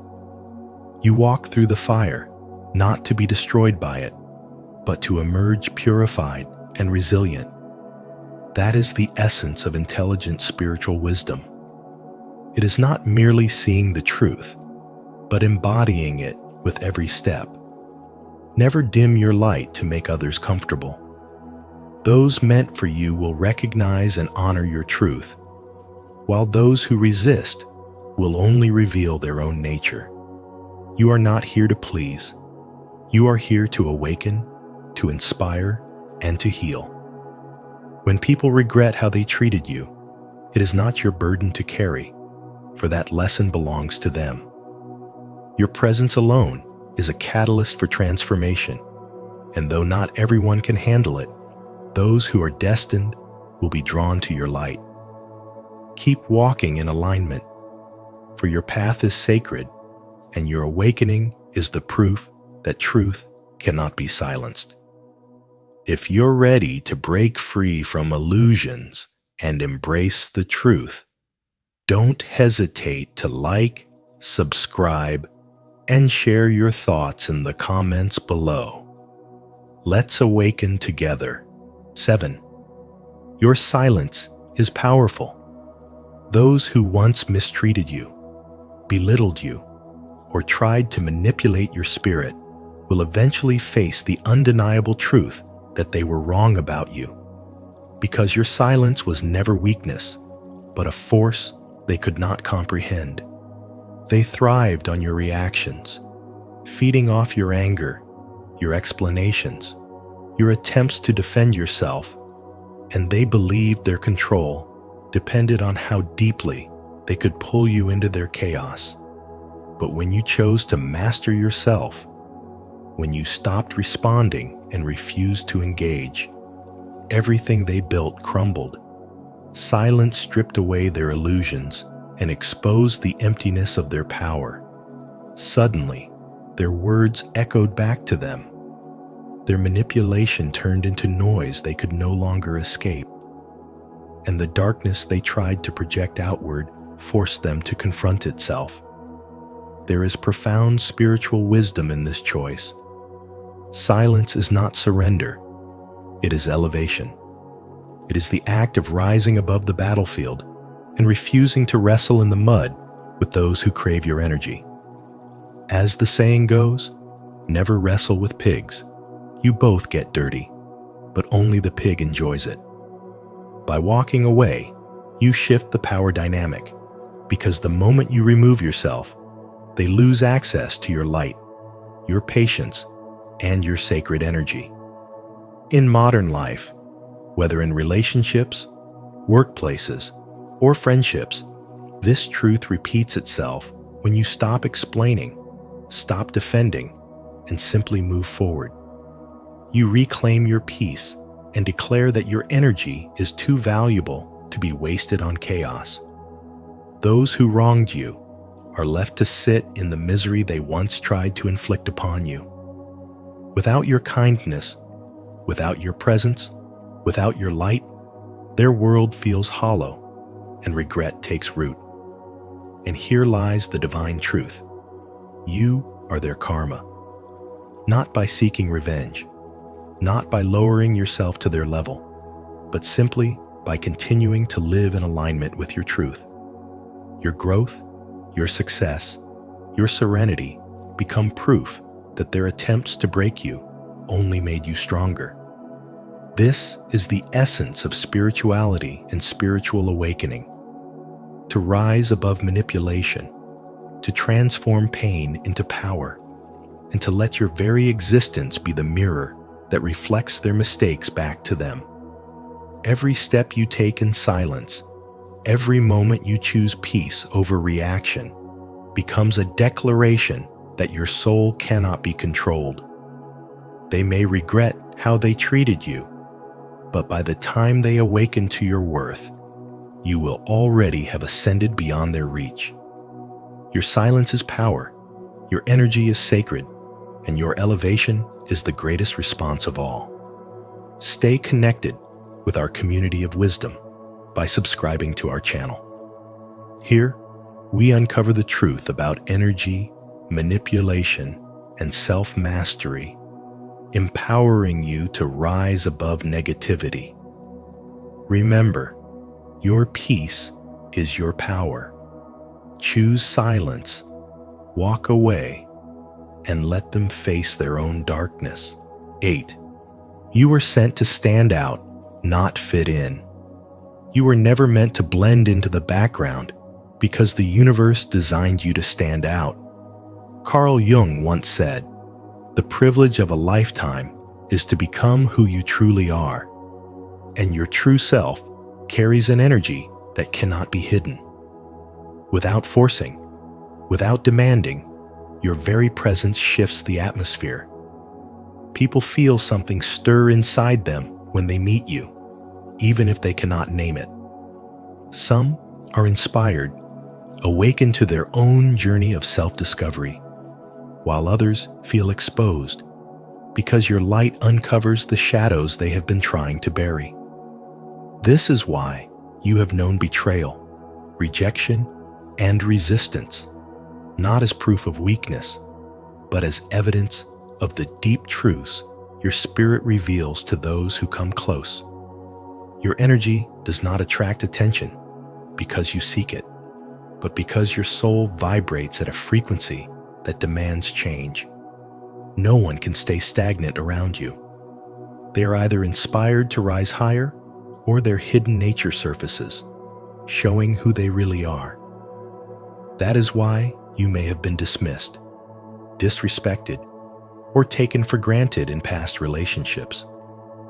Those who mistreated you failed to recognize that they had been given the rare opportunity to walk beside someone carrying intelligence, spiritual wisdom, and a soul awakened to its divine essence. Now, as you grow stronger, they carry the weight of regret, realizing too late that your presence was not just company, it was transformation. You do not need to chase revenge or force people to regret how they treated you, because your life itself is karma in motion. The universe balances what you cannot. The lessons you left in the lives of others echo long after you have moved forward. Some will one day realize they stood in the presence of someone extraordinary, someone whose light was a gift. But by the time that revelation arrives, you will already have stepped into a greater version of yourself, rising higher, walking with clarity, and aligned with your divine calling. Jung reminds us, until you make the unconscious conscious, it will direct your life, and you will call it fate. You were the mirror that forced them to see what they tried to hide, and now their fate is to live with the truth they once denied. To be chosen is to embrace the solitude that sometimes comes with the path. It means accepting that not everyone is meant to stand beside you. Some drift away, not because you are unworthy, but because they are unready for the transformation your presence demands. Do not dim your light to ease their discomfort. You were born to awaken, to heal, and to inspire. The universe has placed you exactly where you need to be, surrounded by those who are ready to rise with you, while others fall away by the natural law of growth. Every rejection, every betrayal, and every ounce of regret others carry is simply part of the design that pushes you closer to your destiny. Stay unwavering, because your journey is unfolding with divine precision. Let people remember you, regret losing you, and learn from the absence of your energy. You were never created to fit in. You were created to stand out as a living reminder that light cannot be hidden. This is the essence of spiritual awakening, the intelligence of spiritual wisdom, and the sacred truth of walking as your authentic self. 9. Solitude was part of your journey. There were moments when solitude pressed against your heart like an unbearable weight, when the people you trusted turned their backs, and relationships that once felt unshakable suddenly fell apart.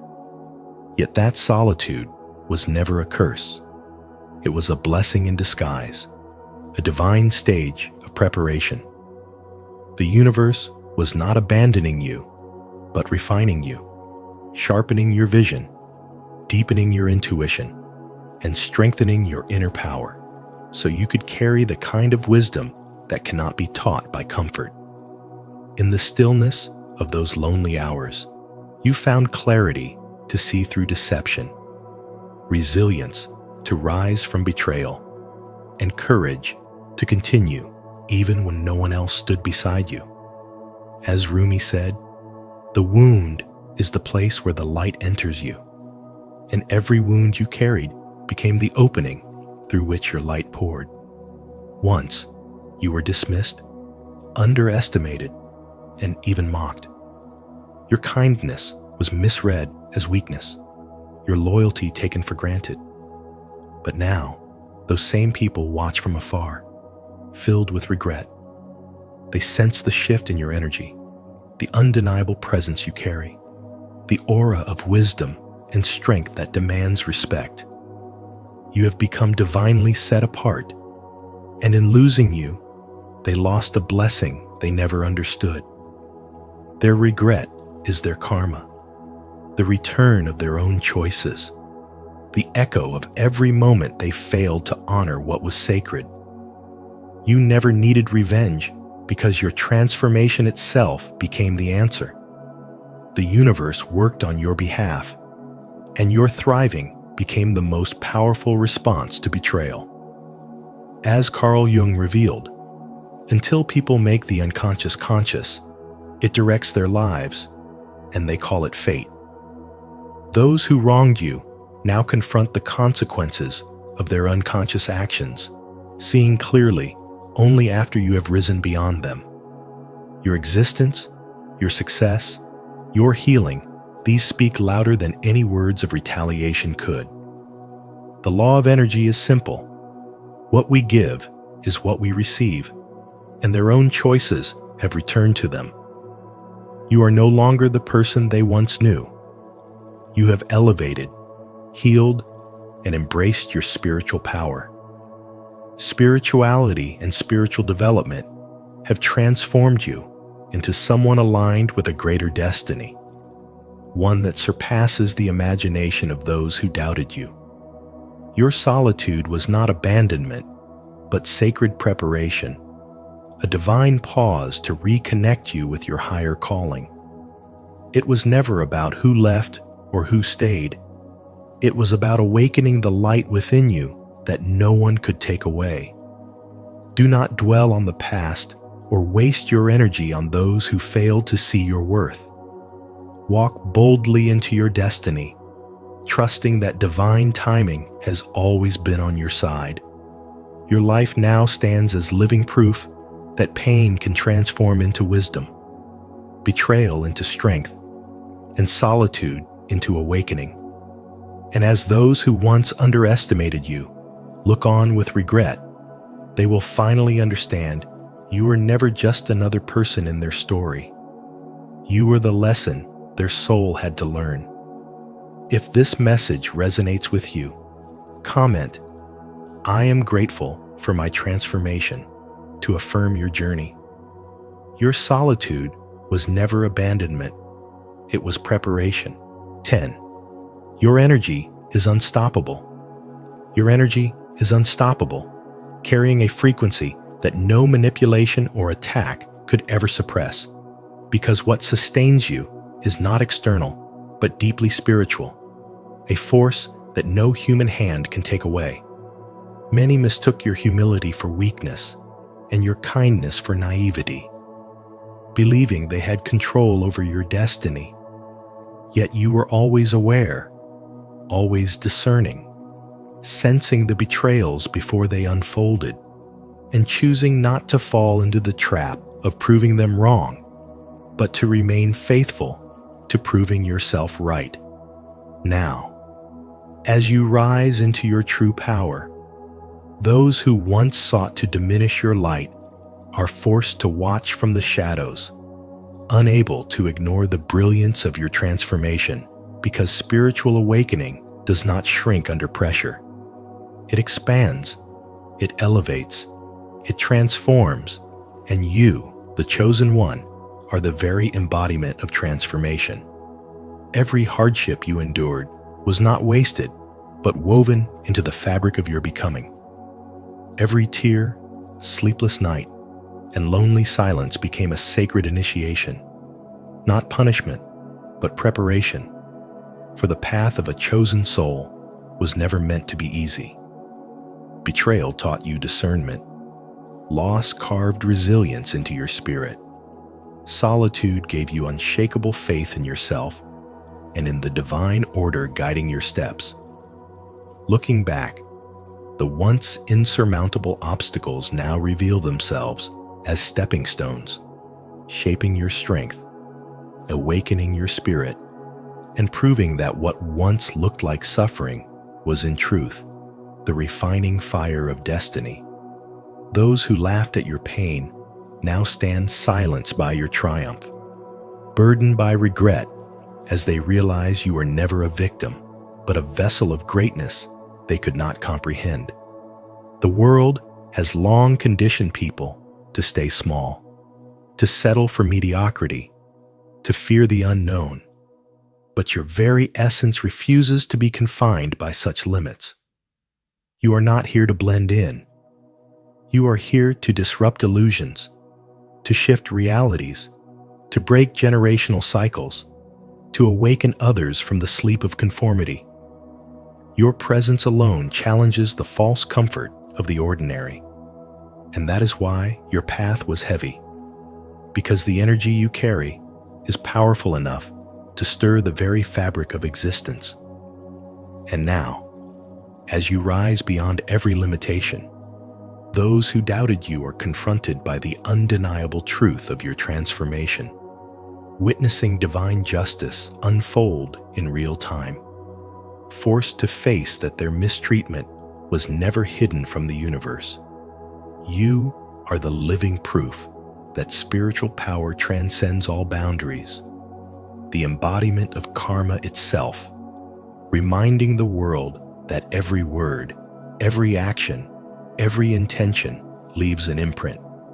Those who once dismissed your vision now long to understand the secret of your radiance, yet they cannot, because the energy you embody cannot be duplicated. It is divine, it is rare, it is yours alone. While they wrestle with regret, you move forward untouched, unstoppable, aligned fully with your higher calling. You are the karma they never foresaw, the lesson they never wanted to learn, the truth they cannot escape. You stand tall in your authenticity, walking in a light that was never meant to be hidden, carrying a power the world has yet to see in full. And when it does, they will know they never had the power to break you, for you are always destined to rise. If this message has awakened something deep within you, affirm your power in the comments. I am unstoppable. Every challenge has made me stronger. I am here to transform reality. Thank you for spending this time with us on Spiritual Wisdom.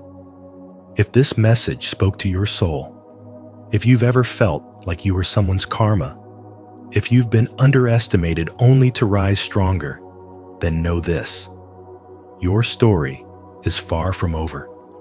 Carl Jung reminds us that what you resist not only persists, but will grow in size. So embrace your transformation. Let your healing be your legacy. And if you found value in today's video, don't forget to like, share, and subscribe to Spiritual Wisdom. Hit the notification bell so you never miss the truths we're here to uncover together.